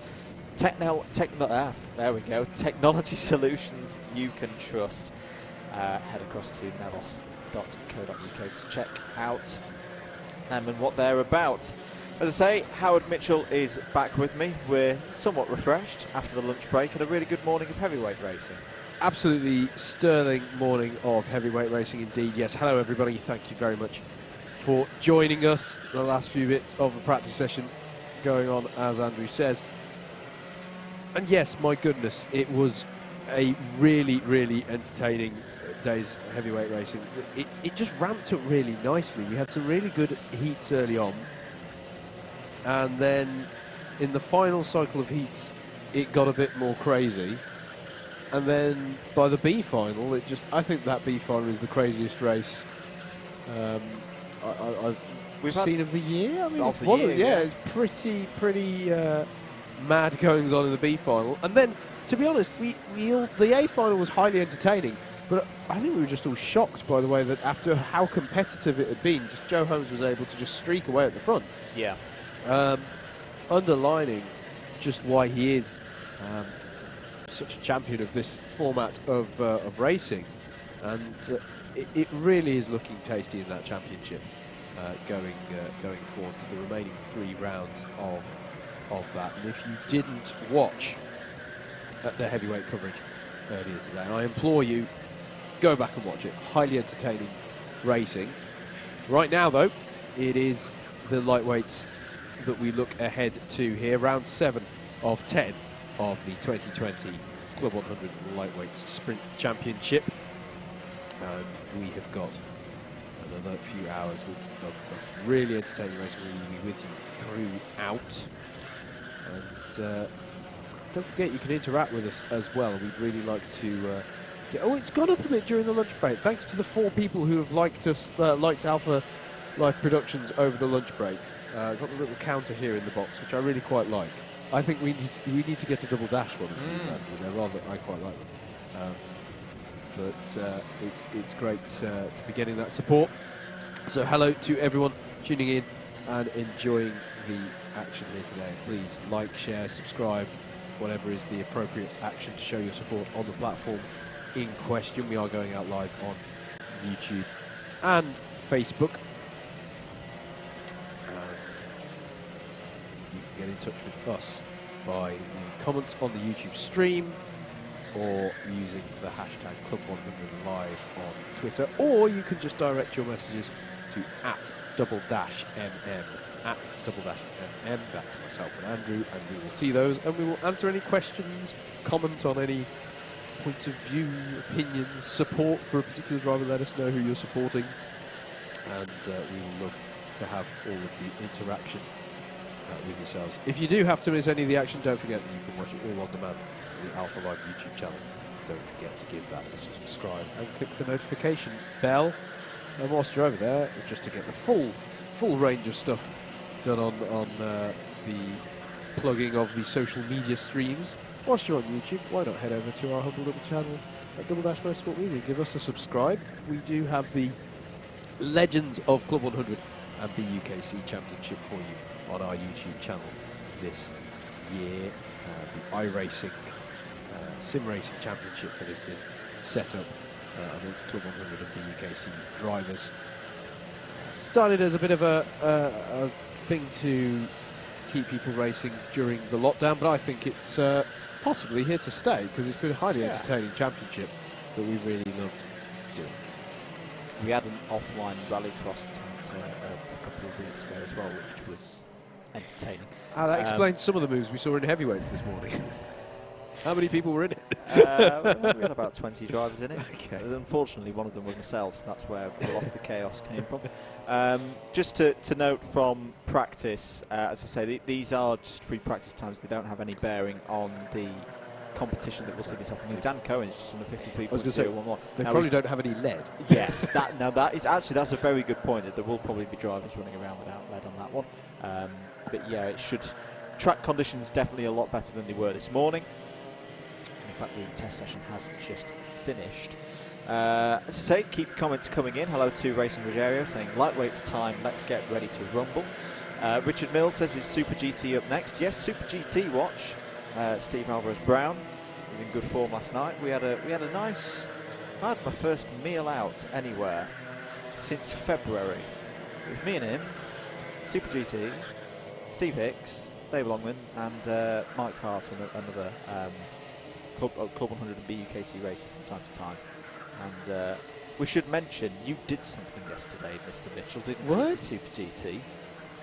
You put a curse on it. I didn't. And made him have a crash. I did.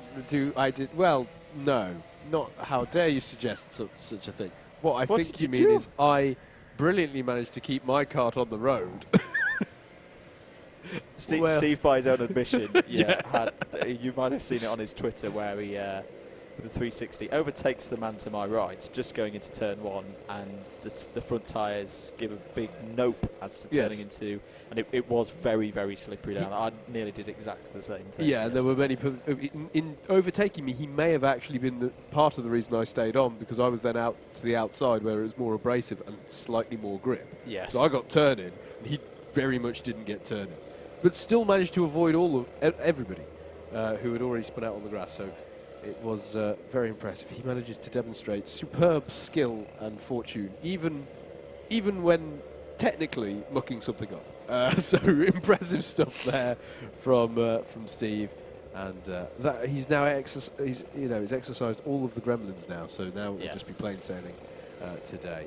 As the Alpha Live YouTube channel has pointed out, Steve will be out in the second heat. That'll be his first appearance of the day. So don't head off anywhere if you're a Super GT follower. He is out soon.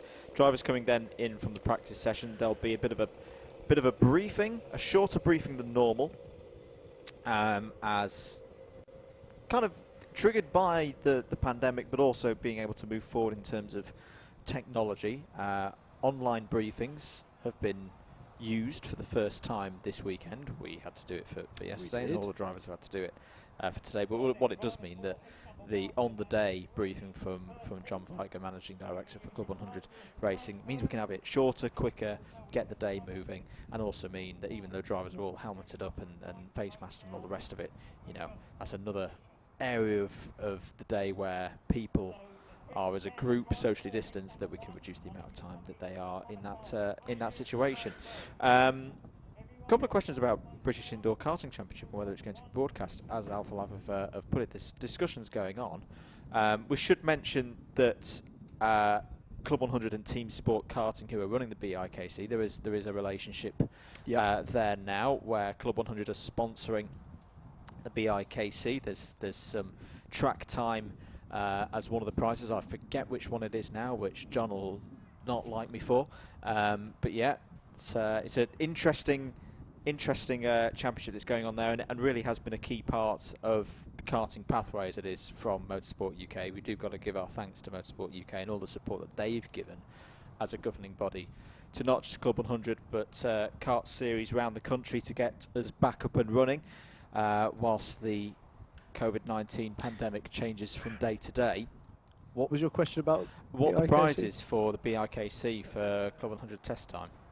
Oh, track time. The winner of each of the 4 adult classes supported by Club 100 will win entry into 8 rounds of the 2021 Sprint Series. That's a pretty good prize. That's a full representative championship season. Oh, well, I come back to the point that we were making on our podcast when this got announced. It's we can't enter, but I could do with that. See, you're saying that as if we'd be, good enough to win the thing. No. Oh no! As we noted at the time, that's absolutely impossible anyway. But I can dream, Andrew. I can dream. But no, it is a fantastic prize that Club 100 are offering as part of their support for that British Indoor Karting Championship. One day he goes from one day we're overtaking Super GT, and next thing he thinks he can win a British Championship. Today, keeping it on the grey stuff through turns 1 and 2. Tomorrow, the world. world. No. Anything else you want to say, maybe, before? I was just going to do a run through what the format is that we're going to go into. Yeah, let's do that, and then we'll do a bit of a championship rundown of what our situation is heading into today. Indeed. So this is round 7 of 10 of the 2020 Club 100 Lightweight Sprints Championship. There are 2 classes in the lightweights. There's there's 3. I did that this morning with the heavies as well. There's class 1, 2, and our class 3 novice class as well. There are going to be 12 heat races today, and each driver will take part in 3 out of those 12 heats. There are 20 championship points on offer to a win in a heat race. 19 points for second, 18 for third, and so on and so forth. At the end of those heats, the points that the drivers have accrued across their 3 heats will be added up to determine the grid for the trophy final. I should just mention as well that the grids for the heats are randomised, with each driver's 3 random grid positions adding up so that each driver has the same average start. The exception being our class 3, our novice drivers. They all start towards the back of the grid. That's to avoid inexperienced drivers starting on pole, which can be a little bit daunting when you've got the full force of a Club 100 field bearing down on you. So that's in order to give them an opportunity to gain the necessary experience first. So the points from those heats will determine where they sit on the grid for the all-important trophy final. And it's 130 championship points on offer to the winner of a trophy final, 128 points for second place, 127 for third, and then so on and so forth, going down by 1 point. This is round 7 of 10. Your best 7 rounds of 10 across the season count. What that actually translates into is your worst 9 heat results and worst 3 trophy final results get removed from your score come the end of the year. And there's various reasons why we do that. It's for events beyond drivers' control, the very, very rare situation of a mechanical failure on the kart. They keep these karts very good at Club 100, but every once in a while fate will come in and take a result from you. So it's to account for that, but also not all drivers can make all of the rounds. But that's the format anyway. We're going to have these 12 heat races of 7 minutes in length, and then that's all to set the grids for the all-important final races, which will be 12 minutes in length. Drivers heading out then for the practice warm-up laps for heat number 1. This is for all drivers, but especially those drivers who didn't take part in the free practice session. And we're going to take a very, very short break. Next up, it is heat number 1 of 12 for round 7 of the Club 100 Lightweight Sprints Championship.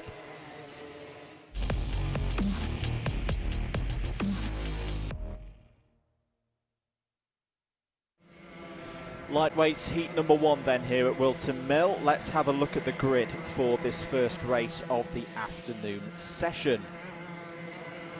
Joshua North has pole position for this race. Alongside him on the front row of the grid, Callum Brewell, graduates from the BUKC for both Warwick and Cranfield Universities, very experienced around this circuit. Martin Theodorou starts on row 2, and Peter Knight, now a member of the C2 class after his impressive performance in C3 at Bayford Meadows, starts P4. Dan Truman and Cameron Moss are on row 3. Stuart Hubbard and James Martin go from row number 4. Tom Fuller and Roger Davis will have work to do from row number 5 in their mid-grid slot across this afternoon's heats. Stephen Westwood and Hussein Rashid are on row 6. Ed Barrs, championship leader, will go over championship points in a minute. Starts from P13. Oliver Flashman, who won in C2 last time out at Lydd, is alongside him on the 7th row of the grid. Dean Everest and Jake Wilkins are on row 8.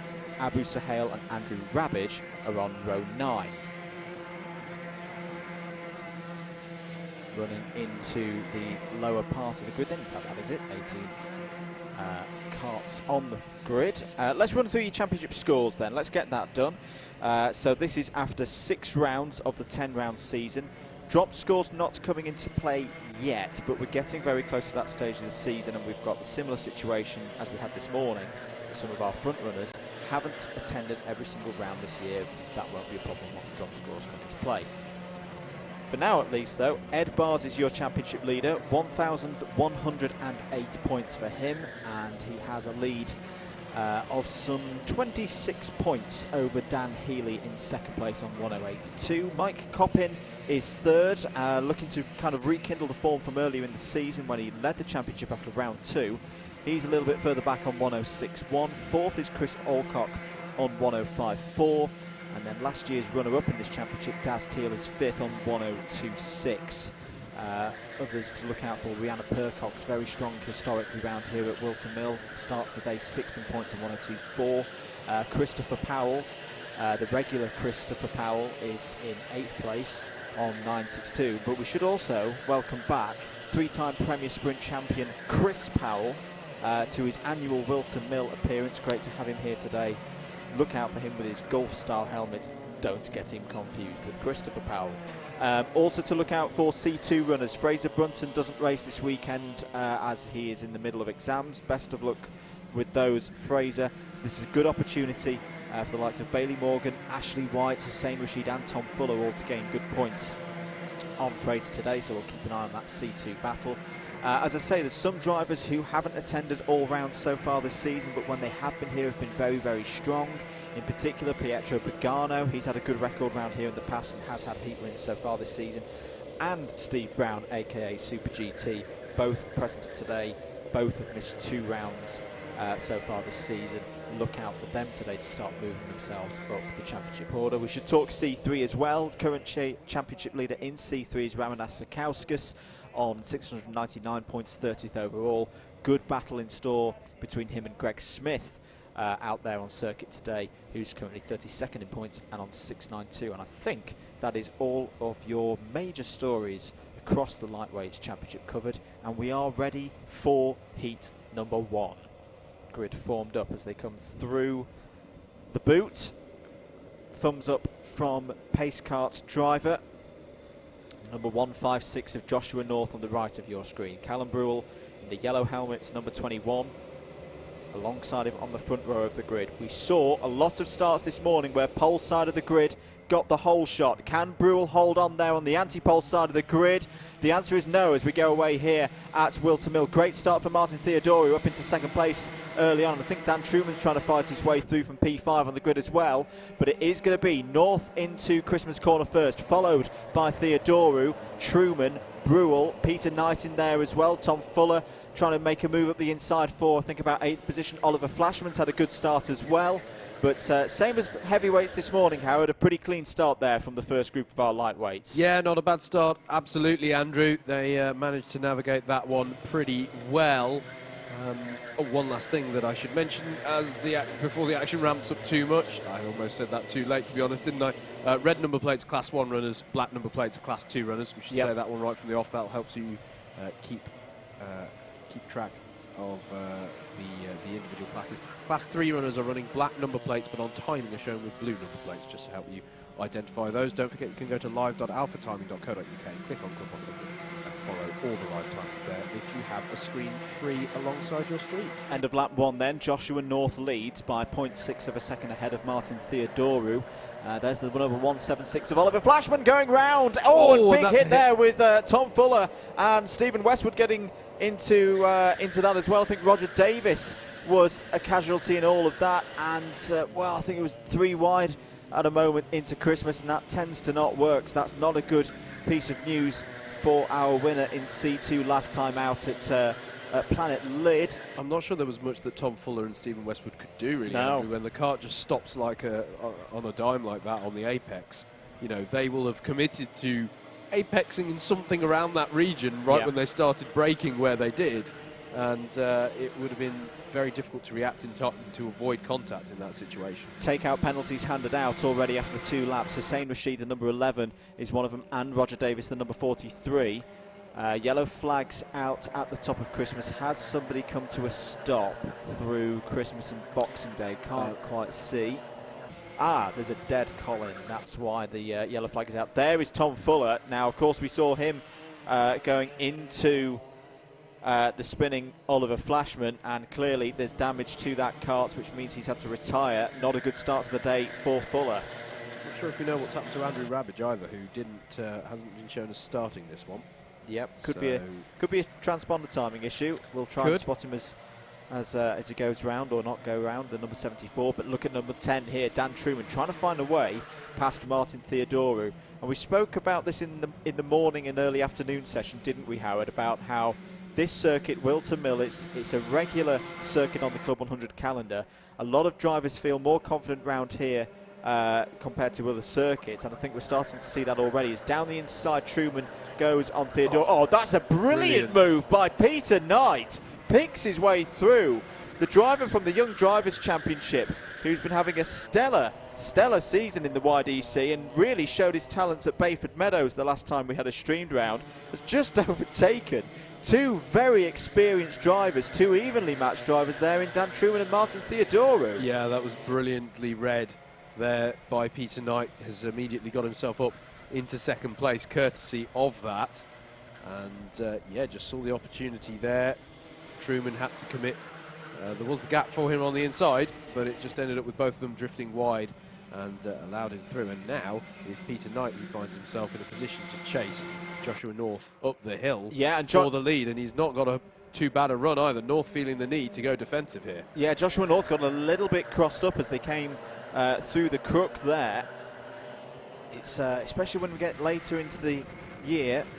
As down the inside, Peter Knight goes on Joshua North. Does he get the move done through Ashby? Oh no, he overshoots a little bit. Very easy to do, but he's now side by side as they go into Wilkins. And down the inside is Dan Truman as well, who hops up into second place.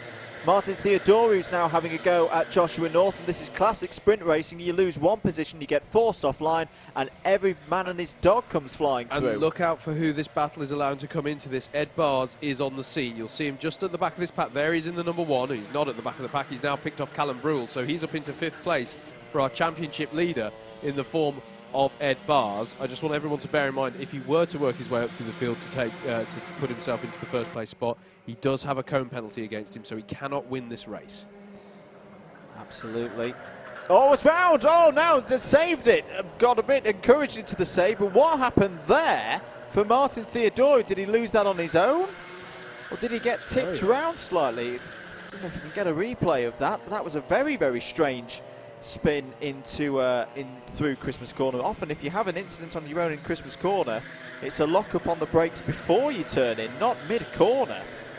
It's very strange. Yeah, as Hussein Rashid there was having a very earnest look at Stuart Hubbard, but wasn't able to get the job done there through Oziers. Here is Ed Bars then. He's fallen off the back a little bit of those ahead of him.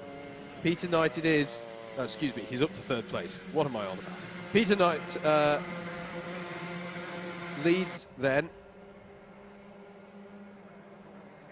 Dan Truman in second, Ed Bars in third. I'm just having a look. What happened to Joshua North on that last lap? I think he got involved with the incident with Martin Theodorou. I think Martin Theodorou clipped the rear bumper of Dan Truman's number 10 car, and that was just enough to pit him round. So it was a driver error. Less than a minute to go then in this one. Still all to play for, but this has been a very impressive performance yet again from the youngster Peter Knight. We're looking at this battle between Callum Brewell and Stuart Hubbard. Stuart Hubbard to the inside there. Can he get the move done? No, not quite. Hussein Rashid's now going to get involved. Ed Bars has just set the fastest lap of the race so far of 53.316. Still side by side between Rashid and Hubbard's being forced wide. And here on the scene now, Joshua North trying to get back involved. Last lap then for Ed Bars, trying to keep the pressure on the likes of Dan Healy and Steve Brown in this championship. Will he try and get this move on Truman done for second place? Because it's all for points. These heat races still count for championship points, not as much as the finals. But in Club 100 it's so tight in there, and it's Bars down the inside of Truman. Can he get the move done? But Truman's held that brilliantly round the outside and retains second place, side by side between North and Rashid as well, with Theodorou back involved with it. This overtaking going on all over right onto the last lap. But Peter Knight, I think, is going to come around and take his first victory in Club 100. There he is across the line. A brilliant result. Second place, very tight on the line between Truman and Bars, but Truman takes it. Callum Brewell second. Hussein Rashid on the road fifth. Martin Theodorou sixth. Stuart Hubbard, unfortunately, drops to seventh. And it was Joshua North Stephen Westwood and Oliver Flashman wrapping up the top 10. Ramanas Sakauskas, top C3 runner there in 11th. Abu Sahel, the graduate from Warwick University, 12th. Dean Everest, 13th, ahead of Roger Davis, Jake Wilkins, Cameron Moss, who all had problems. Tom Fuller did get back out on circuit after a kart change, but was 2 laps down in 17th. Andrew Rabbage did get out on circuit as well, but was 3 laps down in 18th. But there's your winner from the Young Drivers' Championship to C3 at Bayford Meadows, into C2 now, and a win at the first time of asking for Peter Knight. We're going to take a short break here at Whilton Mill. Next up out on circuit, heat number 2 for the lightweights.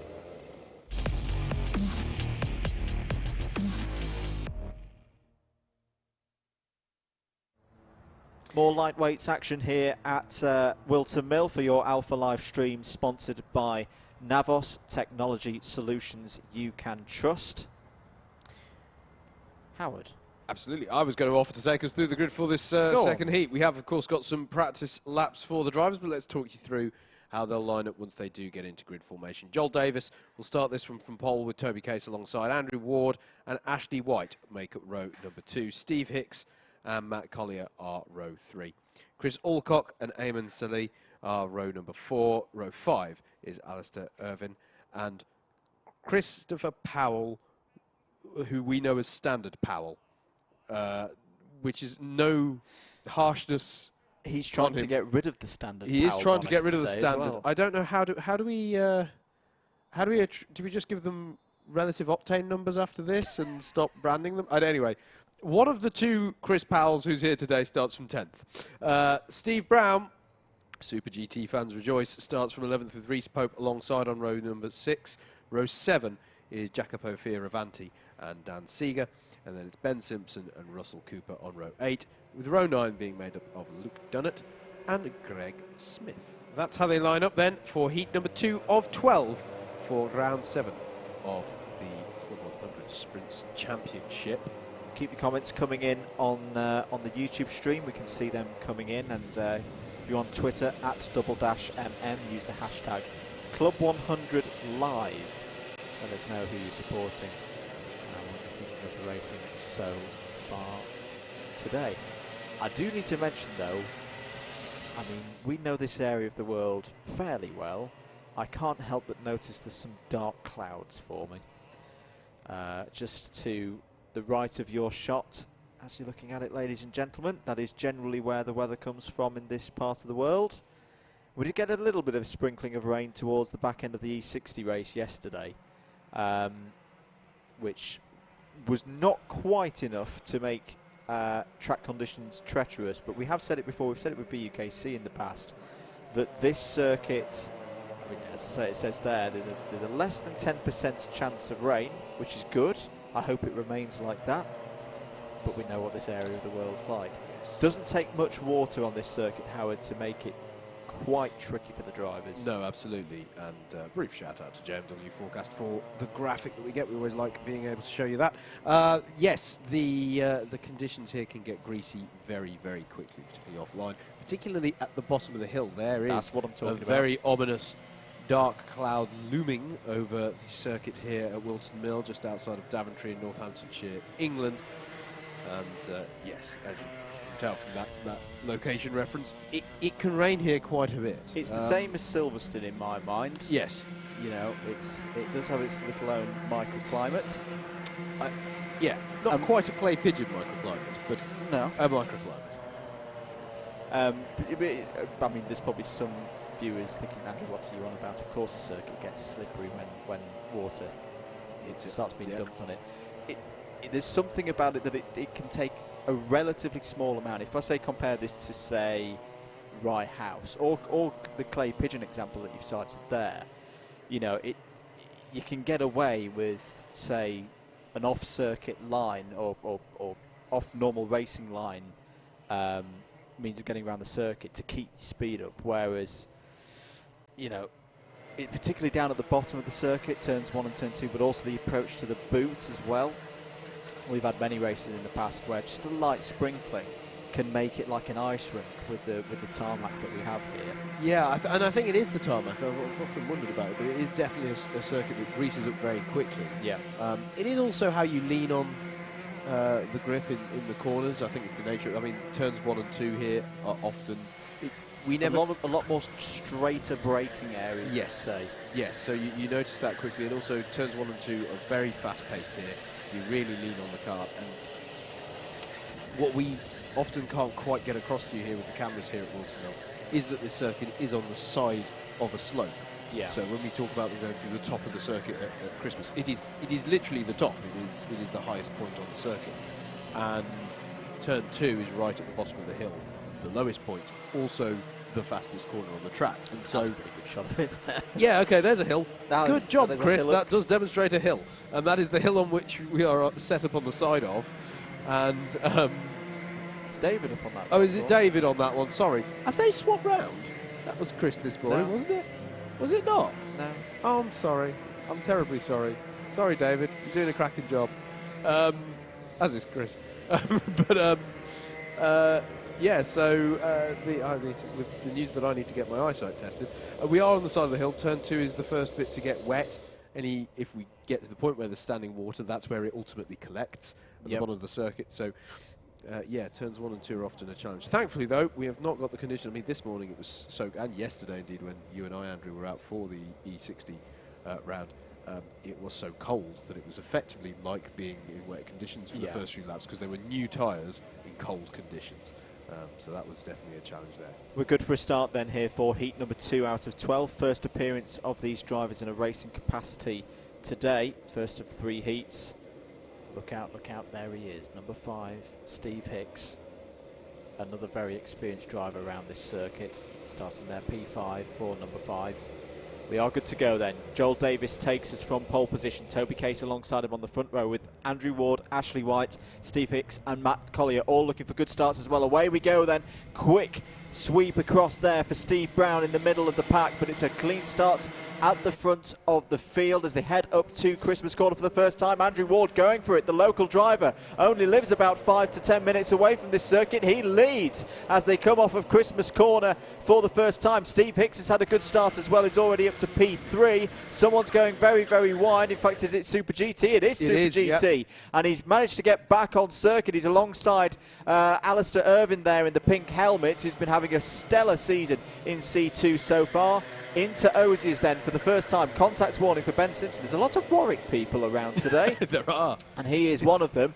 It looks like Steve Hicks has got into second place past Joel Davis in the middle of the lap. There he is, bearing down on Andrew Ward. Round the final corner we go then for the end of lap 1. It's going to be Ward leading from Steve Hicks there in second.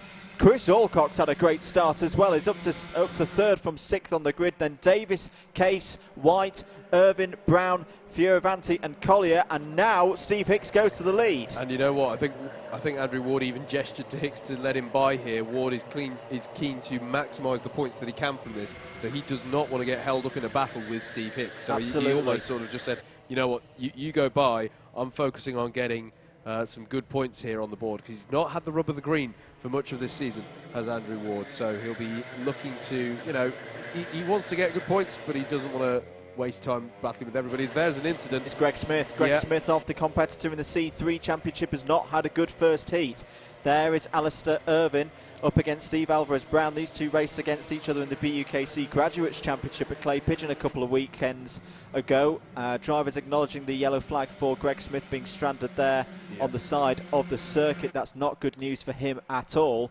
But Irvin and Steve Brown, in fact, no, apologies, it's not Steve Brown, it's Ashley White. It's Ashley White in a very similar suit and helmet combo. There is Steve Alvarez Brown getting past Joel Davis. Super GT is up to 6th.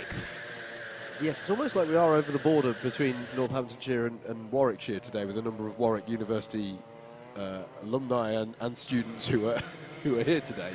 And this is a field that has a lot of their representation in there. Steve Hicks leading though. Here he is, just ahead of Chris Alcock in the number 3. Andrew Ward still going strong in 3rd. Alistair Irvin though looking to reel these 3 in there. He is with his distinctive pink helmet. You can't miss that when he's going around the circuit. in the number 140. Change for 6th confirmed then. Steve Brown up to that position. Also on the move, Russell Cooper and Luke Dunnett have taken advantage of Greg Smith's incident. Here comes Steve Brown though, up the inside of Ashley White there. That's good for 5th. It is indeed. And now he'll look to set about top 4 of this one. Still a good amount of time in this race to go. 3 minutes and 45 seconds. If you missed the heavyweights this morning, 8 laps is generally what we're seeing for these 7-minute heats so far today. I don't suspect there'll be any difference. Of course, the lightweights running a little bit quicker, a little bit lighter than the weight class we saw this morning. Alistair Irvine currently the fastest lap holder on a 53.662. And cross start finish. Sorry, Howard. No, it's all right. I just wanted to add, and if you've been following the coverage throughout the day, firstly, thank you very much. But secondly, you'll appreciate how much that lap time has come down. It's not just because these are the lightweight drivers and they're a bit lighter, as Alistair Irvine has a look to the inside of Andrew Ward, but thinks better of it in his pursuit of 3rd place. It is the temperature and the way that the track has evolved and these karts have bedded in, which is why the difference was, I think the fastest lap in the first heat this morning in the heavyweights was a 55. Slower than that, 57. 57 was it, the fastest lap in the first heat. So it really has come a long way. Best track conditions, I'd say, of the weekend so far. Irvine down the inside of Ward, then trying to fight for 3rd place. Irvine lets Ward back through. Thinks he was a little bit too forceful there and a bit of contact. That was heads-up driving from Alistair. See the camera on the front of Alistair's car, 360 camera. Go check out his YouTube channel. He's been putting out some great content recently, doing some promo material for the BUKC as well, which is not that far away from returning to circuits around the UK. Make sure you're following the BUKC on Facebook for more info on that. This time Irvine's down the inside of Ward with a textbook manoeuvre through Christmas Corner, and that is good for 3rd place. Now where is Steve Brown in all of this? There he is, bearing down in the number 63. He's pulling Ashley White with him. And there's a bit of a gap back to Joel Davis in 7th place. Toby Case has unfortunately dropped 4 positions on that last lap, so Jacopo Fioravanti, Reece Pope, Matt Collier and Christopher Powell have all benefited there. Ben Simpson has also got past Eamon Salir for 13th last time around. 2 laps to go, end of lap number 6. There is Super GT closing in now on Andrew Ward. The gap is 0.35 of a second, and Brown took half a second out of the drivers ahead of him last time around. Steve Hicks still leading this one though. He is very strong around this circuit. Remember back to last season when we had our Super Finals Championship. Steve Hicks took his first finals victory in the first one of those Super Finals at this very circuit on this layout. He knows it very, very well.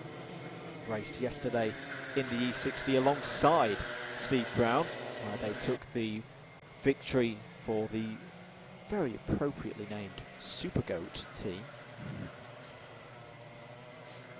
65 seconds to go. We might actually get... We might get 9 laps in here. Let's see over the line. Yeah, I think we're going to get a 9-lapper. No, the last lap has been called then, so it is going to be an 8-lap heat again. But look at Brown here. He's right on the rear bumper now of Andrew Ward. Andrew Ward checks over his shoulder. He's going to have to go defensive here because this is a key position. And Steve Brown, oh my goodness me, that is a brilliant move by Steve Brown round the outside. It is a positively cambered corner. You can have a go at that move, but it doesn't always get pulled off. That was brilliant from Steve Brown. Yeah, hats off to Steve Brown there. That was a tidy move there for the 4th place. And, he's just got to hold on to that for the next few corners, as ahead of them Alistair Irvine only has this opportunity to challenge Chris Alcock over 2nd.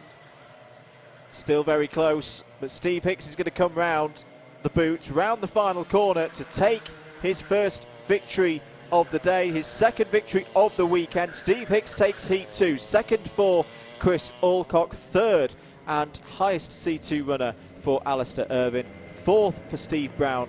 Mr. Super GT will be very pleased about that. 5th place for Andrew Ward, 6th for Ashley White, 7th Joel Davis, 8th for Reece Pope, 9th for Christopher Powell, top 10 for Jacopo Fioravanti, Toby Case, Dan Seegard, Ben Simpson, Matt Collier, Eamon Salir the top 15. We're going to take a short break here at Whilton Mill. This is your Alpha Live stream for Club 100 and their Lightweight Sprints Championship, sponsored by Navos Technology Solutions you can trust. We'll be back very shortly for heat number 3.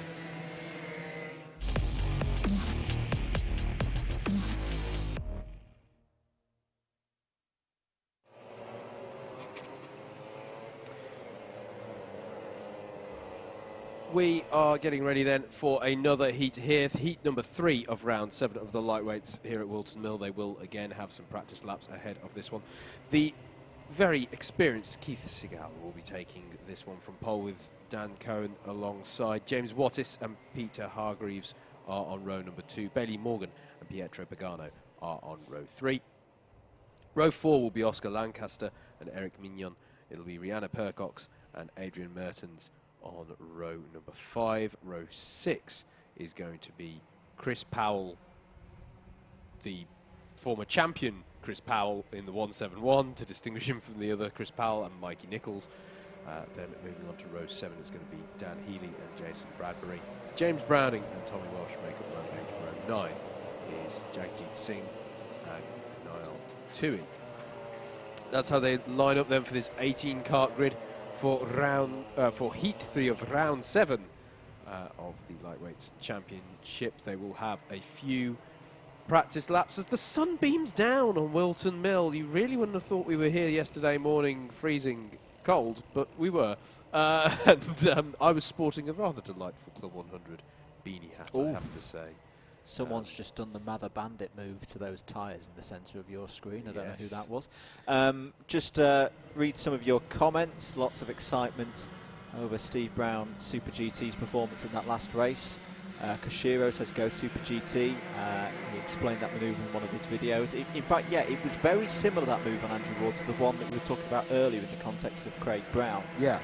The one that was picked up by Scott Mansell, aka Driver 61 on YouTube, who did a review of that and why both drivers were playing a great part in that move. It was a similar one there that Steve pulled off in heat number 2.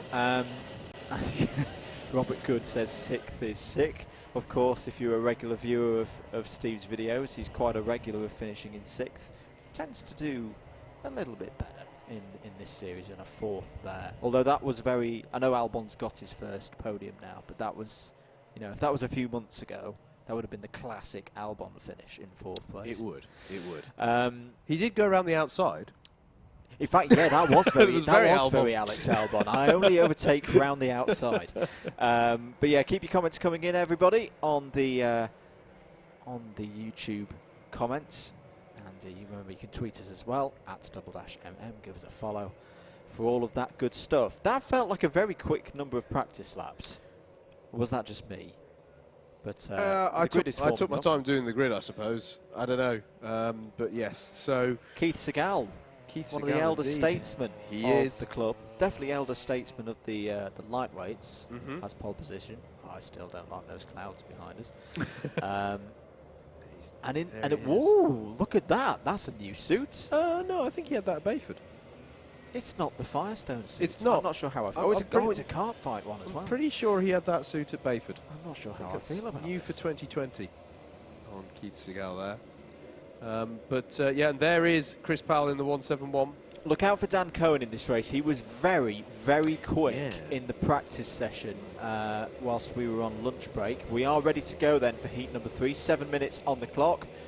Here we go then at Whilton Mill for another heat in the lightweights. Good start from Keith Segal and a decent start from Dan Cohen, but James Wattis is going to try and slip through. Bailey Morgan's going round the outside.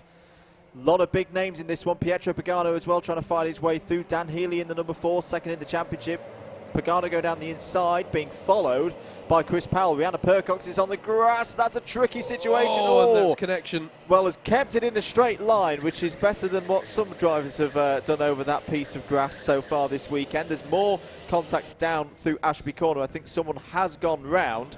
Keith Segal fighting with James Wattis there. I think Bailey Morgan has fought through into the lead. Yes, he has. That's great stuff from another one of the drivers that we see in the Young Drivers' Championship. Has a couple of years' experience in the sprints, and really is putting that to good use now. And I think when Rhiannon Percox rejoined the circuit, Andrew, it may have been Tommy Welsh in the 15 who had the slight contact with her. That would have been a heart-in-the-mouth moment, but he was able to keep it going as well. So delighted to say that was a remarkably clean lap for the amount of toing and froing that we saw. Here is, or briefly you just saw, Chris Powell, multiple-time Premier Class winner, as this is a very slow-going number 25, Peter Hargreaves, indeed, as that looks like Keith Segal falling behind Eric Mignon in there. It is, isn't it? Yeah. The Belgian colour helmet.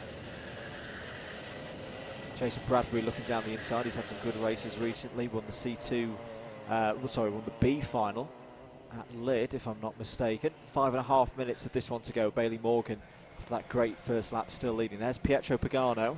Good to see him back. Had a big crash here last season. But he's a factor in this championship once again. There's another one of those drivers who hasn't been at every single round, so he's slightly offset in terms of where he is in the championship order at the moment. Look out for him coming through. Change of leader. Dan Cohen has got past Bailey Morgan on lap number 2, and I think I saw Dan Healy getting past. Yes, indeed, yellow flag out at the top of the hill.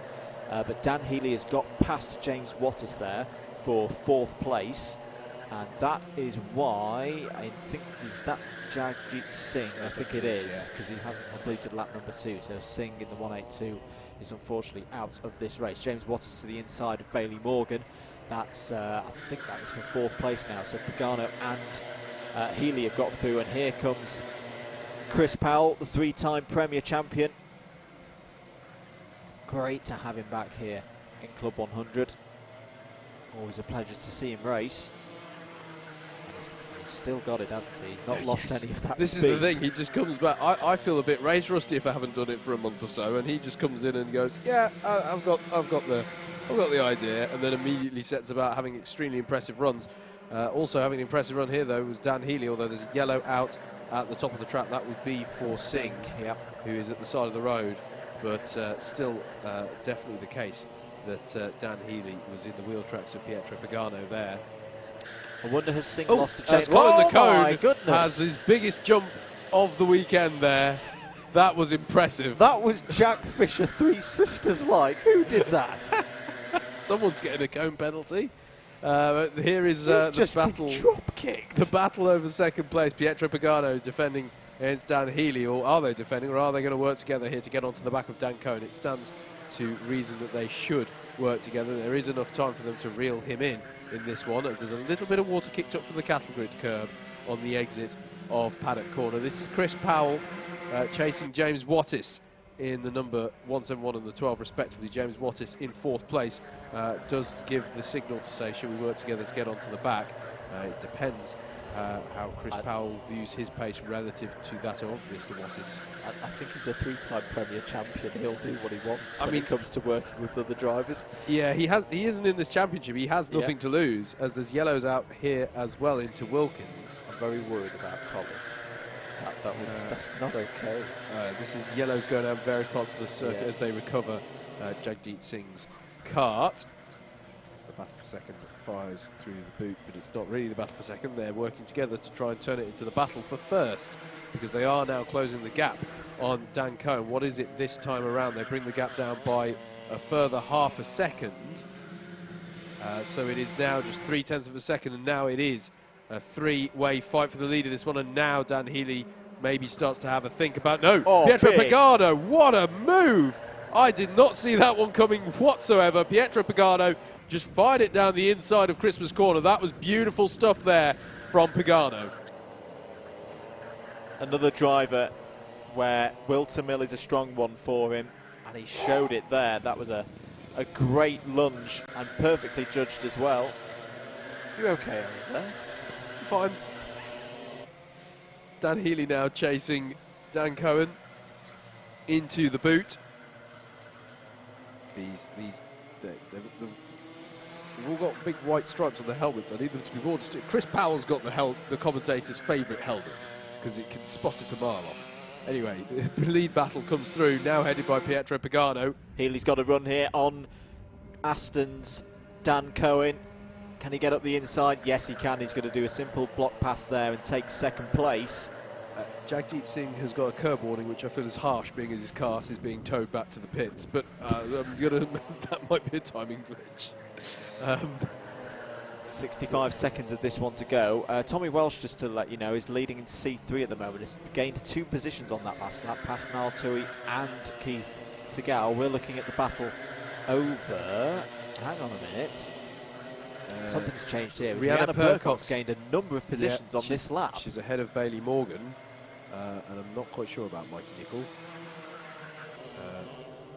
No, she's got past Mikey as well. Last lap then. Pietro Pagano in the number 6. Can he hold off a very on form Dan Healy for the last couple of rounds at Bayford and at Lyd? He's going to go defensive. Will Healy try the Super GT move around the outside? No, doesn't get the slingshot round the positively cambered corner. Down into Ashby then. Pagano nice and down the centre of the road. Doesn't compromise his own line too much there. Rihanna Percox was having a go at Chris Powell there, but down the inside, oh, Dan Cohen, that's brilliant. Takes second place and will have to defend now. But an opportune move there. Healy slightly hesitated there, which is rare for the driver of the number 4. And Dan Cohen took the opportunity to gain that position. But Pietro Pagano, well, this is a bit of a return. Had a horrible time the last time we had a streamed round Whilton Mill, but takes heat number 3, a great start. Dan Cohen takes second, Dan Healy in third, Chris Powell in fourth, Rihanna Percox fifth, then James Wattis, Bailey Morgan, Eric Mignon, Adrian Mertens and Jason Bradbury there in the top 10. Mikey Nichols, Niall Tui got the C3 lead back there on the last couple of laps in 12th. Tommy Welsh, Keith Segal, Oscar Lancaster, James Browning, Peter Hargreaves, and one at a time into Jagjit Singh. That was heat number 3. We're going to be back very shortly here at Whilton Mill for heat 4.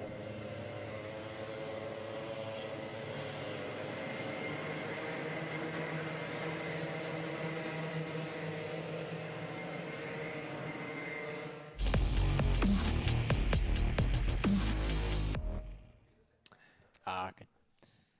Back then here at Whilton Mill, heat number 4 heading out for their practice. Let's have a look at the grid for this one. This will be the last heat with some practice before it.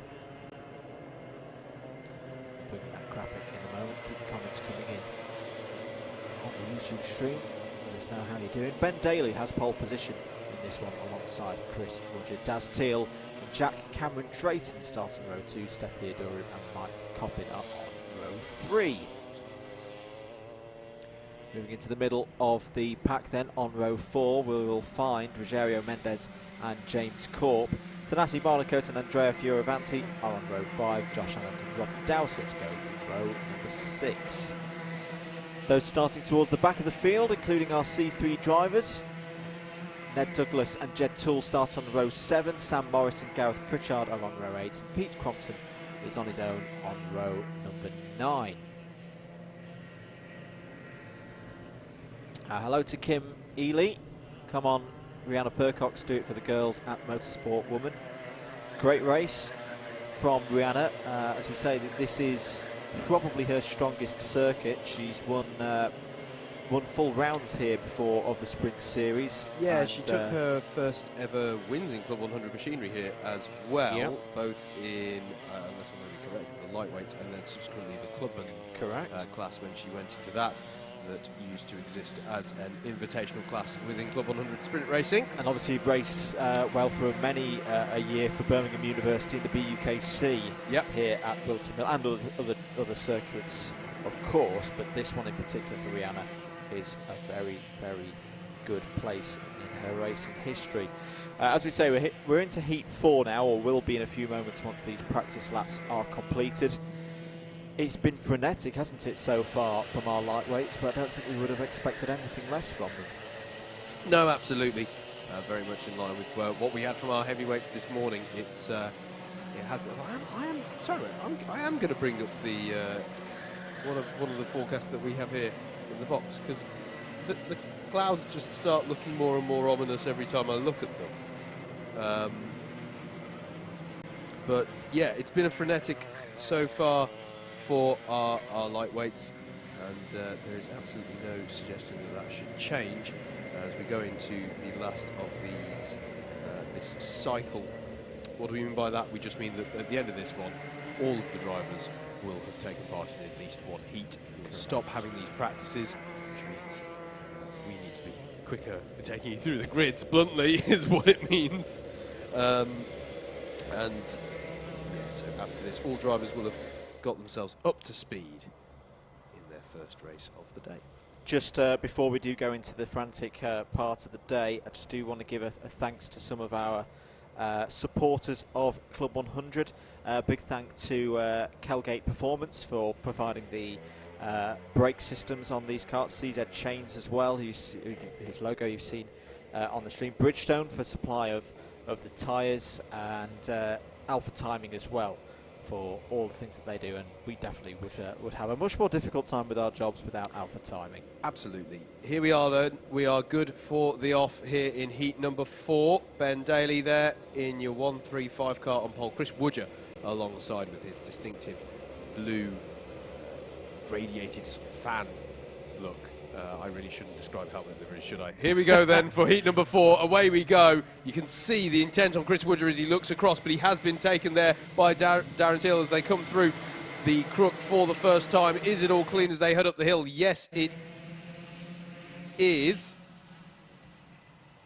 But Ben Daly leads them through the top part of the circuit, heading towards Inkermans now and down towards Ashby. Here we are going through there. It looks like everyone's been able to... Oh no, someone's there's a round there, incident there, and it involves several karts. Indeed, the 85 is round of Theodoro, indeed Steph Theodoro, and we'll look on timing to see who else has been involved in that one. But it's a shame because the first part of the lap seemed pretty good, but there is a bit of a recovery in Ashby, and there is the incident. Daz Teal, and there, look, going across the grass there, looks like it's Thanasi Barnacote indeed in the 62.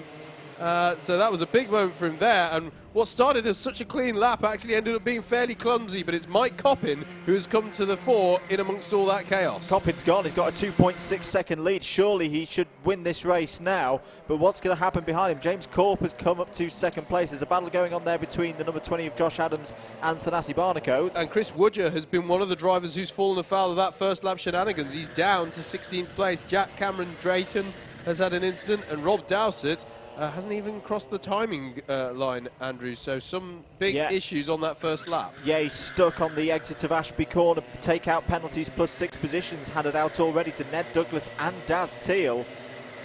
Bit of pressure there on Teal now, second place in the championship last year. Looking at another top 5 this season, but this has not been a good start to his day of racing here at Whilton Mill. Round to finish lap number 2 then. Mike Coppin a 54.147, that time around a 54.563 for James Corp. So the lead is now 3 seconds for Mike Coppin. This is what he needs. We mentioned that at the top of this session, he's had a great start to the season as number 62 of Thanasi Barnacote goes down the inside of Ben Daly. Coppin had a great start at, if I get this correct, Shennington and at Buckmore Park. Yes. But it's kind of gone a little bit off the boil since then. It needs a big day here at Whilton Mill if he's going to get his championship title challenge back on track.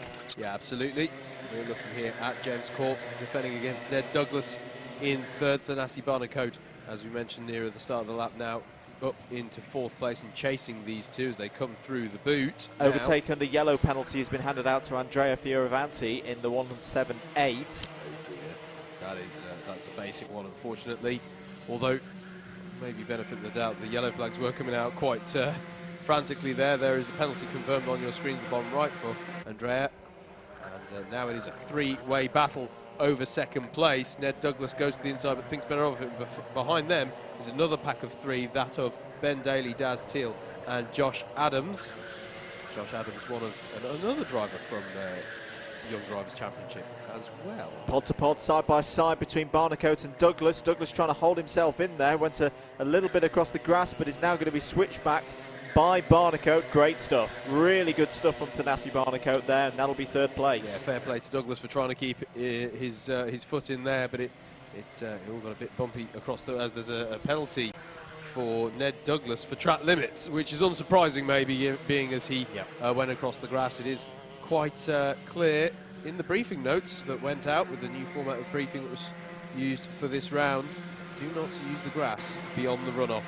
Use the runoff concrete as much as you like, but do not use the grass. Here is Daz Teal going on the inside of Ben Daly at Christmas Corner and gets the job done, so he's now up into 5th place. Josh Adams nicely waiting there, just being nice and patient. Still a good amount of time in this race to go. The drivers immediately ahead of him.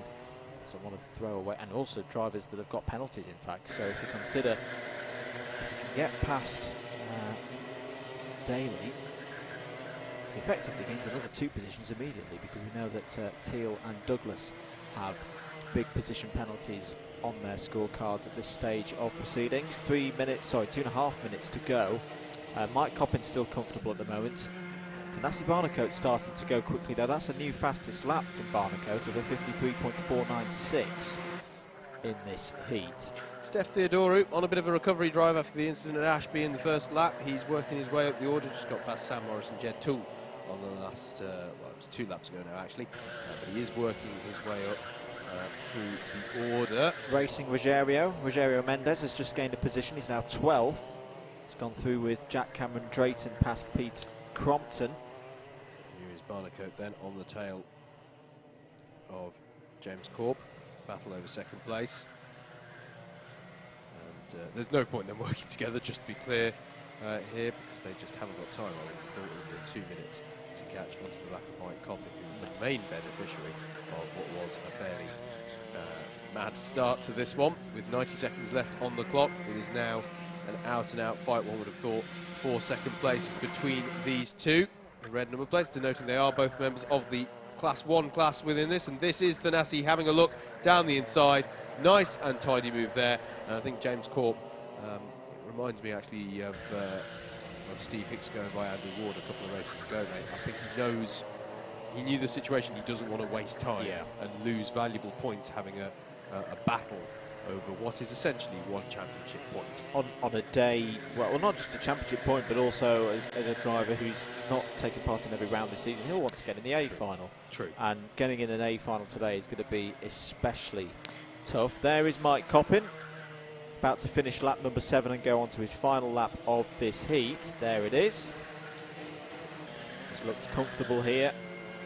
Barnacote confirmed in 2nd place. Interesting battle coming on to the last lap here then. Ned Douglas in 4th place ahead of Daz Teal. Daz Teal has a good run up the hill here, and is he going to have a look to the inside? No, he thinks better of it. Behind them, Josh Adams is defending here against Ben Daly, and that is a switch between Ben Daly and Josh Adams over 6th place as they come through Ashby. So I think it is still Ned Douglas though ahead of Daz Teal ahead of them. Steph Theodoru, I think we should mention if we haven't already. Well, that's a really good comeback drive, considering he was turned around and facing the wrong way on lap number 1, back into the top 10. But we're waiting now for Mike Coppin to come round the final couple of corners, and this has probably been his most comfortable win of the season. It's been a good season so far as Daz Teal's up the inside of Douglas on the last lap, but Mike Coppin takes his 8th heat win of the year there in heat number 4. Thanasi Barnacote is 2nd. James Corp is in 3rd place. Daz Teal did get it on the line for 4th ahead of Ned Douglas in 5th. Josh Adams 6th. Ben Daly 7th. Steph Theodoru 8th. Andrea Fioravanti 9th. Jed Toole, your top C3 runner there in 10th. Sam Morris, Rogerio Mendes, Chris Woodger, Pete Crompton, Jack Cameron Drayton, Gareth Pritchard and Rob Dowsett wrap out the field. We're going to take another short break. Be back very, very soon for heat number 5 here at Whilton Mill.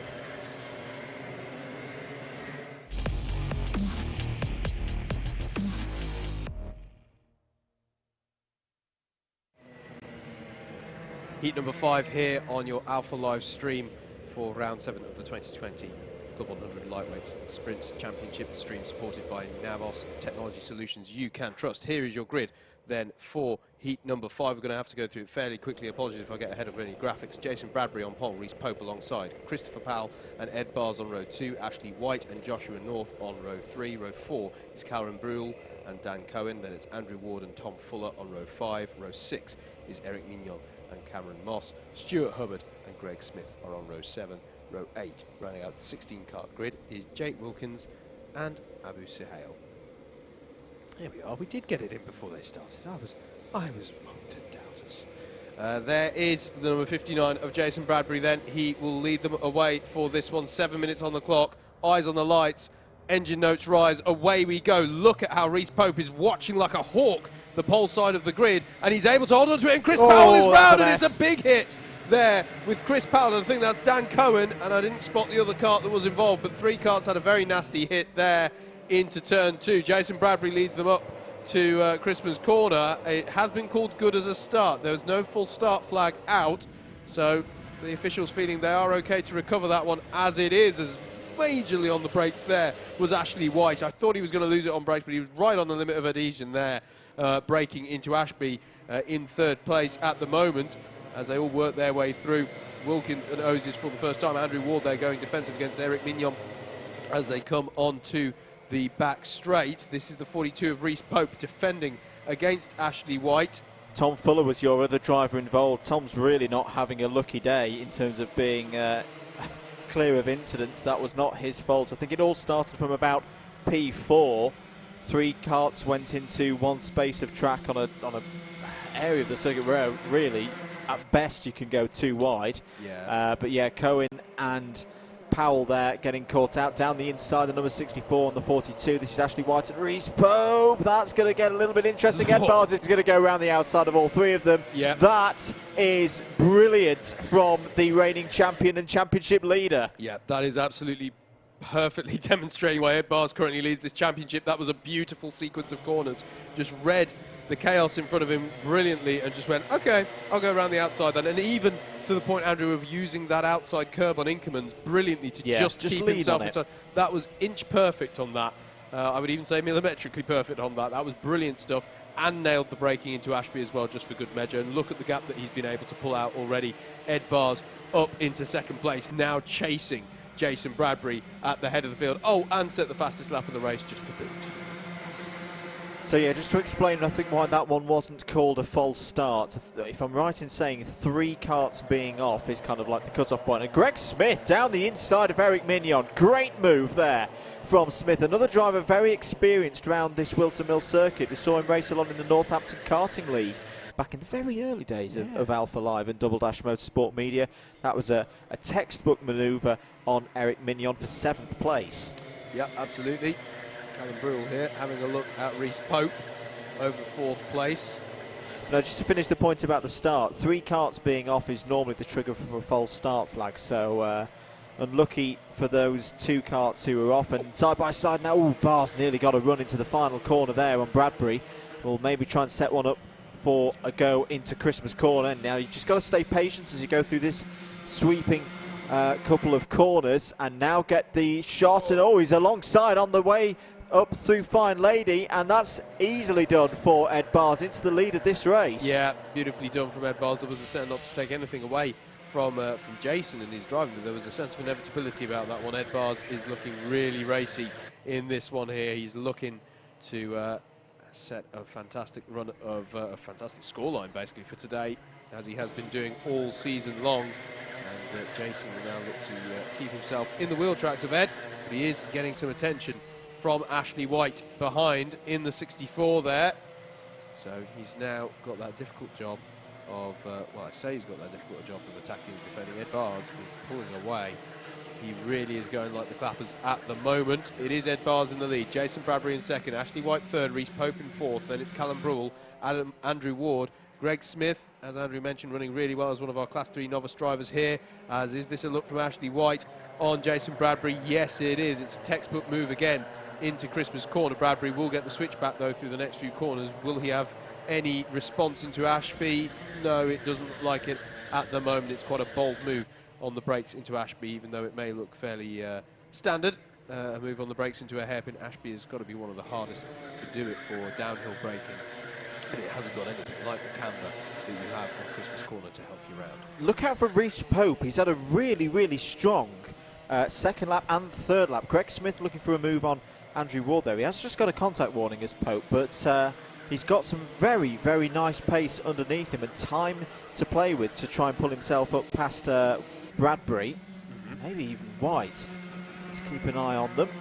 There he is, the dark blue helmet, the black suit. Bradbury now looking down the inside of White, and oh, that needed a send. That needed a big old send to get Bradbury through there, and he just hesitated a little bit, and that might offer the opportunity to Reece Pope now. No, he doesn't go for it down into Ashby. Will he try and set it up into Osiers? That's another good overtaking spot to do a nice old block pass. He's a little bit too far back, and they're queuing up behind now. Jason Bradbury, Callum Brewell there in the yellow helmet, Andrew Ward and Greg Smith. Greg Smith still having a great race here in P7.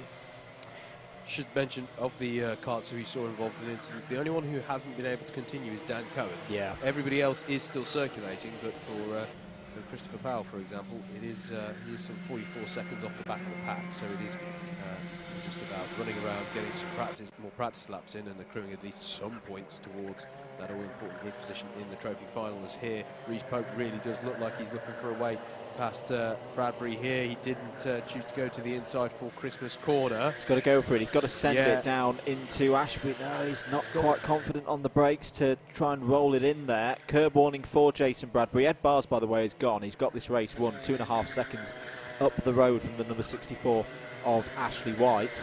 Yeah, it's not going to be long until Callum Brewell gets impatient, is it, and tries to send one on Reece Pope himself. Yeah. Andrew Ward is coming to bring pressure as well. It's just all starting to snake up a little bit behind Jason Bradbury at the moment, but Reece Pope has got to. It's kind of like when you come across impatient drivers on a country road and the first person doesn't want to overtake the tractor. It's like, oh, come on, we've got to make progress here. But has Pope got a good run there out through Fine Lady? Yes, he has. We are on the last lap. As a little bit of a lock-up there from Ashley White. At the same time, though, Smith, this is a great position for him. Ward, it would be two strong positions so far today on a day when he's trying to get into that A final. Callum Brewell has had some bad luck recently. This lot may just see this through to the end because it's good points for them all. With still another heat to go, and I think they've called a truce. I think that's what's happening here. All of these drivers know, yep, 2nd through 7th, you take that at the start of this race. Let's get the points on the board. Ed Bars, though, is going to come round the final corner and take another victory here at Whilton Mill. Ed Bars takes heat 5 very well. 2nd place is going to be Ashley White, 3rd for Jason Bradbury, 4th for Pope, 5th Brewell, 6th Ward, 7th, a brilliant drive there from Greg Smith.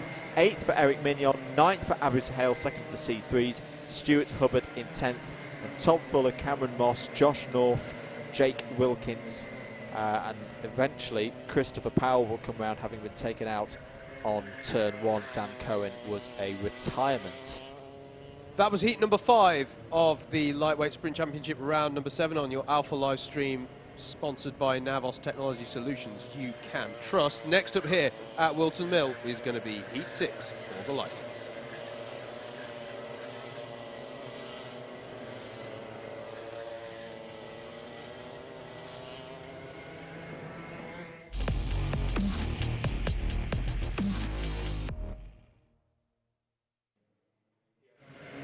Let's take you straight into the grid then for this 6th heat in our lightweights. Dan Siegel will start this one on pole with Mikey Nichols alongside. Roger Davis and Rob Dowsett will be on row number 2. Chris Powell, former champion. That's how we're going to do it. Chris Powell and Christopher Powell. That's how we're going to distinguish them today. And Peter Knight make up row number 3. Row number 4 is Dan Truman and Joel Davis. Then it's Chris Woodger and Daz Teal on row 5. Row 6 is Alistair Irvin and Eamon Salih. James Corp and Pietro Pagano make up row 7. Row 8 is Ramanas Sakauskas and Gareth Pritchard. Then it's Russell Cooper and Luke Dunnett on row 9.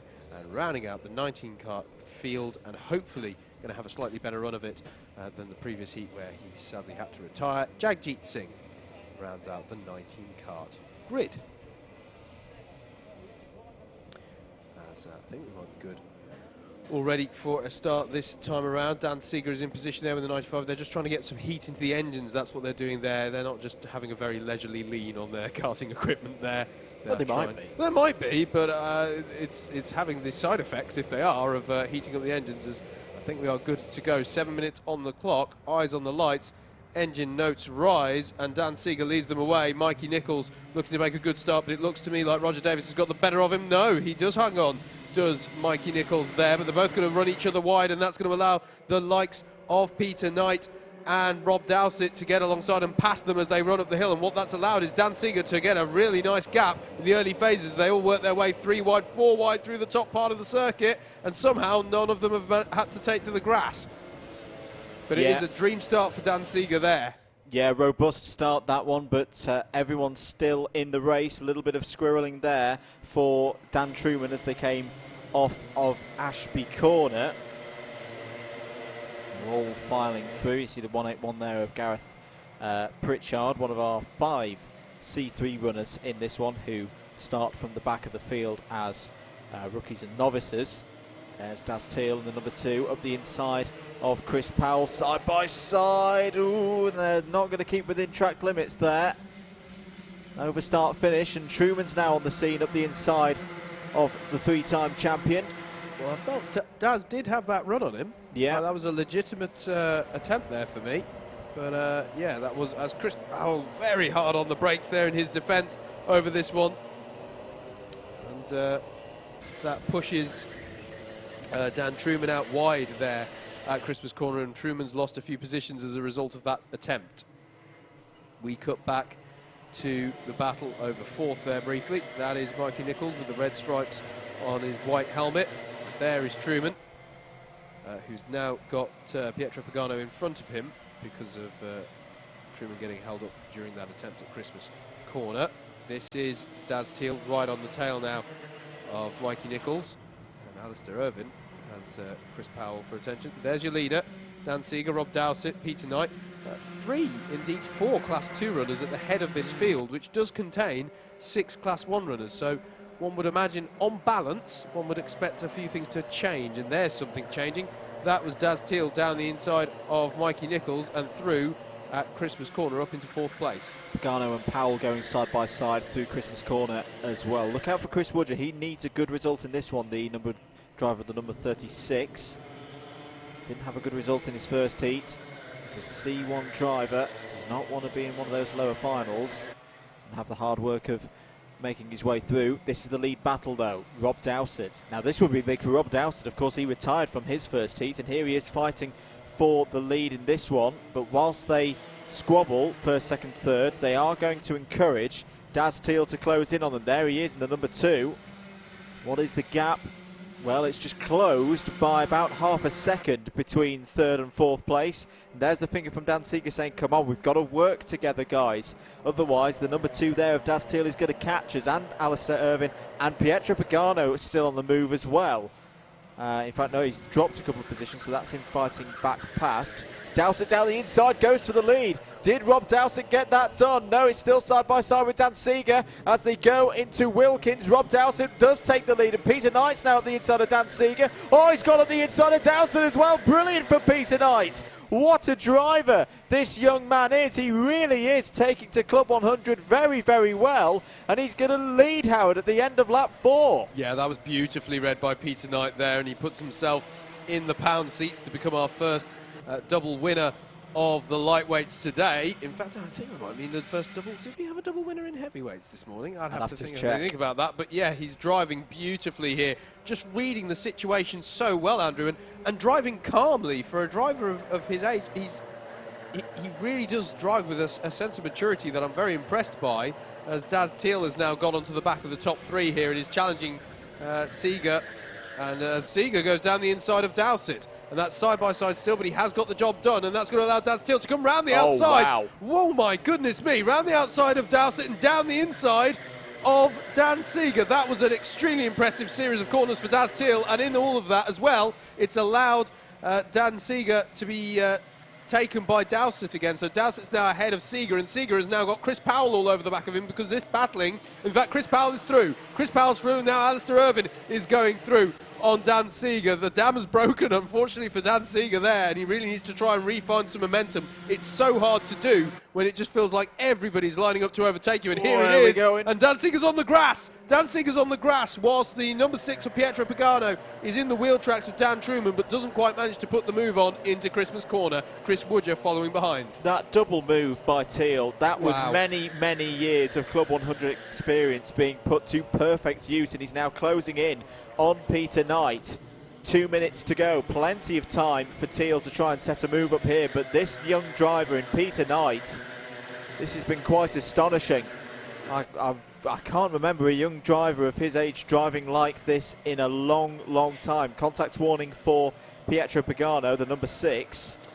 It is. It's difficult not to characterise this in your mind as a bit of experience here, chasing some very young, raw talent here. Yeah. This is very exciting stuff at the head of this field. Don't count out though Rob Dowsett and a certain Chris Powell behind as well. And there is Chris Powell down the inside. Lovely move there from Chris Powell up into 3rd place. Remember, he's got nothing to lose. He's not in this championship fight. He's here for the fun, and he's having a lot of that right now. Quick look over the shoulder from Peter Knight. He knows that Daz Teal is there. Through Wilkins they go. Downhill braking into Ozers. You want to apex late to allow yourself as much speed onto the straight. Get over to the right-hand side, braking hard into the boot. Don't get too greedy on the exit of the first part, because you need to be over to the left to go through the next few right-handers. Another little look from Peter Knight. Daz Teal goes to the inside, but there's not really an opportunity on there.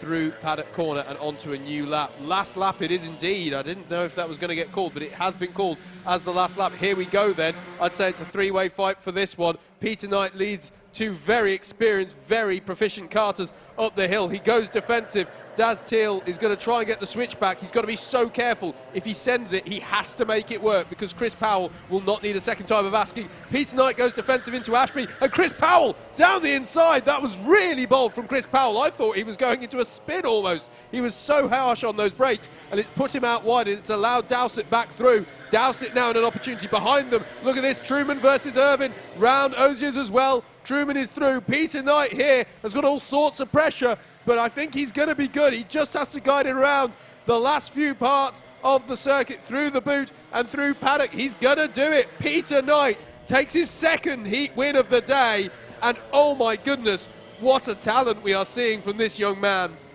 Daz Teal in 2nd, Rob Dowsett in 3rd, Chris Powell 4th, then it's Dan Truman, Pietro Pagano, Alistair Irvin, Dan Seeger, James Corp, Joel Davis, Eamon Salih, Roger Davis, Chris Woodger, and it's Luke Dunnett, Ramanas Sakauskas, Russell Cooper, Jagjit Singh, good to see him finishing on this one, Gareth Pritchard, and Mikey Nichols had some kind of issue there.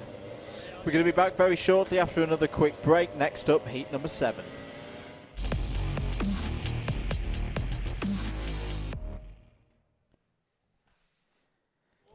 Back here at Wilton Mill. Howard's got a grid for you for heat number 7. I do indeed. Ned Douglas will start this one on pole position with Hussein Rashid alongside. Andrea Fioravanti and Dan Healy will make up row 2, and then it will be Steve Alvarez-Brown and Jack Cameron Drayton on row 3. Row 4 will be Steve Hicks and Keith Segal. Toby Case and Rihanna Perkos make up row 5. Row 6 will be James Martin and Matt Collier.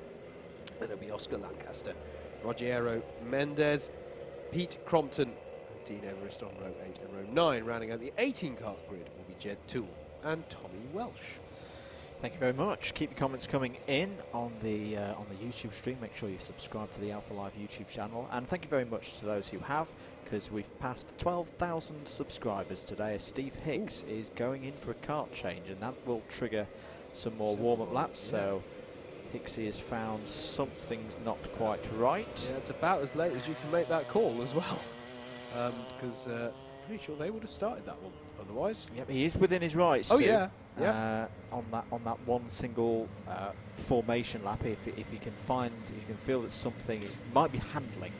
Yeah, you can see David, ever the eagle-eyed cameraman, is down up there on the gantry having a look to see what the drama is down there. Agent in the field. He is. He's good. He's very good at that stuff.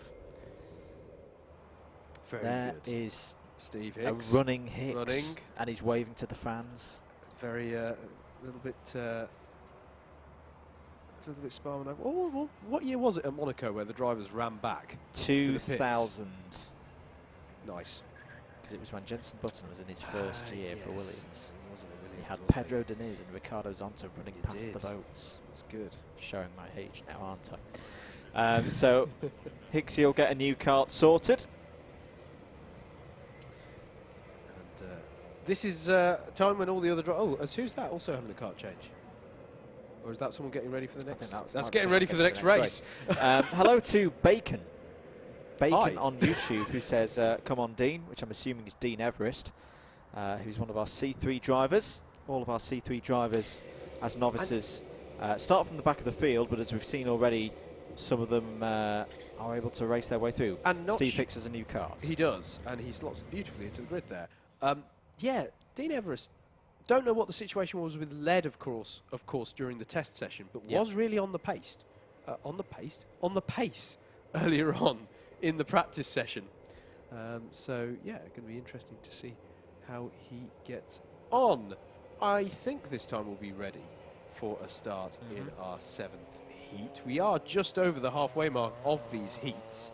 There's 12 of them in total to run, and then, of course, we will have our 3 finals, our C, B and A finals. There is a promotion system such that if these heats do not go too well for the drivers, they can earn promotions up through the races. We'll get to all of that, though. There is the man that Super GT fans adore, mainly because he is Super GT. I made that too cryptic. There he is. It's going to be interesting to see how he gets on in this one, in that number 63 kart. Going teammates from yesterday, Linus. Yeah, it's quite interesting. I just realised that as I was looking at it. This could be very interesting between Steve Hicks and Steve Brown, 5th and 7th on the grid. We're good for a start, though. Ned Douglas leads them away for heat number 7, and away they go. Looks like a fairly even start there. Hussein Rashid is going to try and hold on to 2nd place, and he manages it. Unlike last race, they haven't gone too wide, but there is going to be an opportunity for Dan Healy coming up the hill to take that 2nd place away from him, and look out for Steve Brown as well, down the inside of Andrea Fioravanti, I believe that is, through Christmas Corner. Yeah, Rihanna Percock's in the middle of it all. Dan Seeger's round! And that was a heart-in-the-mouth moment there for Dan Seeger. I think it was Keith Segal going round. Sorry, excuse me, of course it is. Keith Segal going round there in the white suit and helmet, hand in the air to gesture to other drivers, do be careful. But, yeah, thankfully, no contact made. Rogério Mendes on the move as well in there in the 101, but there is Ned Douglas. Had a penalty in his first heat, which pushed him down a few spots, but he's got the lead here ahead of Hussein Rashid. Super GT though, Steve Brown has had a great start, is in P3 as they finish lap number 1, bearing down on the number 11. Andrea Fioravanti there in 4th, Dan Healy and Steve Hicks going at it, 5th and 6th at the moment. Jack Cameron Drayton's had a good start as well. Good to see him there in the 183 up in 7th place. And Super GT, he's going to go for the same move again. He is going to go for it again round the outside. Oh, it doesn't quite work this time on Hussein Rashid. Yeah, I mean, it's a very unusual move. Let's be fair. It's the Albon move. It is the Albon move, but yeah, it didn't quite work this time. This is Steve Hicks pursuing Andrea Fioravanti over 4th place. And yes, we absolutely could have this interesting situation. Dan Healy has already got past Fioravanti on this lap. That's the change that had happened there. Here is back with Hussein Rashid in 2nd, Steve Brown on his tail. There is Dan Healy, and there is Fioravanti defending against Steve Hicks. And yeah, if Hicks makes enough progress, we could see a little battle between the teammates who won the Endurance 60 event here yesterday morning. Steve Hicks and Steve Brown taking the win in that one. This is the battle for the lead then. Ned Douglas with the high-vis helmet ahead of Hussein Rashid, and Steve Brown still no overtake around the outside or otherwise this time around as they come through the top part of the circuit. Anything into Ashby? Yes, Rashid shoots the gap, and at the same time Douglas under the pressure goes wide, and that allows Steve Brown through as well, and Brown is going to be on the outside of Wilkins. He's looking for an opportunity. He'll get the switch back. He might have an opportunity into Ozier's. Yes, he will. Down on the brakes, and Steve Brown is to the head of the field as behind him Ned Douglas and Hussein Rashid spoil over the scraps of 2nd place. Apologies, I thought Hussein Rashid had overcooked that and shot himself through Ashby hairpin, but he nailed it on the inside of Ned Douglas. Steve Brown reading the situation perfectly to get the move done. Now, this is a crucial period of this race now, because they're the number 4, Dan Healy, who for me is probably the most on-form driver in this category at the moment. How quickly, or can he for a start, but if he does, how quickly can he get past Douglas and Rashid? Can he get onto the back of Steve Brown and challenge him for the win in this race? Colin's been killed. I think that was by Oscar Lancaster as he was side by side with Andrea Fioravanti. We have got to be careful if ever we have a field with a driver in it called Colin. But yes, Colin the Cone has been destroyed yes, again. He has. This is not right. It's time to stop. 3.5 minutes to go in this one. Healy hasn't been able to get by either Douglas or Rashid on this lap. Now let's see what the pace is like, because of course Brown running out front now with no toe. What is it going to be like? It's a 53.9 for Steve Brown. Which I'm going to be honest, please don't hate me, viewers, but that's not particularly quick by Steve's standards. Normally we see him down in the mid 53s at least. There's Rihanna Percox just closing onto the back of Oscar Lancaster. Yep. Colin is being repaired. Yep. Down the inside of Ned Douglas goes Dan Healy. That will be good for third place.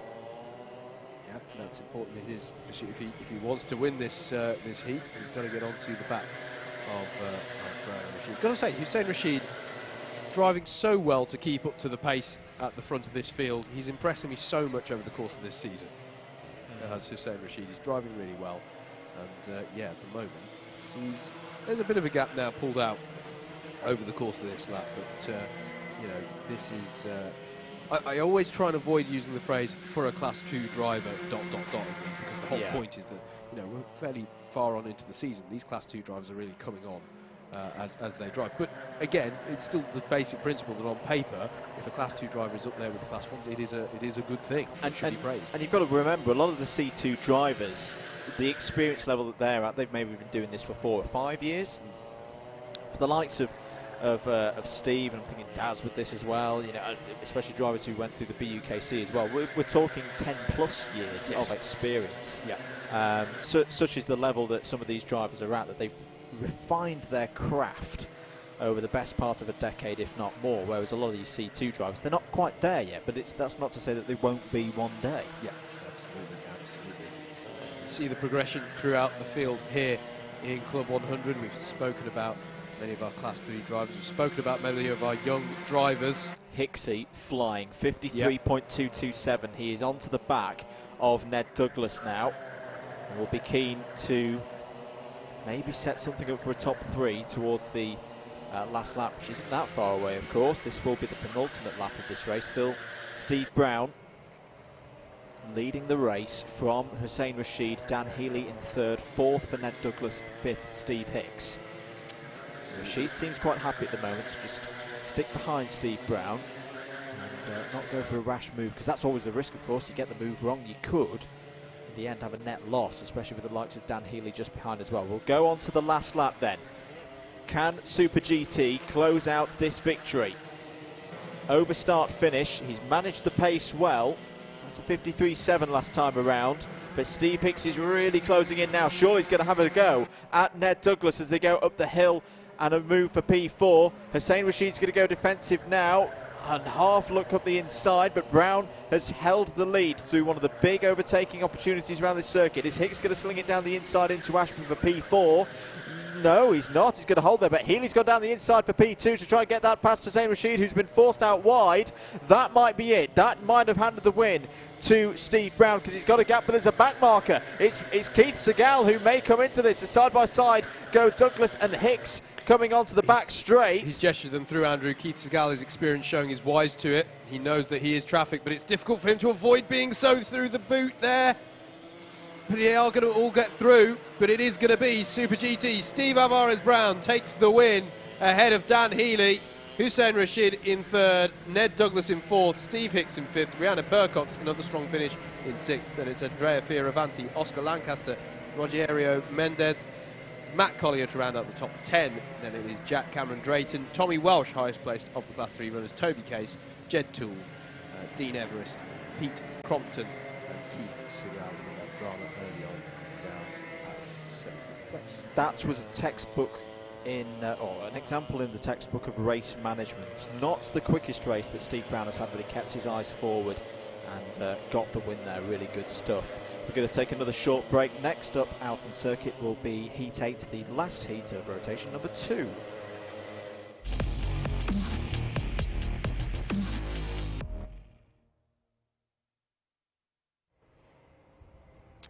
Here at Whilton Mill, let's take you through the grid for heat number 8 of round 7 of the Club 100 Lightweights Championship. Oliver Flashman will start this one from pole with Josh Adams alongside Adrian Mertens and Jacopo Fioravanti on row 2, row 3. will be Stephen Westwood and Peter Hargreaves. Row 4 will be inhabited by Bailey Morgan and Ben Daly. It'll be Martin Theodoru and James Wattis on row 5. Row 6, Thanasi Barnacote and Mike Coppin. Steph Theodoru and Chris Alcock on row 7. Row 8 will be Niall Toohey and Andrew Rabbage. And then it will be Ben Simpson and James Browning on row number 9. And on row 10 of the 19 kart field will be the number 34 of Sam Morris. We'll be interested to see how far Chris Alcock can get through the field in this one. This is his from the back of the established field start. All C1s and C2s have a front, a middle and a back. All of them ahead of the C3s, of course. So this is the damage limitation race for the driver of the number 3. Field coming round the final corner. Are we ready for an off? It's very slow. Yes, we are. Heat number 8 then. Big chance this for some of the drivers towards the front to get big points. Away we go then. Can Josh Adams hold himself there in P2? He's side by side with Adrian Merton, Stephen Westwood just behind as well. In fact, Josh Adams going for the lead and has got the lead up the inside of Oliver Flashman, the 179 of Jacopo Fioravanti as well. There's a lot of younger drivers towards the front of this field, and that's a really good start from all of them as they go through Inkermans for the first time. Josh Adams will lead down into Ashby. Thanasi Barnacote's a little bit wide towards the back of the field. That was a pretty clean start, Howard, from the runners, as Mike Coppin's going for a bit of a hop across the grass on the exit of Ashby. Yeah, there was one driver taking to the grass on the outside of turn 2. Didn't quite make out who it was, but he put them towards the back. It might have been Niall Toohey, but I'm trying to look out for that one on timing. But on the whole, very clean start from these drivers. And let's not forget that Flashman, our pole sitter, did have a bit of an incident in that previous heat. So there's a lot of drivers who want to get that good score on the board. Ben Simpson being forced out wide a little bit, but it's Josh Adams leading from Jacopo Fioravanti. Great start for him. Oliver Flashman down to 3rd, Stephen Westwood 4th, Bailey Morgan 5th, and Theodoru, Hargreaves, Mertens, Wattis, Coppin, the top 10. Flashman. There down the inside, Martin Theodoru on Bailey Morgan. Penalty for Jacopo Fioravanti for an ABC bump and pass, so he will be pushed down 4 positions at the end of this race. Sorry, Howard. No, that's fine. I was just commenting Flashman going defensive against Westwood, but as you say, Theodoru going through on Morgan for 5th place. The actual move that was completed through Christmas Corner. Here is Flashman in the 176 defending against Stephen Westwood there. And has Bailey Morgan got back through on Martin Theodoru there, actually? Yes, he has. Changed back again. So here's Theodoru again going for it into the boot and perfectly judged in many ways. Bailey Morgan's going to try and hang it on around the outside, but surely that's not going to pay off. And he's going to be under pressure from Peter Hargreaves in the 25 through paddock corner. Give each other room. You do not want to be hitting the high-rise block of flats, as some people unkindly call it, of that curb on the inside. And there is Mike Coppin making his way through on Adrian Mertens as well. Now Oliver Flashman on the tail of Jacopo Fioravanti. Change for 2nd place as they come through Christmas Corner. And now, what is the gap that Josh Adams has? He has a bit of breathing space here as well. So these two, and there is the signal from Flashman to say, we've got to work together. Here is Adrian Mertens on the grass and round. Who's that he connected with there? Peter Hargreaves. That was Hargreaves. So disappointment there for Hargreaves. He's going to have to get out and recover that one because you're not allowed to just restart on the grass. Here is Mike Coppin down the inside of Bailey Morgan. Beautifully judged move there by Coppin, showing why this really does feel like a bit of a return to form for me, Andrew, for Mike. You mentioned earlier on today how he had such a strong start to this season. This is a fantastic form that we're seeing from him here today. Although there's a contact warning. But other than that, it's been great. Chris Alcock coming through as well. He's up to P8 now with half of this race gone.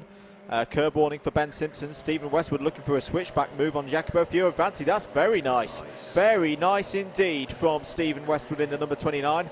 May open the door to Martin Theodore. Oh, look at that. Mike Coppin now. The cone was out of position for me on that one. I mean, it won't appreciate getting further destroyed. It's very out of position now. Cone penalty for Thanasi Barnacote.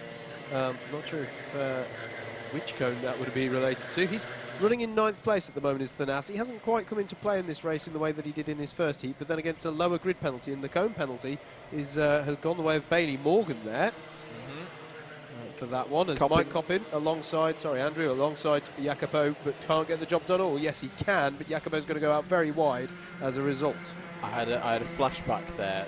Mike had a huge curve strike here last season, which I've got a great slow-mo of somewhere, and I had visions of it happening there again as the Nasty Barnacoats looking down the inside of Bailey Morgan. Chris Alcock's more than looking down the inside of Fioravanti. He's getting the move done, and that is 6th place now for Chris Alcock in the number 3. Barnacoat attacking and defending at the same time as Steph Theodorou's back in the mix. Here is the battle for the lead. Josh Adams and Oliver Flashman. Now, I don't know if Adams has made a mistake, because he has lost a point. That's a lot less than 0.6 of a second between the 20 and the 176. There was a tap on the helmet there from Adams to say, think about it, let's still work together, which I can see the sense of at this stage. 2.5 minutes to go.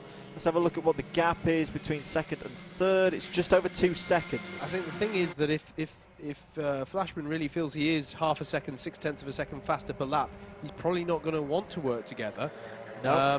But he hasn't got the move done there. Josh Adams goes super defensive. There's a bit of a recovery going on there. It's a difficult call, to be perfectly honest, Andrew, because it's not that it's not like Westwood and Martin Theodorou are slow exactly. So the idea that they're going to necessarily pull away might be flawed. But for the moment, they are nose to tail. Flashman not fighting too hard at the moment. Maybe he's just allowing the gap to reel out a little bit further. Here is Mike Coppin, though, with Chris Alcock in his tow. They'll work together, presumably here to work their way up through past the next couple of drivers, won't they? Yeah. Just had word from Steve Hicks. The reason why he changed his car to the last race was he feel the chain slipping on the warm-up laps, which it is a tough circuit, this, for chains. A battle going on there for the lead, but here is Mike Coppin down the inside of Martin Theodorou, and they've both gone through. Both Chris Alcock as well has gone through, and there's the battle for the lead. It's looking really, really frantic into every corner here between Josh Adams and Oliver Flashman, and yeah, they do have to be careful. I think they're being rescued in this battle by the fact that the pack behind them don't have too much space because of the battling going on here. Sorry, the Applewood boys are massively entertaining me with some of their gesturing. There's a very pronounced "let's go" from Coppin, and then Chris behind him wagging his finger at Martin Theodorou, going, no, don't even think about it, because these two will work together. They're very, if you're not aware, Mike Coppin in the number 8 and Chris Alcock in the number 3, very, very good friends, and they will work together at this stage, because there's still things that can be won. I say work together. Mike's now defending from well, Chris. it's last lap. It's last lap. It is last lap. Gloves are off time. Wonder if they could still maybe catch Stephen Westwood if they've got a chance into the boot. Adams and Flashman seem to have had a truce on their fight. We're at least going to kick it off again when we get into the boot for the final time. There they are. And Stephen Westwood is being caught by Mike Coppin and Chris Alcock. Are they going to try and set something up for the last couple of corners? They're still a little bit back, but Josh Adams looking to hold on here to this win, and it would be a really, really good win for Josh Adams. Round the final corner, here he comes. He's had heat wins so far this season, and that's another one. Josh Adams takes the win ahead of Oliver Flashman. Stephen Westwood 3rd, Mike Coppin 4th, Chris Alcock 5th, which I think he'll be pretty pleased about, because that was his back of the grid start. Martin Theodorou 6th, Nasty Barnacoat 7th, 8th for Bailey Morgan, 9th Jacopo Fioravanti. James Waters did not look happy at all with P10 there. Steph Theodorou 11th, Ben Simpson, your top C3 driver, the Warwick University graduate, there in 12th. Andrew Rabbage 13th, ahead of Adrian Mertens and Ben Daly, Niall Toohey, Sam Morris, James Browning and Peter Hargreaves, who had that spin down at Ashby midway through the race. Right, well, everyone's taken part in 2 races now. We're going to take another short break here on your Alpha Live stream, sponsored by Navos, technology solutions you can trust. We'll be back very, very shortly with commentary from Double Dash Motorsport Media on heat number 9.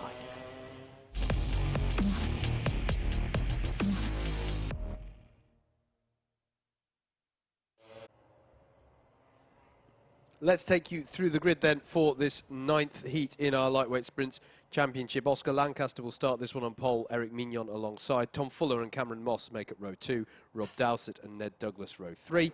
Row 4 will be Dan Seeger and Mikey Nichols. Christopher Powell and Daz Teal make up row 5. Row 6 is Callum Brule and Chris Woodger. Then it will be Jack Cameron Drayton and Keith Segal on row 7. Row 8 will be Abu Suhail and Greg Smith. Row 9 of this 18-kart grid, Dean Everest and Jed Toole. Thank you very much, Howard. There's a slight pause. I just wonder, are we having a full grid weigh-in? That's possible. Which can sometimes happen in the lightweights. There were quite a few younger drivers in there where... no, I've just heard a whistle go, so we are getting underway for heat number 9. I got very freaked out then because we've only got this shot of this part of the track. I was like, oh my goodness, they must already be in the boot if I can't see them on this shot. And then they actually haven't come out the pits yet. Such is the nature of the media room that we have here at Whilton Mill, which they is a... We sort of haven't acknowledged it in all the sort of disruption there's been this year, but we have now got this dedicated room for doing this, which is fantastic. But we are very reliant on the pictures that we get beamed into the box here to know what's going on around certain parts of the circuit. Interesting grid this, in a way, Andrew, because unless someone can correct me, the vast majority of the grid are Class 2. All the Class 1 runners are relatively far down on the grid. You don't get Class 1 runners until row number 5. So there is going to be a trend of Class 1 runners trying to work themselves up the order. And we've got some fast C2 drivers in here as well, so it's going to be a key one for those drivers. As we saw this morning, 9 C2 drivers in heavyweights made their way into the A final. It was a good day for C2 drivers in their championship fights. But away we go then for the first heat in the third rotation. This is heat number 9 at Whilton Mill for round 7 of the Lightweight Sprints Championship for 2020. Good start from Oscar Lancaster. Eric Mignon holds himself there in second place really well. It's been difficult to do that for the anti-pole side of the grid so far today, but that was spot on. Dan Seeger trying to fight his way through and go around the outside for that second spot. 3 wide, 4 wide in places as they go round Christmas Corner, but it's another good start. The starts in general have been very good today, I thought, from both the lightweights and the heavyweights. May long it continue. Down into Ashby Corner, everyone's still running in this one. Daz Teal is back out there again. It seems he's had 3 very close together heats, but this, of course, for all of these drivers, is their final heat of the afternoon. I do just want to acknowledge, Andrew, what I'm starting to feel is a bit of the curse of the third grid slot. Tom Fuller ended up out on the runoff out of the crook, ended up wide and lost several positions. We're on heat 9. I reckon it's the 7th time I've seen that today. It's a really hard grid spot to convert into a good run up to Christmas Corner on that one. I'm going to pose a theory here. You know, when you're on grid 2 in the conditions we had this morning, you're off the racing line as you approach through turn 1 and turn 2 as Daz Teal has a little look at Rob Dowsett. So it was hard this morning to get in on that one single kart width racing line and get some good grip. I don't think that's the case now. As we said, the track conditions are the best we've had all weekend, and you can hold it on that one kart width wide line off of the perfect line to hold yourself in there. And what that then means is grid 3 is getting forced out wide as they go through the second part, the transition back to a right-hander by P2. Yeah. And whoever's starting on grid 4 prevents that person from just going to the inside. Yes. Going through the second part of the crook. But it's just an interesting effect that I've noticed. A lot of drivers struggling to convert that grid position. Tom Fuller, sure enough, down to 7th place on the first lap. We are now, though, at the end of lap 2. It is Dan Seeger in the lead of this one, ahead of Oscar Lancaster. Rob Dowsett in 3rd, but has got a penalty you will have seen come up on your screen.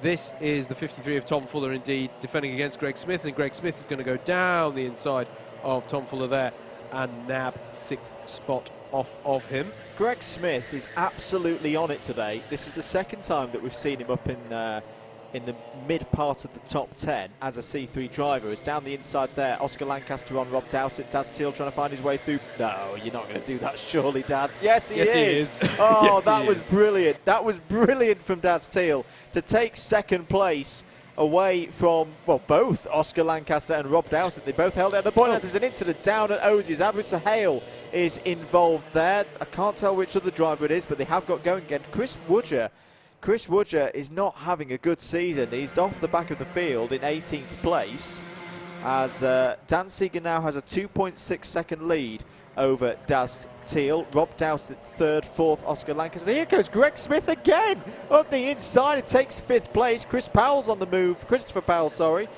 the move, trying to get past Tom Fuller. It was Dean Everest, the other driver involved in the incident with Andrew Sahale, as there's a cone penalty for Mikey Nichols, so he will be docked one position from wherever he finishes. But yeah, here is Greg Smith, driving brilliantly, as Andrew says, now ahead of Eric Mignon in that fifth place. Bear in mind it's actually a net fourth as it currently stands because of the penalty to be applied to Robert Dowsett in the number 61. Absolutely. 3.5 minutes to go. The shadows lengthening here in the autumn sun at Whilton Mill. I do love racing around here at this time of year. Yes. Yeah, it is really nice, isn't it? As Daz Teal. Abu Sahel gets a takeout penalty for that incident with Dean Everest.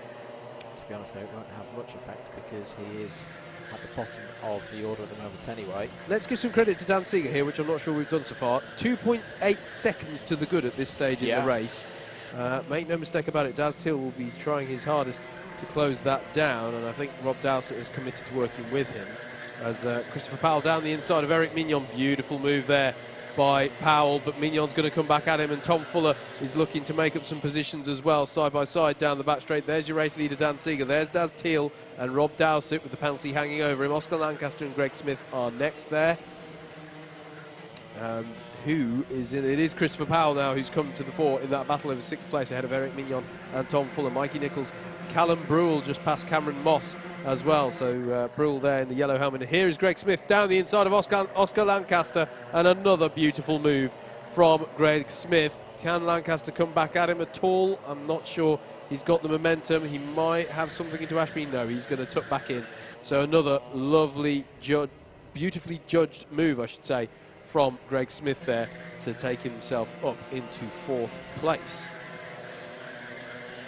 Dan Seeger extends his lead.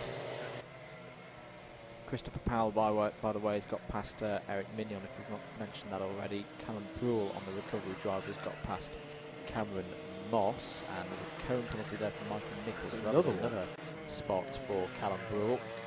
1.5 minutes to go. What can Teal and Dowsett do about Dan Seeger at the moment? Not much. Seeger's about 0.2 of a second quicker. If he does win, sorry Andrew, if he does win, it will be his first heat win of the year for Seeger. He's had a couple of second places, but this would be the first win this season at least for the driver of the number 95. These two working together to reel in, but I don't think the gap went out by another 2.5 tenths last lap. I think they now just have to battle away. If anything, they've got to keep an eye on Greg Smith behind him, because Greg Smith is the second fastest driver out on circuit at the moment, at 53.6 last time around. Only Christopher Powell is quicker as we go on to the last lap then. Now, will Rob Dowsett try and set something up here for a move on Daz Teal? Ooh, Teal got a little bit of a better run through the crook and through Fine Lady. Powell is past Lancaster over fifth place, by the way, so that's a battle to keep an eye on this last lap as well.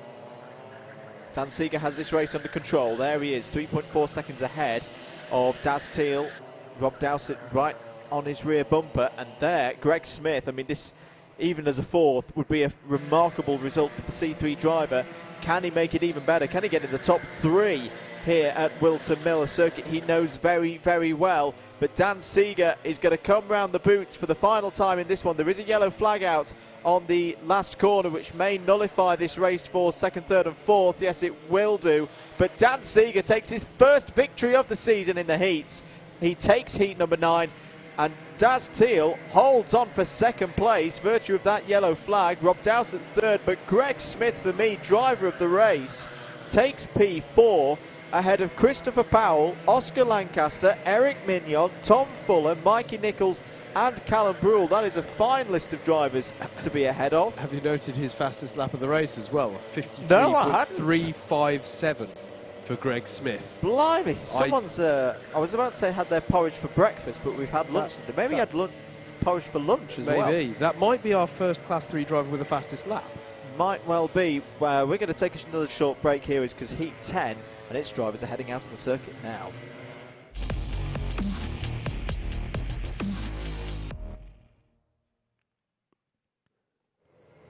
Looking at the grid then for heat number 10, Rogerio Mendez will take this one from Paul James Corp alongside Rihanna Percox and Pietro Pagano on row 2. Row 3 will be Dan Healy and Stephen Westwood. Row 4 will be Josh Adams and Reese Pope. Then it will be James Wattis and Bailey Morgan on row 5. Row 6 is inhabited by Peter Knight and Joshua North. Joel Davis and Jagjit Singh make up row 7. Then it is Andrew Rabbage and Ramanas Sakauskas on row 8. Row 9, rounding out the 18-kart grid, Russell Cooper and James Browning.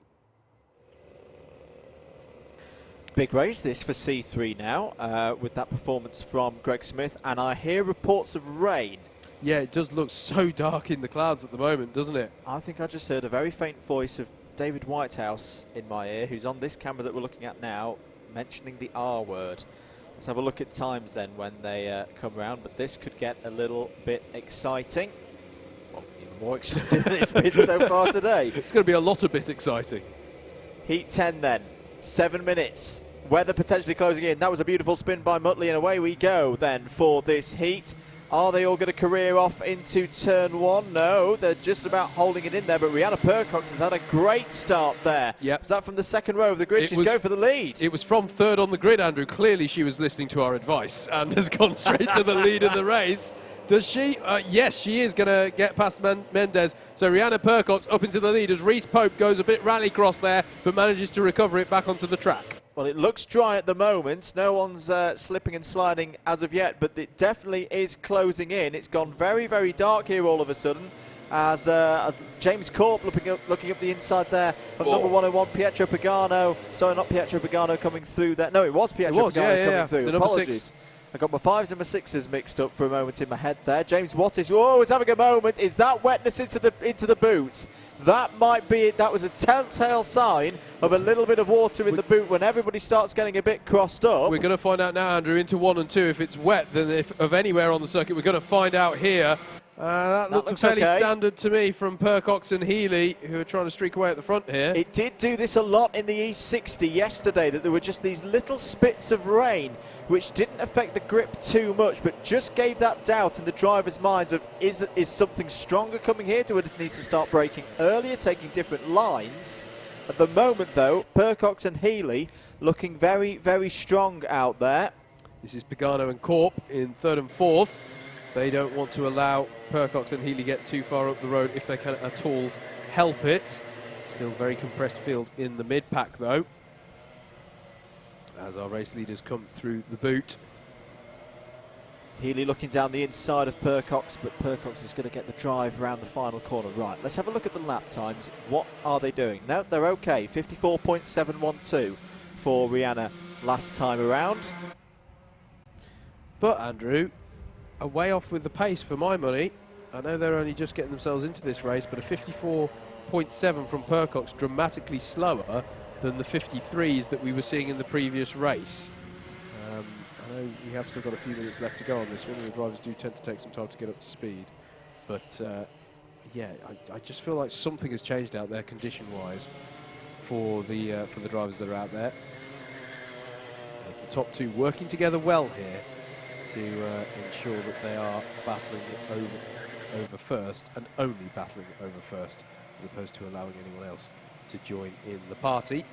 Reese Pope, I think, has got past Rogerio Mendez for 5th place. Yes, he has. He's now looking at the inside of James Corp for 4th place. Look at this train of karts. This is really interesting here. Times are fine. Dan Healy's just done a 54.0. Fair enough. Fair enough. As there is Reese Pope looking very racy behind James Corp. Rogerio Mendez, James Wattis, Peter Knight, Stephen Westwood, Bailey Morgan, and Josh Adams, all a part of that train of karts. As there's Westwood having a look at Peter Knight. But Peter Knight hangs in there around the outside of Wilkins. More lovely driving from Peter Knight, who's already had 2 heat wins. We can imagine that he will be featuring in the A final. The question will be how high up that grid, given the points that he's accrued. In fact, there's good Young Drivers' Championship representation here because he's got Bailey Morgan and Josh Adams as well.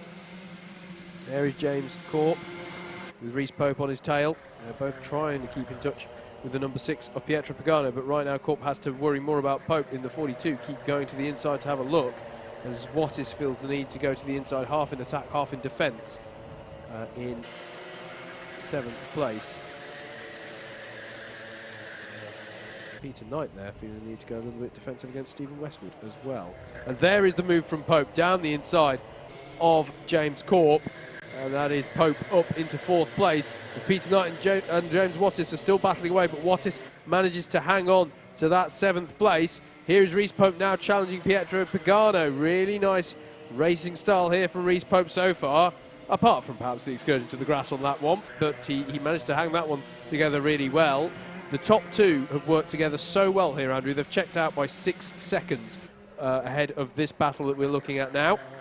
Reece Pope's going to go for it here, surely, on Pietro Pagano. Oh, just loses out there. Got the door closed on him through Fine Lady. James Wattis down the inside of Mendez takes 6th place away. Just having a little look at the radar. There was a small little shower up at Long Buckby not too long ago. So there are things happening in the air in the region of Whilton Mill. We'll keep you posted on what's happening with the weather. That's still your forecast from JMW Forecast. Well, I'm grateful to them for that, but I'm not sure I believe them.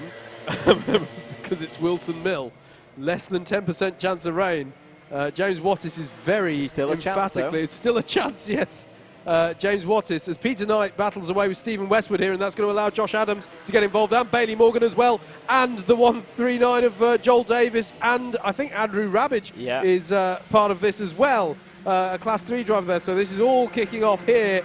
I was going to say that Wattis was very emphatically gesturing to Mendez there to say, no, we've got to work together here because we are losing time to Pagano on that last lap. So Wattis very keen to get on to the back of his fellow Class 1 runners, as we look at Rabbage there battling away. And we're back with our leaders. This is Rihanna Percox leading the race ahead of Dan Healy. These two have just absorbed the textbook on how to do a sprint race. They have worked together throughout. Both of them clearly happy with the pace. And one imagines, and we go on to the last lap, one imagines here, Andrew, that it's going to be a case of, you know, Healy will want the win if he can go for it, but it's good points all round. They've worked well together, and they should both line up on that A final grid. Albeit, Percox is starting to go defensive here against Healy. And in a title fight, you know, in the context of today, another driver such as Rihanna being in that mix with Ed Bars and others might not necessarily be a bad thing for Dan Healy, who's trying to close points down on Ed. Yeah, Percox going defensive though into Osiers here. Healy staying in the wheel tracks, one last opportunity at the boot. He'll take it if it's there, but I think he'll be relatively happy to bring this one home, knowing he's got good points. That's interesting though, gets around the outside. That's not going to work, but it was a bit of an attempt there. But Rihanna Percox is going to come round to take the win at a track that she knows so well, ahead of Dan Healy. And then comes everybody else. Reece Pope finishes a 3rd ahead of James Corp. Pietro Pagano in 5th. Peter Knight gets by James Wattis for 6th on the last lap. Josh Adams in 8th. 9th for Bailey Morgan. Rogerio Mendez in 10th. And it's Joel Davis, Andrew Rabbage, Stephen Westwood, Ramanas Sakauskas, Joshua North, Russell Cooper, Jagjit Singh, and James Browning. Showman. And JV, the man with the plan at Club 100 there. And the moves. And the moves, it turns out, of Club 100, ushering them through. And that is because already out on circuit are the karts for heat number 11.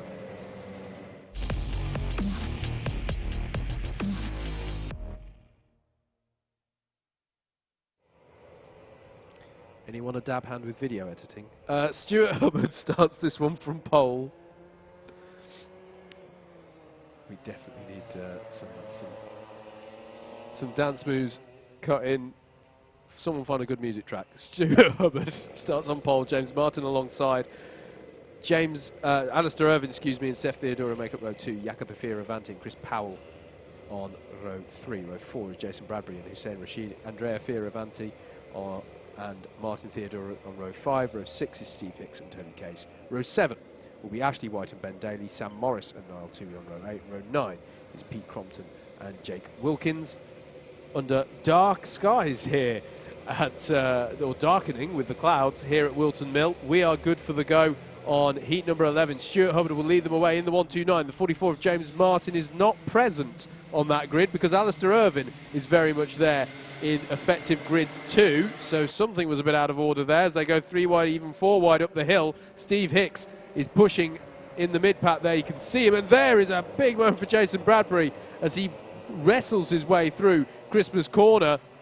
It's quite a robust start there, but I'm delighted to say that everyone has been able to stay on. Oh, and that's someone spearing off to the left there. Hussein Rashid is involved, but someone was spearing off there. They've rejoined the circuit. We've got a bit of chaos there at Ashby Corner. Going to try and get who was involved. It might be Ashley White. It's Pete Crompton. Pete Crompton was involved in all of that. I think that's the drive we saw spearing off to driver's left in dramatic fashion there. At the end of lap 1, though, as Steve Hicks battles away with Jason Bradbury there, it's Steph Theodorou who leads in the 85 ahead of Alistair Irvine in the 140. Chris Powell is in 3rd, Stuart Hubbard in 4th, and it's Jacopo Fioravanti, your top 5. And there is Alistair Irvine going by for the lead of the race. Great run up the hill from Irvine, and he has got the job done. Through goes Irvine, experienced driver. Very familiar with commentating on in the context of the British Universities Karting Championship, but he's been having a fantastic time in Club 100. Frustration here from Martin Theodorou, I think that was, we saw very clearly asking his drivers to please, let's work together. This is our last heat, this is our last chance, as Steve Hicks is battling away with Martin Theodorou here into the boot. He's going to send it down the inside of the second part of the boot. Theodoru's got to be careful because it's all checking up behind them as well. Andrea Fioravanti battling away with Jason Bradbury there.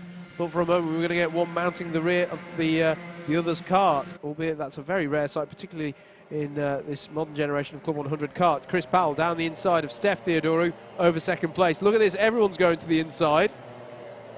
The unorthodox thing, it appears, is to stick to the standard racing line here in this heat 11 of our lightweights. They all work their way through the top part of the circuit. It's nose to tail, 3 wide almost into Ashby Corner. That's a big moment there for Jason Bradbury. He seems to be so in the wars with this one, and somehow he's keeping it together and facing the right way. Penalty for Ashley White. That's for ABC bump and pass. I'm relatively surprised that's the only bump and pass penalty we've seen so far, as there is a lot of, well, what would be politely called banditry or rubbing his racing going on here in this 11th heat of our lightweights for round 7 of the Club 100 Sprint Championship. I do hope you're enjoying your Alpha live stream, supported by Navos, technology solutions you can trust. Check them out at navos.co.uk as our field of drivers come onto their 4th lap of the race. It is Alistair Irvine who leads ahead of Chris Powell by 1.4 seconds. Another driver very experienced around the circuit, as we mentioned, BUKC visitor here for a good few years. He's won races around here as well in the BUKC. Jason Bradbury fighting there with number 166 of Toby Case. This race, of course, the last heat for all of these drivers. There is Steve Hicks, trying to close in now on the 179 of Jacopo Fioravanti. And we mentioned on the DDMM podcast in the week, Howard, really great to see the Fioravantis back. Yes. Not seen them racing for a little while, but here they are. They were back at Lydd, and this is their 2nd appearance in Club 100 this season. But Hicks down the inside of Jacopo and has got the move done. Up to 4th place then for Steve Hicks. No rain being reported as of yet. The clouds still rolling in here at Whilton Mill, just to the east of Daventry. I do get the feeling that trying to get into these A-finals, there's a lot of drivers who have been up in the top 8, I'd say, consistently across their heats so far, Steve Hicks being one of them. You could have some even scenarios of a fastest lap of the race of the day so far. being the decider for grid positions. Here's Chris Powell returning to Club 100 for the first time in about 12 months. The 3-time Premier Sprint champion, running in second place at the moment, as the number 64 of Ashley White trying to find a way past Martin Theodoru. Andrea Fioravanti not too far behind as well. And I heard murmurings before today's action that there were questions over whether Chris Powell would be up to the task, that he's been nursing a couple of injuries recently. But I think any thoughts of that nature have been put to rest through these heats this morning, as Toby Case pulls up a nice move there. Yeah, with that Jason was Bradbury. Quite a long way back, actually, into Osiers. It's another move that drivers make look very easy, but I find it really, really hard. Steve Hicks down the inside of Steph Theodoru and gets through, so that's third place for the winner of the Super Final around this circuit in 2019.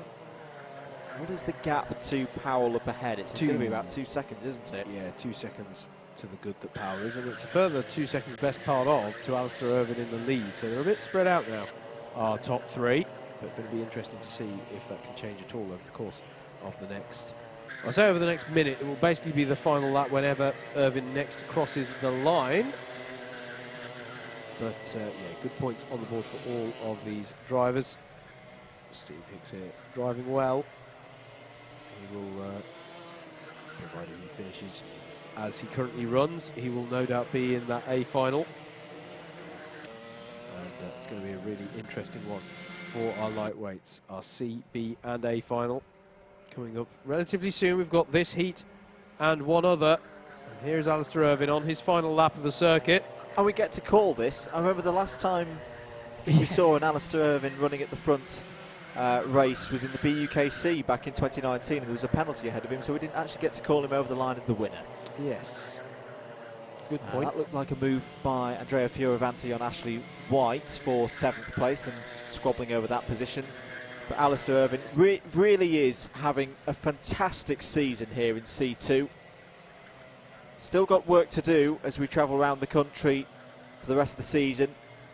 Trips to Rye House, Buckmore Park, and then back here at Whilton Mill to finish off the season. But Alistair Irvine takes the win in Heat 11 by some 2.5 seconds over a 3-time Premier Sprint champion in Chris Powell, and Steve Hicks, a BUKC champion with Loughborough in previous years as well. That is a very, very strong performance from the driver of the 140. Steph Theodoru is 4th, Jacopo Fioravanti 5th, and it's time for more Saturday Night Fever with your very own JV.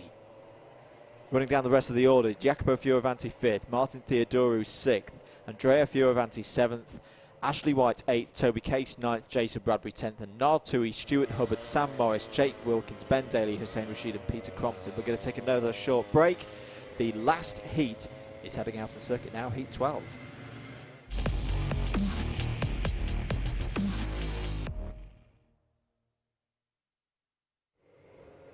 Let's take you through the grid then for the final heat of the weekend here at Whilton Mill. Don't forget, we've got those all-important finals coming up. Chris Alcock is on pole for this one with Eamon Salih alongside Thanasi Barnacote, and Matt Collier are on row 2. Row 3 is Mike Coppin and Ed Bars. Steve Brown and Oliver Flashman make up row 4. Then it's row 5 with Roger Davis and Adrian Mertens, Andrew Ward and Dan Truman on row 6. Row 7 is going to be Dan Cohen and Peter Hargreaves. Then it'll be Luke Dunnett and Tommy Welsh on row 8. And row 9 to round out your 18-car grid, Gareth Pritchard and Ben Simpson. Some interesting names in this final heat, I have to say. I don't think just because it's the last one, this isn't. These heats aren't going to go out quietly, I don't think. That third row alone of Mike Coppin and Ed Bars is drawing my attention at the very least. But I think we are good for the go here.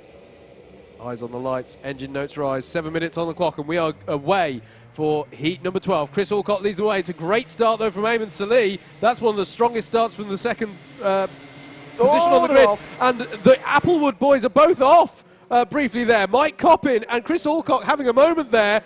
They drive together so much, those two, but that was a disaster start for Chris Alcock. Mike Coppin at least was able to recover it, but that was an absolute disaster there, Andrew. as there's a penalty for Eamon Salih. Yeah.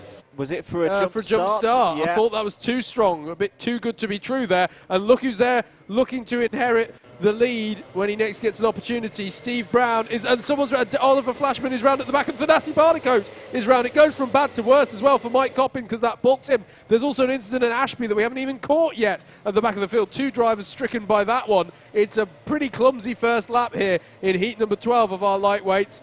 As there's a penalty for Mike Coppin, ABC takeout. That might be for Thanasi Barnicoat there. Steve Brown leads, Eamon Salih in second, but with a penalty for jump start. Matt Collier in third, Ed Bars and Roger Davis, your top 5. Mike Coppin there in 6th with a penalty. And look on the grass here. Spots of rain. Is it spots of rain? Matt Collier is off. Your drivers who had an incident up at Ashby was Luke Dunnett and Gareth Pritchard, so they're now on a recovery drive as well. And Oliver Flashman was off at Wilkins as there's another penalty for Mike Coppin. ABC bump and pass. I wonder if he was given the bump and pass firstly for Chris Alcock and then for Thanasi Barnicoat. He did put his hand up to say that that he was sorry. I think that genuinely was Applewood boys getting together. But spots of rain being reported by Racing Rogerio Mendes, who is of course at the circuit. But Steve Brown leads here. We've already seen him get 1 win so far today. The pace, well, let's see what the pace is like at the end of lap number 2. But look at Ed Bars coming through now as well. He's on the scene. What is the pace like as they come up? No, it's still fine. 54.5 for Steve last time around. 54.473 for Ed Bars. And considering that was with overtakes, Ed Bars looks quick here. Very quick indeed as they head up to Christmas Corner. Side by side with number 10 and 43. Truman. That's Truman and Roger Davis. Roger Davis. And Andrew Ward read that brilliantly because he just skipped right through. We barely saw him there in shot. But there is Andrew Ward. He's just got up 2 positions in one corner there, up to 5th place, which, with the penalties that are ahead of him, is actually about a net 3rd, I think. Dan Cohen getting through there as well, who needs a good result in this one after he had a retirement in his 2nd race of the day. Was very strong in his 1st, but needs a big one here to try and get into the A final. I wonder, Andrew, if there's 8 positions worth of penalties for Mike Coppin to be given, and Chris Alcock is down in 14th. We might see the Applewood boys potentially here. They're going to be on the cusp. They're going to be on the cusp, aren't they, between the A and the B final? I have to think back over their previous results, but this could get very interesting. Mike Coppin trying to tuck underneath Eamon Salih. Both these drivers carrying a penalty for jump starts and bump and pass penalties. Bars is flying. He did a 53.7 last time around. He's now right on the rear bumper of Steve Brown. Yep. Super GT under a lot of pressure now. That would have been a bit of a brave one, Ed, to go up the inside there. If you're a Super GT fan, I'd start chanting your support now, because Steve Brown has one of the best in his wheel tracks right now. A man who's really had momentum this season, Ed Bars. And this is an interesting battle that we're being thrown here. Conditions still looking good. Pace isn't reducing at the moment. 54.1 for Steve. If there was any spots of rain, Andrew, it must have melted away as quickly as it arrived. And it can happen. We see it plenty of times. As Steve Brown is going defensive there against Ed Bars. Ed Bars taking a bit of inspiration almost from Steve Brown and trying to stick it around the outside of Christmas Corner, but doesn't make it stick. Again, Steve Brown's going to go defensive. This is going to allow Mike Coppin in on the fight. I'm not sure if they're going to be aware that Mike Coppin is carrying quite so many penalties, but they seem perfectly happy to begin fighting fairly early on here, Andrew, with still 2 3/4 minutes on the clock. Yeah, I think they probably, a driver of Coppin's stature, they probably are aware that he is the number 8 and they'll have seen those penalties. So, yeah, they'll probably be aware. As up the inside now, Bars on Brown, got a good bit of grip there on the inside of the toe of the boot and takes the lead at the end of lap number 5. Mike Coppin sets the fastest lap of the heat so far, 53.692, and is definitely closing in. And it definitely shows that there's still a lot of grip out there. But Steve Brown's going to look back down the inside into Christmas Corner. Retakes the lead away from Ed Bars. We've got a race on here, ladies and gentlemen. There was a cone penalty as well for Oliver Flashman. Brown goes defensive again. Coppin back down the inside of Ed Bars. Lets Ed Bars back through. Has a track limit warning as well, as does Eamon Salih. That'll be for the last corner and running out beyond the red and white's cattle grid curb. But this is a really, really good one here. between three of the top drivers in Club 100 this season. Can Steve Brown hold on for another victory here at Whilton Mill? To be fair to Mike Copping, given the frankly, it's been a little bit disastrous the start that he's had to this one. It's heads-up driving from him to realise he cannot afford to get more penalties because he's already got some 8 positions worth of penalties to be applied, as there is another penalty for Peter Hargreaves. It's not another penalty for him, excuse me. There is another penalty, this time for Peter Hargreaves. As look at this, Ed Barr's trying around the outside of the what we like to call the Boxing Day left-hander there after Christmas corner. As there's another penalty for Eamon Silly for track limits, so he keeps on violating those. But this is a fascinating battle at the front here. Ed Barr's being very creative, to be frank, Andrew, where he's trying to think about moves here. He's realising, Steve Brown, it's going to take something to get by on him. So he's thinking, well, how can I surprise him?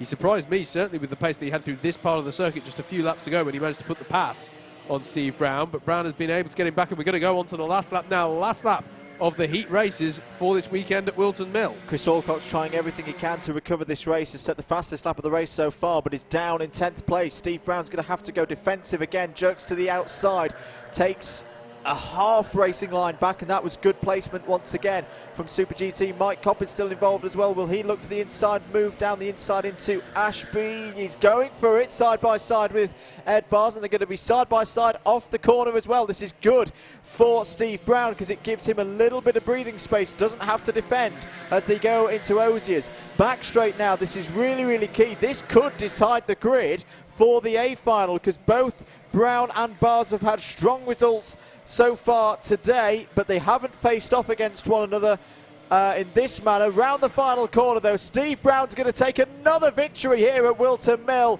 That's a fantastic result for him. He wins by less than 1/10 of a second ahead of Ed Bars.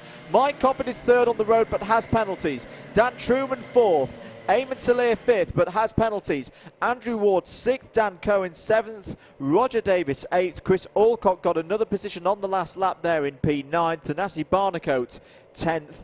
Adrian Mertens, Ben Simpson, Peter Hargreaves, Tommy Welsh, Oliver Flashman, your top 15. Luke Dunnett, Gareth Pritchard and Matt Collier. Wow. Wow, indeed. I'm just thinking, was it Fuji in WEC last year where there was the Dancing Marshall clip? I'm just being reminded of that with JV's moves there. But that brings to an end our heat racing here. We've got the finals, of course, to go. Don't go anywhere. But there is going to be a brief pause here whilst they sort out all of the grids for our finals. So it's a good opportunity, Andrew, I think, for us to just say a small word about our sponsors for this one today. The stream is sponsored for you today by Navos Technology Solutions You Can Trust. Let's talk a little bit, we're very, obviously we're indebted to them for their support of the stream. Very grateful to have them along supporting this Alpha live stream of round 7 of the 2020 Club 100 Series of Sprint Championships. We've had them supporting the stream as a whole, so that's heavyweights and the lightweights. But what are we? Let's dig into the technology solutions that you can trust a little bit more. What they aim to do, essentially, is be the one-stop shop for all of your technology solutions. So, for software and hardware support, where perhaps usually companies would have to look to get multiple suppliers in, they look to bring it all together under one roof. Anything from cybersecurity all the way through to supplying the hardware that you need to make your businesses run. If it's technology related, definitely give them a call or check out navos.co.uk /services as well for particular details of the services that they can provide. And they'll be happy to talk you through what it is that they can do for you. And as I say, a wide range of stuff that they can do to bring all of your technology solutions under one roof. That is Navos, our sponsors for today. Technology solutions you can trust.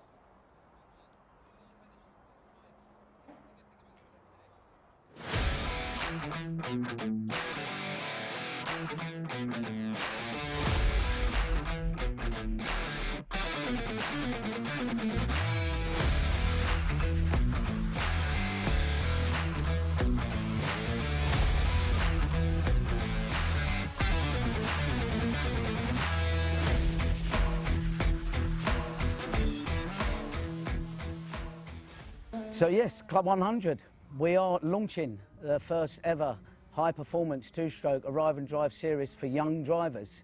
We're naming it the Young Drivers Championship, designed for 14 to 18-year-olds. So, 26 years Club 100's been racing now, and we've had thousands through the door enjoying their racing with us at that level playing field in a high-performance kart. Most of the drivers have tended to be sort of 18 plus, even going up to 70 years of age.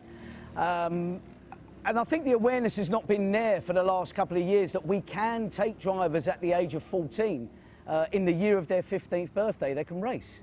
So we thought it would be ideal to introduce something that attracts the younger driver and have them all racing as a group together, separate from the main Club 100 championships on a separate weekend. So young drivers out there looking at this video may be thinking, how does it work? What's it going to cost me? £1,400 is what it's going to cost you for a full season. 7 rounds of racing in the Young Drivers Championship with absolutely no hidden extras. So you're probably thinking, well, if we damage the kart, do we have to bring our own fuel? Do we have to do anything with regards to tyres? No, everything is provided. Your transponder is provided for the timing. Even race kit is provided if you don't have your own racewear. Drivers just simply need to turn up and drive. Hello, I'm Josh, I'm 15 and I'm from Norfolk. I've been racing in Club 100 for just over a year now.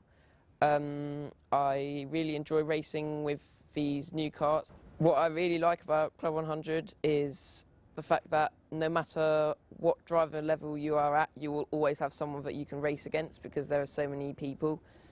I really love racing in the quicker karts with the two-stroke engines because I find it more fun.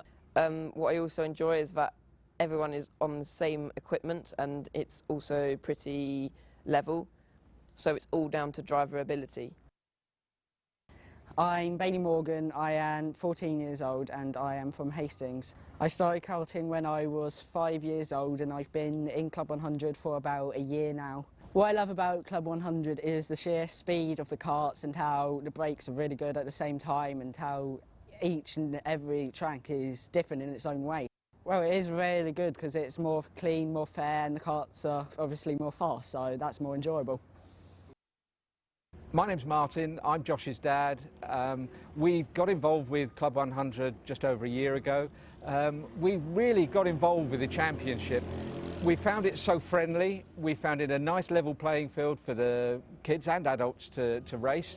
But more than that, it's a good family get-together. Josh is talking to his chums that he's met racing. We're talking to the parents. It's become a real social event with us. My name's Chris, I'm Bailey's dad. I go to all the races with Bailey in the current championship of Club 100, but we've got a new concept coming out next season called the Young Drivers Championship. It will put Bailey and other youngsters that are currently in Club 100 into the same bracket. It's a brilliant idea, and you know, to bring more young people into it, and hopefully, you know, they then move on to the bigger championship, you know, when they feel in this, you know, they're at the appropriate age and readiness, really.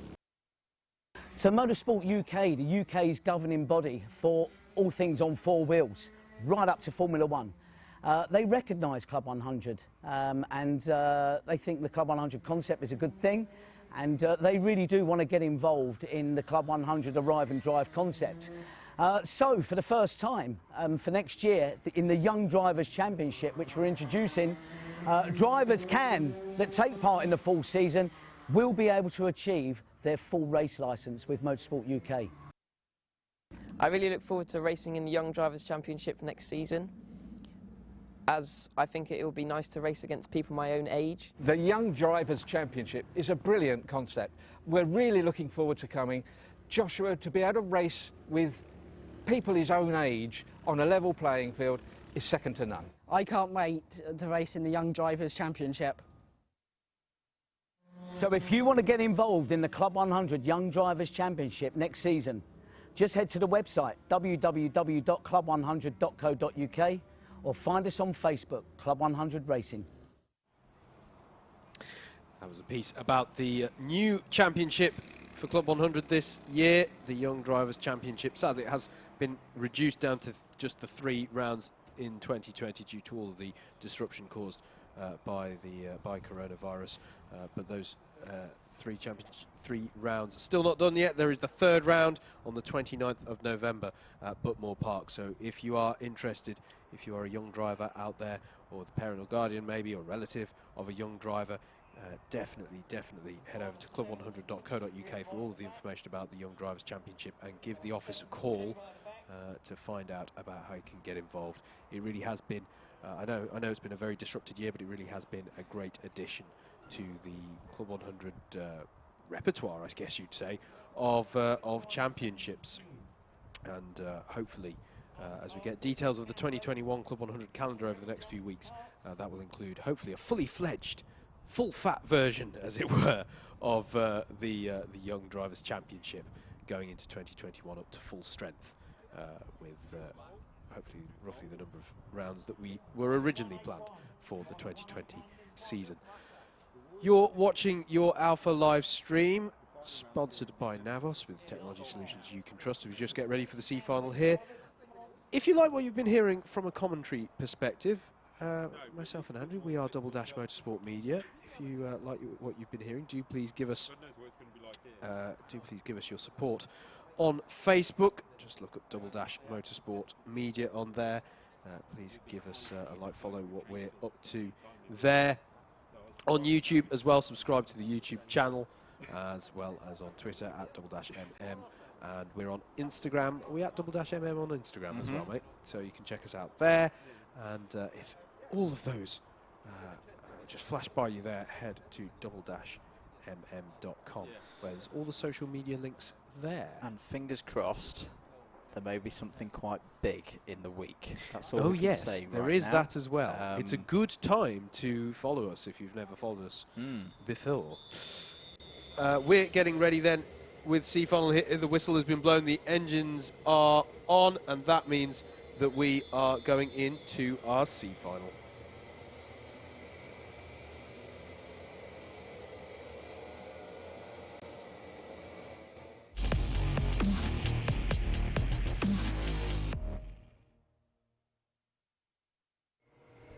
C final time for our lightweights. The aim of the game, top 4 gets you into the B final. Let's have a look at the grid. Niall Toohey has pole position ahead of Roger Davis on the front row. Jack Cameron Drayton and Chris Woodger on row 2.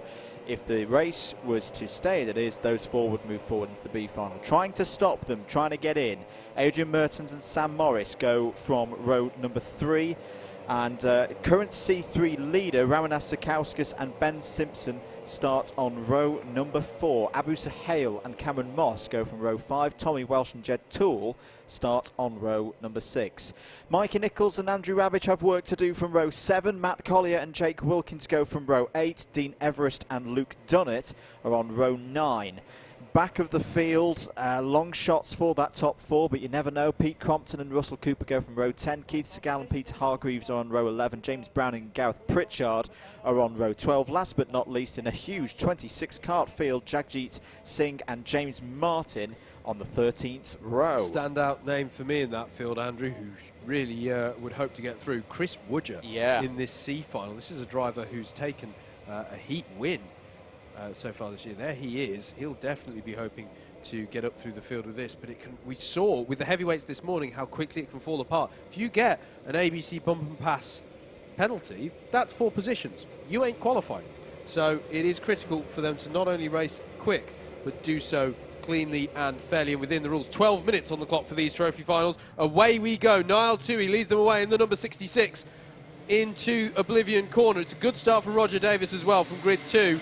As they all work their way through for the first time. One of the drivers taking to the grass slightly in the background, but I think they've all made it through, pointing in the right direction as they all stream into Christmas Corner for the first time in the sunshine here at Whilton Mill.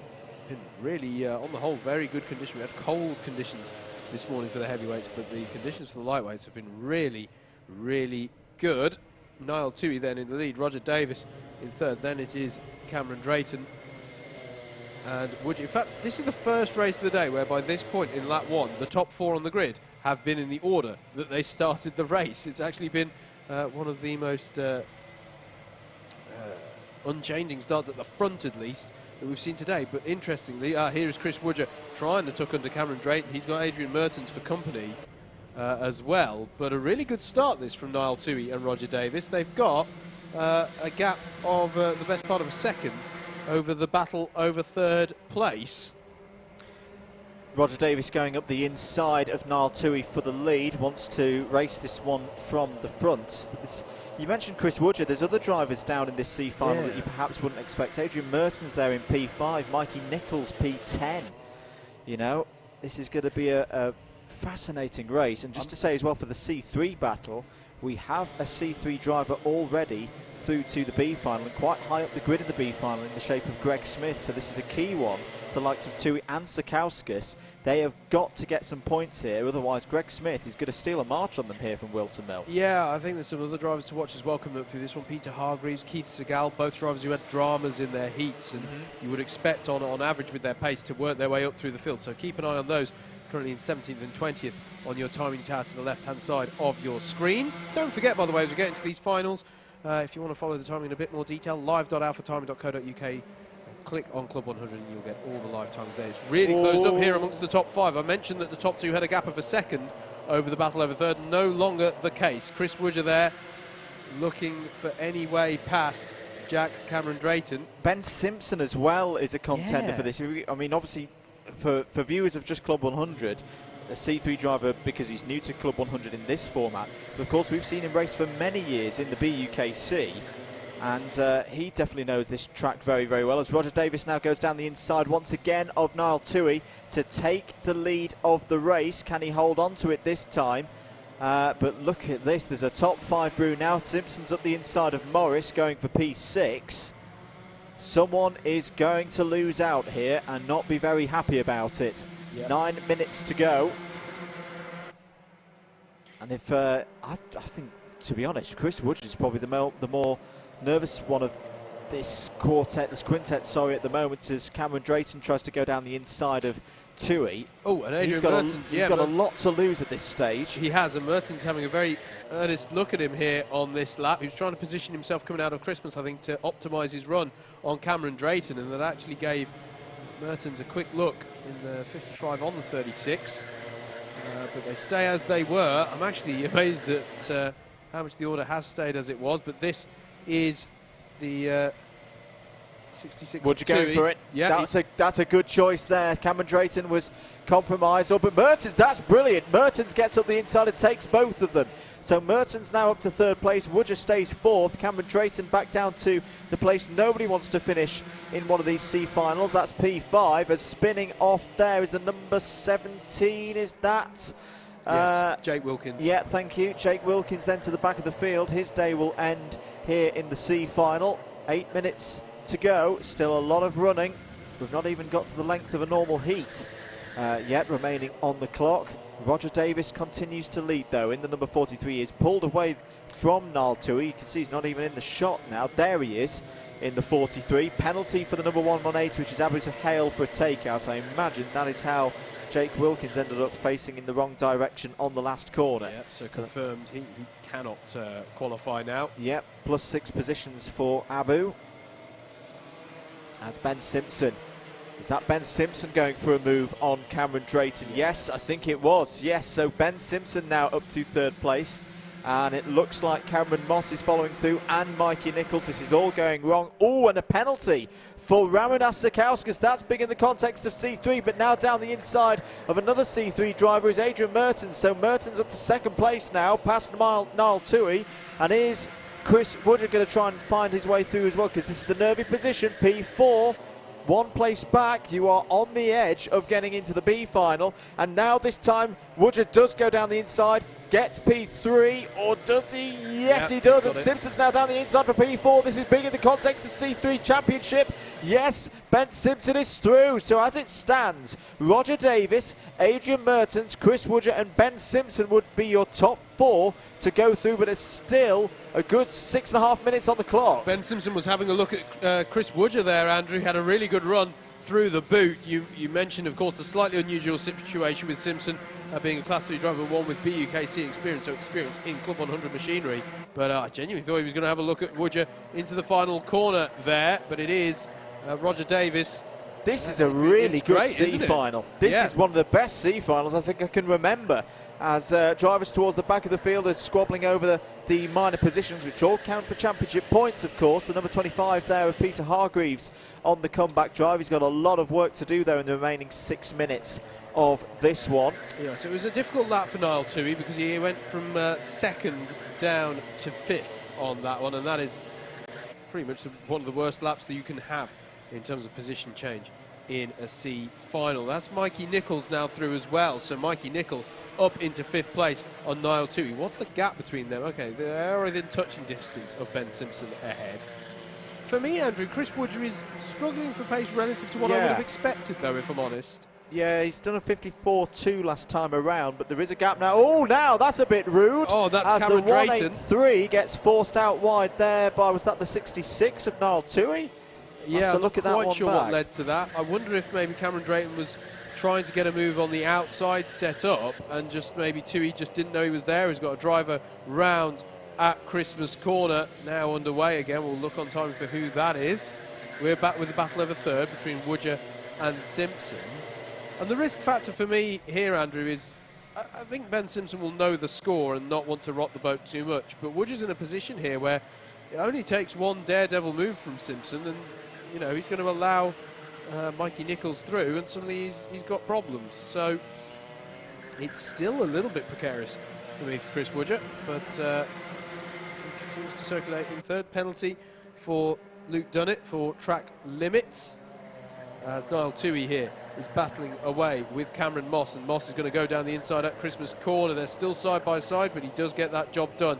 Nicely done move there for Cameron Moss, as behind them Andrew Rabbage, Jack Cameron Drayton and Peter Hargreaves are battling away. I think Andrew Rabbage has had a pretty good day, actually, to give him his dues as well, as Mikey Nichols has the fastest lap of the race at 53.7, which that's pretty good pace here in this C final. Andrew, you had a point when you said this is one of the best ones that you can remember. This is very impressive racecraft we're seeing, and impressive pace we're seeing from this C final pack out on circuit for us. 3 minutes 40 to go. How do you play this if you're third and fourth place? Do you try and defend and hold on to those positions, or do you try and encourage Mikey Nichols to work as a trio to close in Mertens and Davis, because they're not that far ahead, as there's a mechanical meatball flag out for Peter Crompton and a contact warning for the number 72. There it is on the digi-flag. Thank you very much, Mr. Whitehouse, for catching that one. I'd be tempted to try and work as a three, because you know the top two, they're going to keep working together. I don't think they're going to squabble, but as I say, their pace isn't amazing. They're in the mid-54s at the moment. Mertens having a bit of a look down the inside there of Davis. I'm not entirely sure I agree with your statement they're going to work together. I agree they should, if they want to hold on to this, but yeah. Yeah, they're working together. They're playing this very smart now. Work together, try and swallow up these front two drivers and spit them out the back of the top four. And you know what? That's good news for Cameron Moss as well in sixth, because if these five start battling, it could be his only way in here. Here is Mertens, though, trying down the inside of Davison. That's exactly the stuff that will give the opportunity. And there is Woodger on the scene here. He's going to be on the outside of Inkermans. He's got to be careful here, because Ben Simpson will fancy a go, but he's been able to get to the inside, but he's not able to go down the inside on Mertens. But that is exactly what we're talking about everyone checking up on each other. And now it is a five-car battle for the race, and as I say, if you are Moss in sixth place, you want this to happen as well, because that's the only way you're coming to the party, is if these drivers start slowing each other down. Ben Simpson has a look at Woodger, and that's going to give a little bit of breathing space to Adrian Mertens as well. The dynamics of this situation is fascinating. As onto the grass goes Mikey Nichols there, manages to hang on, but that was a scary moment. Then you can see he's going, come on, we've got to get into the top four here. He can see the promotion opportunity ahead of him, and he knows he's got the pace as well. Andrew, fastest lap of the race. Mertens has got to send it. Yep. and he does so. That was a key move. He had to get that move done because he does have more pace than Roger Davis now. Situation is different. There's a bit of a gap to 5th place. The top 4 have got to get themselves organised, and they're not doing so. They're fighting amongst each other. Davis and Woodger are going side by side. This is a fascinating race. And Nichols is at the inside. He's got P4. But so often. he's wide. Oh, now did he hit the tyres? Did he hit the tyres? Did he make the mistake we've seen quite a few drivers do over the weekend? Slide wide, hit those tyres, which count as a cone penalty. This is such a fascinating race, Howard. Oh, now Look what's at this. happened here? Chris Woodger Davis slow. and Woodger. Davis and Woodger getting together, and Woodger's now outside the top 4. 2 laps to go. We often see these C finals. You see 1st, 2nd, 3rd get away, and it's all about 4th. Nothing is guaranteed in this one. They were very lucky that wasn't called as the last lap as well, Andrew, because the counter was very close as they came across the line. This is Davis going defensive against Ben Simpson. I don't want to sound like a stickler for the rules, but Woodger also needs to be a little bit careful about trap limits. Yeah. What with his final corner on that last lap, and we have just seen Jed Toole pick up a penalty for trap limits. As down the inside here, tries Woodger on Ben Simpson, but I don't think he's got enough speed here. This is firstly allowing Adrian Mertens to get on up the road and secure his place in the B final, and I think it's allowing the same to Mikey Nichols as well. But for the last 2 qualification spots, it's between these 3 drivers. Roger Davis in the 43 in the red suit, Ben Simpson with his green helmet in the number 169, and then Chris Woodger, and there's the attempt, and that's going to allow Woodger around the outside at paddock corner. But he's got to be careful about these track limits as they go into the last lap. This is really, really tight, and Simpson and Woodger aren't helping themselves there, going side by side. Woodger's going to try and fight to the inside now for P4. Is it off now as Roger Davis got his spot in the B final in 3rd? Woodger down the inside takes P4. This is so crucial for Chris Woodger and his hopes in the championship. He's got to get in this B final. This would be a terrible, terrible day if he goes out in the C. Ben Simpson's got nothing to lose, really. At the moment, there's only one C3 driver, I think, in the B final, which is Greg Smith. But it looks like Woodger's got the measure of it now. Simpson's going to have one more chance, surely. Into the boot, he's having a look for it, jerks back into position. But Woodger's gone deep. Woodger's gone very, very deep there through the initial part of the boot. They're going to be side by side for the last spot. And in the B final, onto the last corner. Is Woodger going to be able to hold on? He goes a little bit wide again, across the line, takes it. Oh, now let's see how the track limits are judged there, because I agree with you, Howard, that he did run wide a couple of times. Mertens wins it, though, from Mikey Nichols. Great grit and determination to get through there. Roger Davis holds on for 3rd, and Chris Woodger, at least provisionally, is 4th. Ben Simpson 5th, and I reckon that's 2nd in C3. Cameron Moss is 6th, Peter Hargreaves 7th, Jack Cameron Drayton 8th, 3rd place in C3 for Amanas Sakauskas, 10th for Sam Morris, Andrew Rabbage 11th, Jed Toole 12th. Not a good day for Niall Toohey in his C3 hopes. He finishes 13th. 14th for Matt Collier, 15th Luke Dunnett, Abu Sahel, Keith Segal, Russell Cooper, Jagjit Singh and Dean Everest, your top 20. Then Tommy Welsh, Gareth Pritchard, Jake Wilkins, Pete Crompton and James Browning running out the 25 drivers who took part in that race. That was definitely a dramatic C final. Yeah, my favourite C final of the year so far of what we've seen, Andrew. That was fantastic stuff.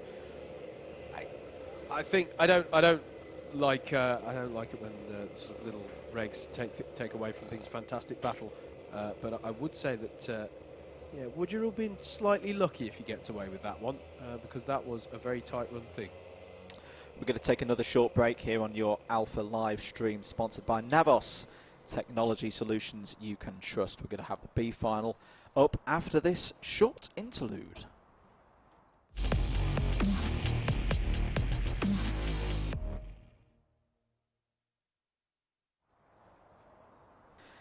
B final time here at Whilton Mill for round 7 of the Club 100 Lightweight Sprints Championship for 2020. And this has been a race I've been curious about all day, Howard. I think we knew at the start of the day that there would be some, it would be very, very hard, harder than normal to get into the A final. Yeah. There'd be some big names in this B final. We saw it similar with the heavyweights this morning, which produced one of the most remarkable races I've commentated on in a while. But yeah, let's have a look at the grid for this lightweight B final. because there are some interesting names in it. On pole position is Dan Cohen, who had 2 very good races and 1 not very good race at all. That's why he's in this B. He starts from pole position alongside Eric Mignon. Those are the 2 drivers in the whole shot. If they keep hold of those positions, we'll see them in the A final. Jason Bradbury, he's got to do it again. He did this at Lyd. He raced through from the B final into the A. He starts on row 2 alongside Bailey Morgan. Stephen Westwood and Stuart Hubbard are on row 3.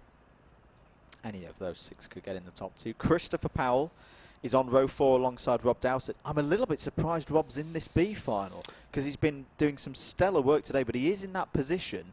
You know, he could do something from there. There was a race on the grid. Yeah, there's a race where yes, he had a retirement on the lap 1, didn't he? Yeah, he did. Yes, he did. Rogero Mendez and Greg Smith are on row 5. That's a great result for Greg. He's just got to hold himself there, and it's going to be a big day from him in C3.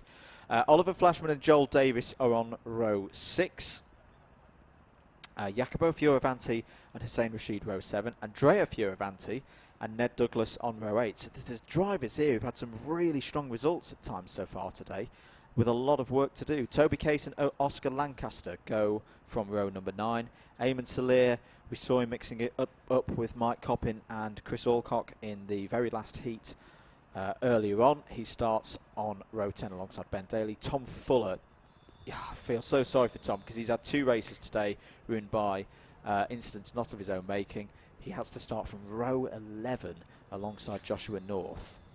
And to confirm, we have had a confirmed result from the C final, and your rest of that grid on row 12 will be Adrian Mertens, your C final winner, with Mikey Nichols, and on row 30, Roger Davis, and by 1/10 of a second, Chris Woodger makes it out of the C final into the Bs, and has to see where he can come, coming from the back of this one. Confirmed Greg Smith is our only C3 runner. Whoops! Who's that? Is who's that gone round? is that one of the Fioravantis? Is that Andrea? Who's gone round there? Number 179. Yes. It's No. Oh, it's Jacopo. Jacopo's gone okay, round. yeah. Now, Jacopo might have to start from the back of the grid now. Totally, yes, under the rules. I think Yes. he does, actually. Be interesting to see how that one pans out. Totally neutrally, I'd really like Christopher Powell to get through, but only so we can then have a Powell v Powell battle in the A final. Actually, the commentator in me hates that, but the neutral spectator loves that idea. C3 results. Ben Simpson confirmed 2nd in C3. Ramanas Sakauskas 3rd in C3. As I say, Greg Smith already has the winner's trophy in C3 wrapped up. A lot of aggressive tyre warming coming They in. want the heat, don't they? Dan Cohen there, I thought was going to go into a spin and spear into Eric Mignon there. It was so much weaving, but we are good to go for our B final. Let's see who can bag the last 2 spots on the A final grid. Dan Cohen leads them away. It looks like a strong start from the pole side. I think Bradbury's going to put himself up into 2nd. Indeed, he does, ahead of Eric Mignon, and Bailey Morgan's trying to tuck under Mignon as well as they head up the hill for the first time, but he's been able to cut that one off. Look out as well for Stuart Hubbard there in the 129 as they all go 3 wide, 4 wide. Are they all going to get round facing the right way? Yes, they are. Is anyone going to end up on the grass? Not quite. I thought Oscar Lancaster was going to end up there briefly, but he managed to hold in there. So there we go. And there's someone round there in the mid-pack, and 2 karts off there. Was that... it's Andrea Fioravanti. It is, yeah. Christopher Powell has had a disastrous start as well. He just went backwards in the 39. I think he's all the way down out. Yeah, look at him there. He's down in behind some of our C-final promotees. It's gone that badly wrong for him. But Dan Cohen, so Roger Davis is off there through Osiers. So one of our C-final guys is already out of this one. There is Greg Smith, who's had another really good start here, and I think he's got up to about 6th position, 5th position for Smith. So it's Cohen from Bradbury, Mignon, Morgan, Smith, Dowsett there on your screen in the red and white in 6th place, with Joel Davis, Stuart Hubbard and Oliver Flashman just behind. Mikey Nichols is in trouble. All of our C finalists are falling here. Toby Case, I believe, has had a problem as well, Howard. I think Toby Case might have been the driver who we saw Andrea Fioravanti go into, so I feel a bit sorry for Toby if that is the case, because there wasn't too much he could do. He was already going wide in the Ashby in avoidance, but he just got clipped by the spinning Fioravanti. I'm not sure as much Andrea could have done as well. Bailey Morgan's applying a lot of pressure into Eric Mignon. A bit of a tap there on the rear, but Mignon is absorbing the pressure well at the moment, and Bailey Morgan is himself coming under pressure from Greg Smith. in that 67 kart.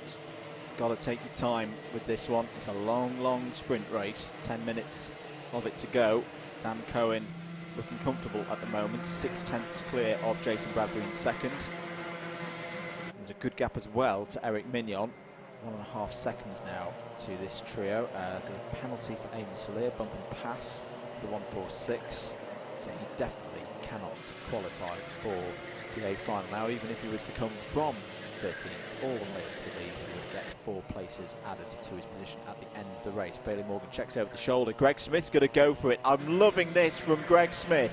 He's racing so confidently. He's still on the inside of Bailey Morgan as they go through Osiers, and he's got the position there for me. That was, no, he's going to let, now that's just a mistake. And that's allowed a mistake. Dowsett through. Dowsett's gone through in all of that. Yeah. And You're too honest there, Greg. Yeah. That was your corner for me.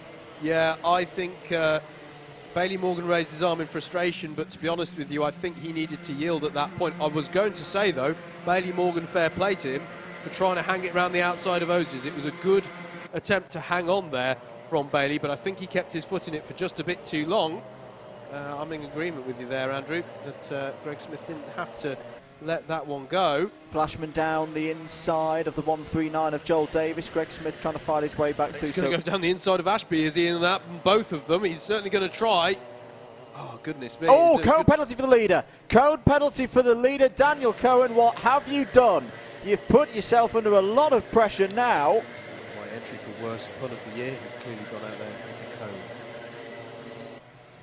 I'm shaking my head.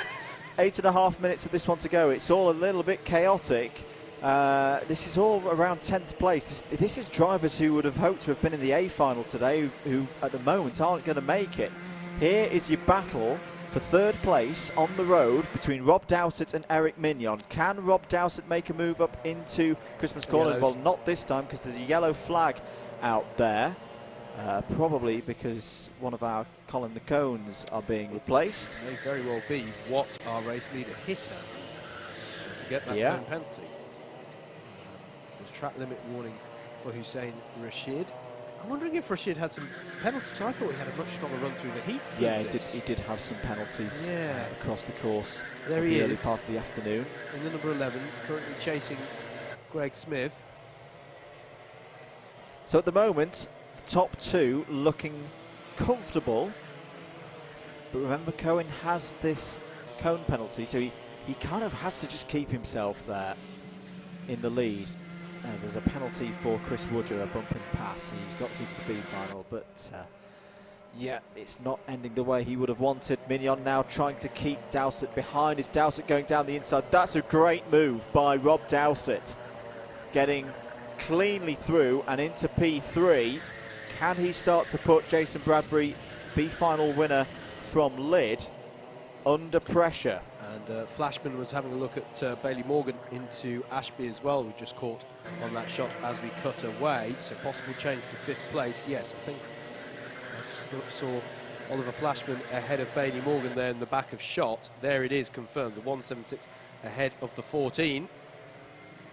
So that is Flashman up into that 5th spot. Here's Hussein Rashid, who's got by Greg Smith on this lap as well, so change of position there as well, over 7th place. Here is your race leader, Dan Cohen, and there is Jason Bradbury, who may not be aware, but he would actually be classified as the winner if he got by, because of the cone penalty that was against Dan Cohen in the 136. And it's just bunching up a little bit here in the battle over 8th place. Greg Smith, Oscar Lancaster, Jacopo Fioravanti and Tom Fuller all closing in a little bit now. Christopher Powell, Andrew, who's on that recovery drive, as you said, after a difficult start to this one. He is working his way up the order in 12th place there. Here is where it's bunching up just a little bit. In fact, there is Christopher Powell now on the back of Tom Fuller for 11th place, who himself is on the back of Jacopo Fioravanti in the 179. Adrian Merton's having a great run as well as 15th place from his lowly grid position, having raced through from the C final. Track limit warning for C3 leader Greg Smith. And Chris Woodger is following him through the order as well, up to 17th, but it's still been a difficult one this for Chris Woodger today. Rob Dowsett is starting to turn the heat up. He's just on a 53.7. It's not the fastest lap of the race so far, but he's taken 0.4 of a second out of Jason Bradbury's lead over him. This is Greg Smith versus Oscar Lancaster. Lancaster right on the tail. And there's Christopher Powell trying down the inside of Tom Fuller, but it's not on there. So they come onto the back straight. It's been very interesting, Andrew, actually, to watch how Greg Smith has raced. He's been racing so well, just hitting up upon that point. And there's this point in the finals where he's up amongst the pace of you know, his equivalents, people who have equivalent pace. And it's interesting to see how he's racing there. Bailey Morgan here under supreme pressure from Hussein Rashid over 6th place, but Rashid is going to be a little bit far back to try and move into Christmas corner. And indeed, he tucks back in behind Morgan to try again later on. Oliver Flashman here versus Eric Mignon. And Flashman's ahead of Mignon, so that's a change for 4th place. Jason Bradbury must have heard us. He's just responded. He's now on the same pace pretty much as Rob Dowsett. The gap is holding at 1.7 seconds. Yep. And see Flashman gesturing to Mignon to say, let's work together, let's try and get on up the road. It is going to take quite something, though, in the remaining 4 minutes, I think, to reel in the gas. It's not implausible, though. As here is your lead battle. Bradbury, I mean, he's closed the gap down. He's just taken half a second out of Daniel Cohen, actually. Yep. Not sure what slowed Daniel down so much on that previous lap. But if you're Bradbury, you don't care too much about making this move in from the perspective. Well, actually, we always belittle, not belittle, we often don't talk about the kudos of winning the B final. You do get a little trophy for doing that. You get some recognition at the end of the day, and you yourself, sir, can attest. I haven't seen it going back and watching the B final from years ago. It's quite I didn't nice. get a trophy. You didn't back then, no. It's quite. Where's my trophy, John? This is like me when I was in Super Heavies going, we didn't have Super Heavies when I was on the podium in Super Heavies. But you can attest, sir, that it is a very good feeling to take the win in a B final. Yeah, I mean, it's particularly if you've had a bit of a streak of not getting into the A final. Yeah. It is a bit of a breakthrough result when you can get it. And for other drivers who've maybe been in regular A finals and have a bit of a bad day, it's a relief to get through and back into that spot where you feel you should be. Change here. Hussein Rashid has got by Eric Mignon for 5th place on that last lap, so Rashid is working his way up through the order, and that also demonstrates how Flashman has pulled away, actually, from Mignon, because he was giving the tap to his helmet to say let's work together a couple of laps ago, and he's left Mignon behind, and indeed Rashid has got by in the interim. So very interesting in amongst our top 5. There are some real flyers out there, but I don't know if any of them are going to do enough. Unless you're feeling horrendously held up and you're Jason Bradbury, there's no point losing the time battling. You may as well just work with Daniel Cohen. The interesting thing is if Dowsett, Flashman, Rashid and the like have enough pace in them to start turning the screws on here in the last few laps. You can see how much Dowsett is trying. Look at this nice pack of karts though. Ned Douglas in 13th, leading them all through. This is Douglas in 13th, 14th for Stuart Hubbard, and it's Chris Woodger, Joel Davis and Stephen Westwood, all part of that pack of karts, and Adrian Mertens as well, actually. There's a whole load of debris as they ran up to Christmas there. I don't know if someone's pulled a load of autumnal leaves and bark onto the circuit. That'll clear itself up in good time, but less than 90 seconds to go. The gap between 2nd and 3rd is holding at about this 1.5 second gap. So Bradbury still has this one under control. There's Chris Woodger. How has he got up to? He's up to P15. He is, and he's now the best of the C-final promotees, because Adrian Mertens dropped a couple of positions on that last lap, and he goes through there really nicely on Stuart Hubbard into the boot. Also at the inside of Hubbard there is Davis, and now what's happening here? This is the battle for the lead. This is Bradbury trying a move on Daniel Cohen there. Oh, careful, guys. And the thing is, if you're Daniel Cohen, you know you have a penalty. You'll know it's for hitting a cone. He's going to defend this even more than normal. Do you because think? Because if I'd Cohen, let him through. But if Daniel Cohen gets dropped down to 2nd, he doesn't make the A final. No, you're absolutely right. Sorry. Yes, no, he does need to defend it. It's very, very He really, hard. really does. Apologies. For him, this is his ticket to the A final here. That's why he's defending so harshly against Jason Bradbury. And look out for Rob Dowsett as we come on to this last lap. There he is in the 61. This is going to be quite exciting onto this last lap. Here we go then. Can Daniel Cohen hold on to his spot in the A final? He's got to do it by finishing first on the road, which will be converted to second place. Yellow Howard's flags. absolutely spot on. Yellow flags into Christmas. No opportunity there, but Rob Dowsett is closing all the time in his number 61 kart. Oliver Flashman, unfortunately, is a little bit too far back. He's not going to win C2 today unless something remarkable happens in the course of this half lap and the A final. Dan Cohen is holding them at an arm's length at the moment, but Jason Bradbury's closing in again. Will he try and set something up into the boot? Good drive down the back straight for both of them. This is a big, big moment for Dan Cohen. He's been at the front for 2 of his heats today, but got taken out early in the other one. That's why he's in this B final. Can he hold on into the final corner? Yes, he can. Dan Cohen, by the skin of his teeth, wins on the road but has a penalty. So Jason Bradbury is a B final winner for the 2nd round in a row. Those are your 2 qualifiers for the A final. Rob Dowsett, what an effort. Finishes in 3rd, but I think he'll be a little bit disappointed, because if it wasn't for having a retirement that wasn't his fault in one of his heats, he would have been in the A final. Oliver Flashman finishes 4th. Hussein Rashid 5th, Eric Mignon 6th, Bailey Morgan 7th. Greg Smith, what a driver today, wins C3 comfortably here at Whilton Mill, and takes a huge haul of points in that championship campaign. Finishes 8th, 9th for Oscar Lancaster, 10th for Christopher Powell, 11th Tom Fuller. Another driver who will think what could have happened today had he not got involved, or caught up I should say, in 2 incidents that weren't his fault earlier in the heats. 12th for Jacopo Fioravanti, 13th for Ned Douglas, 14th for Chris Woodger. Good recovery from the C final, but I think it does have a 4-place penalty along the line, so that'll be a drop down to 18th. 15th for Joel Davis on the road, 16th Stuart Hubbard. It was great to see him race here today. Stephen Westwood 17th, Eamon Salir, Andrea Fioravanti and Adrian Mertens wrapping out top 20. Ben Daly, Rogero Mendez, Joshua North, Roger Davis, Toby Case and Mikey Nichols were your other drivers in that B final. I've just had a sneak preview of the A final grid. That's naughty of you. It's yeah, but I have no regrets. It's a fantastic grid.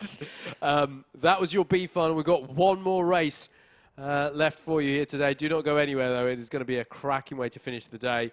There'll be a short break here just whilst they confirm the 2 promotees from that B final, and then they will be out. Don't forget they get a few practice laps as well ahead of it. But let's preview this now as we look ahead here for our lightweights round 7 A final.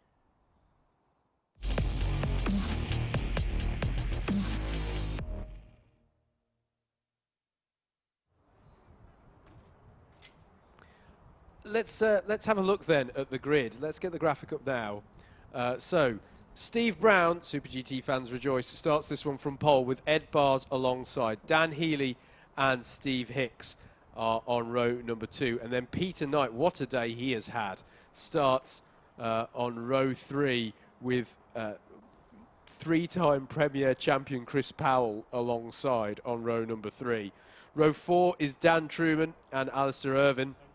And then it's Josh Adams, another one of the Young Drivers Championship drivers there on row number 5 with Whilton. I'll call her a Whilton Mill specialist, although she's pretty good round pretty much everywhere. Rihanna Percox alongside to round out a cracking top 10. Pietro Pagano and Chris Alcock are on row number 6. Row 7 is going to be Daz Teal and Andrew Ward. Honest, it will be there. I'm sure the graphic will get with me eventually. There we go. And then it's Reese Pope and James Corp on row 8. Callum Brule and Martin Theodoru on row 9. Mike Coppin, bearing in mind he had all of those penalties in his final heat, so he's not where he would be in theory based on his pace alone, is there on row 10 with Thanasi Barnacote, another driver who had incidents in his last heat, down there on row 10. So row 10 is your redemption row, if you like, looking to move up the order. Ashley White and Steph Theodoru on row 11. And then Dan Seeger and James Wattis on row 12. I feel quite happy for James Wattis about it. You saw how frantically he was gesturing in that last heat to say, we've got to work together, every point counts. And it really did. Got him up into that B final.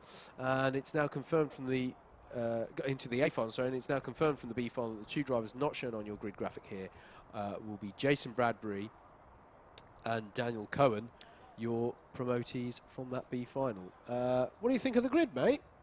It's very good. I've got a pop quiz question for you. Oh, Steve no. Brown, when and where was the last time Steve Brown won a Sprints A final? Lights or heavies? I can see his Are you brain asking this because it was last year? Correct. He hasn't had one in 2020. Admittedly, he hasn't been in every round in 2020, so he's had less opportunities than everybody else, but he has not had an A final victory in the year 2020. Was it Starts from pole here. 2019? Correct. Was it Lid? No. Was it here? Correct. Okay, good. 8th of September 2019 here at Whilton Mill, in a Joe Holmesless round in the heavyweights, was the last time Steve Brown took a Sprints A final victory. I am slightly curious who won at Lid. I'm now looking it up because I'm a bit of a Club 100 nerd. He also, of course, won a great Buckmore Park Sprints round earlier that season as well, where he did beat Joe Holmes one-on-one that day.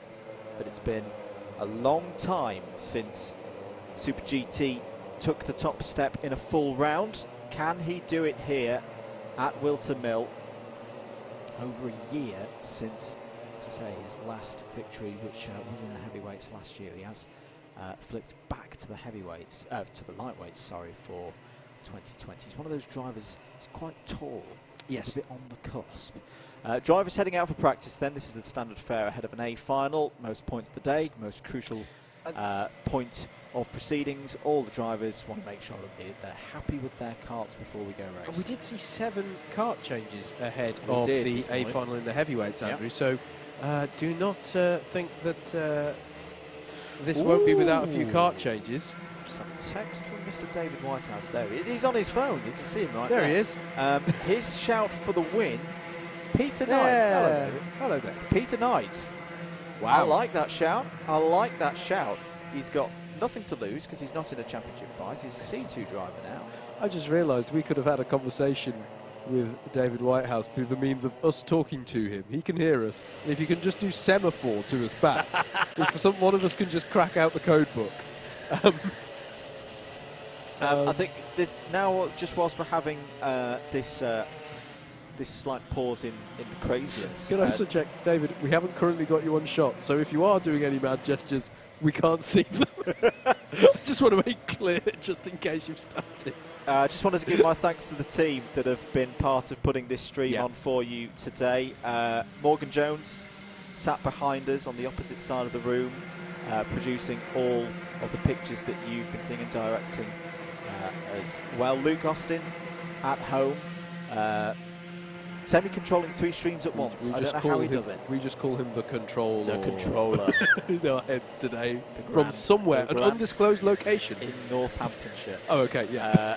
You'll also want to give thanks, as I say, to all of our cameramen out on post today. David Whitehouse there on Paddock Corner, Chris Simpson, hard-working on the Club 100 social media feeds as well, up at Christmas Corner, and Jack Mitchell, who's been out there today. So thank you to all of those guys. Thank you for all your hard work. We would not literally be able to do our commentary job without your hard work. And I think that is a very good reason, ladies and gentlemen, if you haven't already, to subscribe to the Alpha Live YouTube channel, share, press the like button, It's and been going notification up. bell as well. It's been going up to my right here. Thank you to everyone who's given them a like on Facebook Yep, and there as all well. that sort of stuff. It really does make a difference, the support, folks. So if you can, please do support Alpha Live Productions. And let's get all the thank yous in and all the plugs in, if I may be so bold, before we kick off with what is going to be a highly exciting A final. If you like what you've heard from a commentary perspective, do please check us out. Double Dash Motorsport Media on Facebook is probably the best place to check us out if you're on there. But if you're not on there, don't worry. We are present on a series of other platforms as well, as there is Chris Alcock getting his kart changed in the pits. We're on Twitter at Double Dash MM. We are on Instagram at Double Dash We are on YouTube as well. Check us out. We can't claim to have all of the live streams that that they do on Alpha Live, but we do have the Legends of BUKC and Club 100 iRacing Championship for you this year on our YouTube channel, as well as loads of other stuff on there as well. So check us out. Any doubts as to where those links are, head to double-mm.com to get yourself involved with what we do. Thank you to Chris Alcock for just giving us a bit more time. Here are some of your comments before this race. Lots of support coming in for Steve Brown Super GT. Koshiro saying go Steve. Defending the Shadow Realm will be long and hard, says Baz.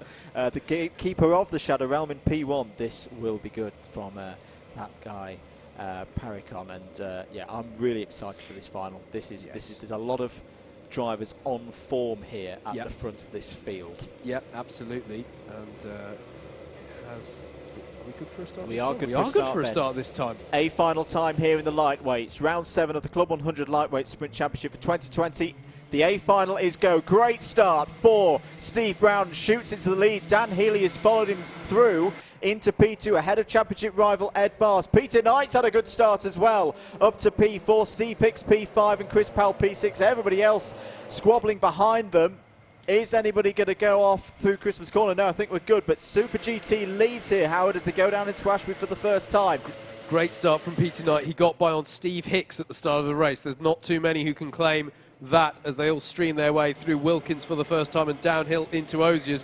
This is going to be tasty. As there's a hit there on the tyres, though, from the number 2 of Daz Teal. And Daz Teal is round, and there's more contact there as well in Osiers. Not sure who it was who collected him there, but that was not a good sequence there for Daz Teal, and I'm not sure if he was, if that was a mistake or he was induced into it by somebody else. But at the end of lap number 1, it is Steve Brown in the lead, Dan Healy in second, Ed Bars third, Peter Knight in fourth, Steve Hicks in fifth, and Chris Powell, Alistair Irvin forming this top pack of 7 karts. Mike Coppin took out a cone on lap 1, so that's going to be a 1-place deduction for him at the end of the race. Peter Knight challenging Ed Bars there, not quite able to take 3rd place. And Alistair Irvin's involved in this as well. Look at there in the pink helmet in P7. Chris Powell down the inside of Steve Hicks, takes P5 away from him. Yeah, great stuff there from Chris Powell. Down the inside, as Andrew says. Had to do some avoiding through increments because the cone is right in the middle of the track at that point. I think a marshal's recovering that now. But that was a bit of avoidance for him there as Dan Healy continues to apply the pressure to Steve Brown here at the head of the field. Ed Bars staying in touch with them. I'm still impressed by Peter Knight's form here. This is brilliant stuff. Cameraman David's tip for the win here as they head up the hill for the 3rd time. Yellow flags out here, perhaps for recovering the cone, or maybe, although there's another, I can't remember if the marshal post here is manned. Yes, it is, and that's showing yellow as well, maybe for recovering that cone. It is now gone where once it stood, or indeed lay, having been absolutely pummeled by somebody up at Inkermans. It was a coppin. It was a coppin. It got coppined indeed. Don't count out Dan Truman as well. He's got some nice pace at the moment in 8th place there. In fact, the whole top 10 are going quite nicely at the moment. But we saw this from Steve earlier in one of his heats where the pace, you know, it wasn't 53 2s, 53 3s, but he was able to control the pace and his lines were spot on throughout the whole thing, and that's what gave him the win in that heat earlier. I get the feeling he's trying to do the same at this stage in this A final. I mentioned the top 7 karts as Healy has a little look here on Steve Brown. He's going to try down the inside, but Steve Brown sticks it round the outside. He's Alboning it up out there and manages to hold on to the lead of the race. What I wanted to say before all of that kicked off, Andrew, if they'll give me a chance, which they won't, because Chris Powell will go down the inside of Peter Knight, and Alistair Irvin and Steve Hicks are negotiating as well. I wanted to describe this top 7 pack of karts, but working hard behind them is Dan Truman and Rihanna Percox. Rihanna Percox set the fastest lap of the race the last time round until it was taken away from her from Thanasi Barnacote. But look out for Truman and Percox getting onto the back of this pack of very quick 7 karts at the front to make it a 9-kart battle for the lead of the race. There they are. And actually, they're bringing Martin Theodoro along for the party as well. So this could become a 10-kart battle over the lead of this race. Someone asked, is there a super final today? No, there isn't, but this is getting a bit super final-like for me because all 26 drivers are still running in this, and Ed Bars is looking up the inside of Dan Healy. Dan Healy goes for a switchback. The move is not off. The whole field is covered by 10.5 seconds, Howard. This could go any which way. There was a lot of moving in that braking zone there, Andrew. Not necessarily weaving, but just drivers all picking their spots, selling the dummy. There were about 5 different drivers selling a dummy there. And that's Peter Knight through on Chris Powell there. Peter Knight up into third place. Been shuffled back to fifth place now. This is all big in terms of championship, and they are forming up now behind Steve Brown. It is similar to this heat that he had earlier. His fastest lap at the moment is a 54.3. Yeah, Ed Barr's back on Chris Powell, and that's allowed Steve Hicks to have a go here as well. So Chris Powell has now been shuffled back 2 places, as Ed Barr's was midway through this lap. What amazes me, Andrew, is they're all battling away like this, but no one's breaking away here. No one is breaking away. Dan Healy is putting enough pressure here on Steve Brown. Oh, and look at Peter Knight round the outside of Dan Healy. Peter Knight into second place.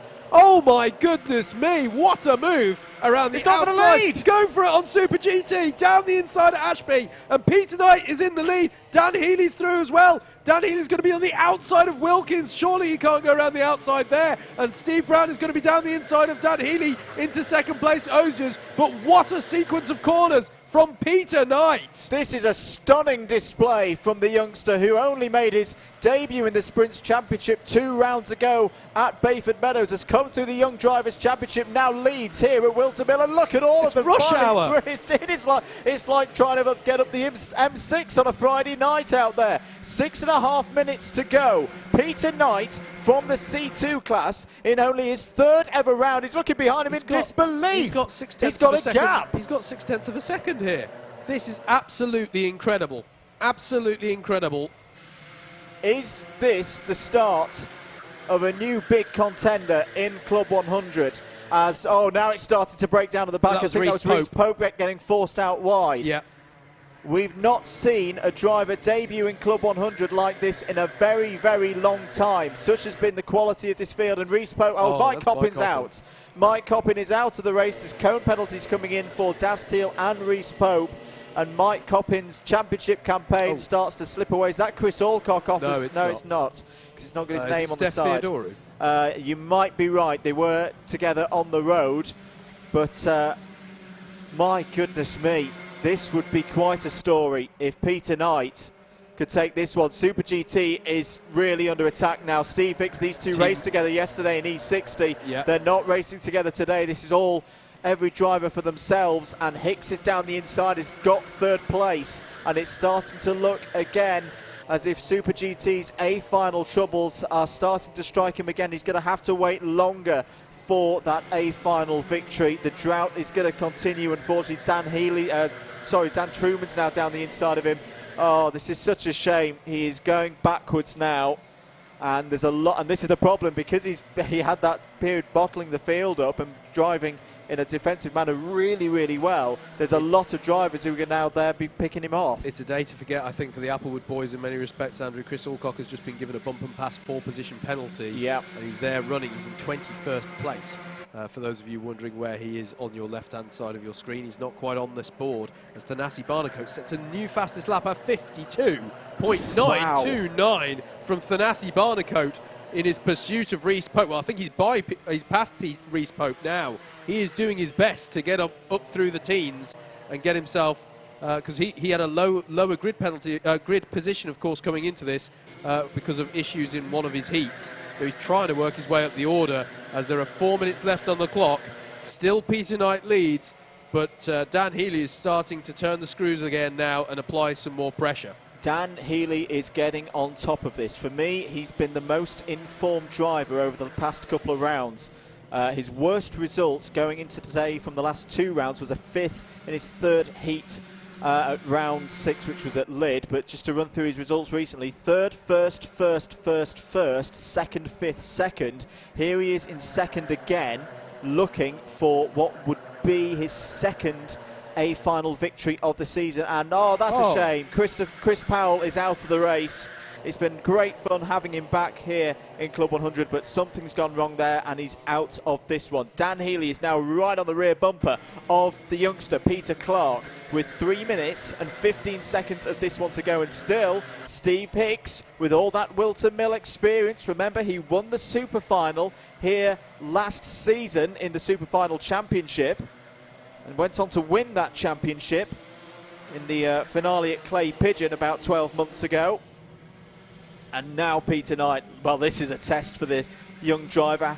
How is he dealing with pressure from much more experienced drivers? And there's 3 big ones behind him in Healy, Hicks and championship leader Ed Bars. You can't call this one at the moment. They have broken away though. I'd say it's going to be one of this 4 because they've got 2.2 seconds over the rest of the field. But still, Peter Knight continues to lead. He's just going to try and defend this out from 2.5 minutes. We saw James Taylor do a big defensive job from 9 minutes out. He didn't quite finish it off, but he defended for a lead for more than 2.5. If Dan Healy does take the win, by the way, he might be pushing for more of these Club 100 rounds to be streamed by Alpha Live, because he'd be 2 from 2. He'd be 2 from 2. The only finals win he's had so far this season was at Bayford Meadows the last time we were streaming around. Problem for, in fact, I think Steve Brown's out. Sorry to report, I think Steve Brown is out because he's fallen a long way down the order. There he is, and he's not happy. He's not happy at all, and that's a real shame for Steve. Peter Mann, he's made the mistake.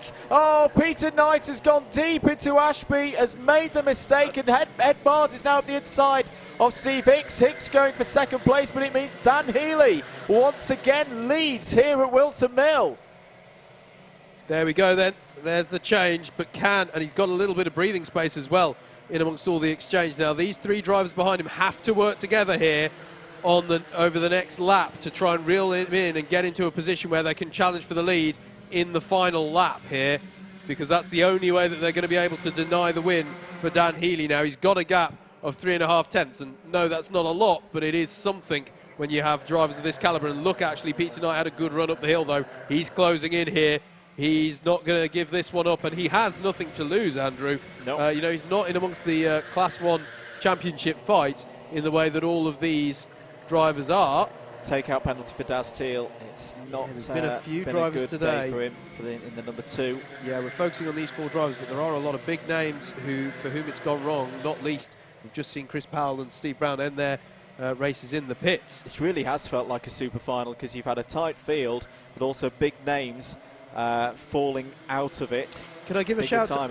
Go ahead. Just before the last lap, shout out to Jason Bradbury, won the B final, 11th place. Wow, that is a great run from Jason. We're on the last lap then. Peter Knight gets a good run up the hill, but Steve Hicks is there as well. Surely Healy will go defensive. There are a 4-long train at the moment. Bars is trying to go around the outside there. This is big for points as well, side by side with Steve Hicks for P3. Has he got it done? Yes, he has. That's fantastic from Ed Bars. Now, can he get on the rear bumper of Peter Knight? Because it's still open here for the win. Can Dan Healy hold on for his second A final victory of the season? He's surely got to go defend. No, he's just going to be confident. He's got good speed into Oziers on the back straight. Peter Knight still there in second in one of the most remarkable A finals we've seen for a while. Through the boot, is Dan Healy going to hold on for it? He loves this circuit. He loves this championship, and 2020 is coming to him. Dan Healy wins round 7 of the Club 100 Lightweight Sprints Championship with one of the best A finals we've seen in a good while, and Peter Knight takes not just the C2 win but a second place overall. That is a name to look out for in the future. 3rd for Ed Bars, 4th for Steve Hicks in another good result for him round this place. 5th for Dan Truman, Alistair Irvin 6th and 2nd in C2, 7th for Rihanna Percox, 8th for Martin Theodorou, 9th Thanasi Barnacote. What a drive that was from the bottom of the field for Thanasi. 10th for Josh Adams, he's raced well today. Chris Alcock 11th but has penalties. Jason Bradbury, as you say, Howard, races from the B final, finishes P12. Daz Teal 13th has penalties. Reese Pope, Daniel Cohen, another good drive there from the B final from Dan Cohen. That was the top 15. James Corp, Dan Seeger, James Wattis, Ashley White, Andrew Ward, who was up there in the top 15, pushing top 10, finishes P20. Pietro Pagano 21st, Callum Brewell 22nd, Steph Theodora 23rd, and then 3 retirements, and they were all big names. Steve Brown, Chris Powell, and Mike Coppin. Wow. Yeah, those are some pretty big names there. Just to confirm your Class 2 podium then, obviously Peter Knight there finishing second overall, but Alistair Irvin and Martin Theodoru, your second and third place drivers within the Class 2 standings respectively for today. So that's your Class 2 podium, and of course your Class 1 podium will be the top 4 minus Peter Knight. So Healy, Bars and Hicks. That was a fantastic way to round out what I think, mate, has been an absolutely superb day's racing in Club 100. Absolutely. You saw Oliver Flashman congratulating Peter Knight there. That's what we like to see. Drivers discussing their races, congratulating each other. Joe Healy there, very, very happy with that win for Dan. And this is what it's about, isn't it? We had some not so good scenes in the world of karting last weekend, which we've widely condemned. We don't want to see that. We want to see this good sportsmanship from our drivers and drivers having fun with their racing. And I think we've very much seen that here today at Whilton Mill. Absolutely. With that being said, I think it's only time for us to round this out. We have already said thank you, but one last thank you to everyone at Alpha Live who makes this stream possible, and a big thank you to our partners for this one, our support from Navos, the technology solutions you can trust. Do please, if you are a business who needs technology solutions, hardware or software, ideally all under one roof rather than chasing various different suppliers and providers, check out navos.co.uk, and we really are grateful to their support today.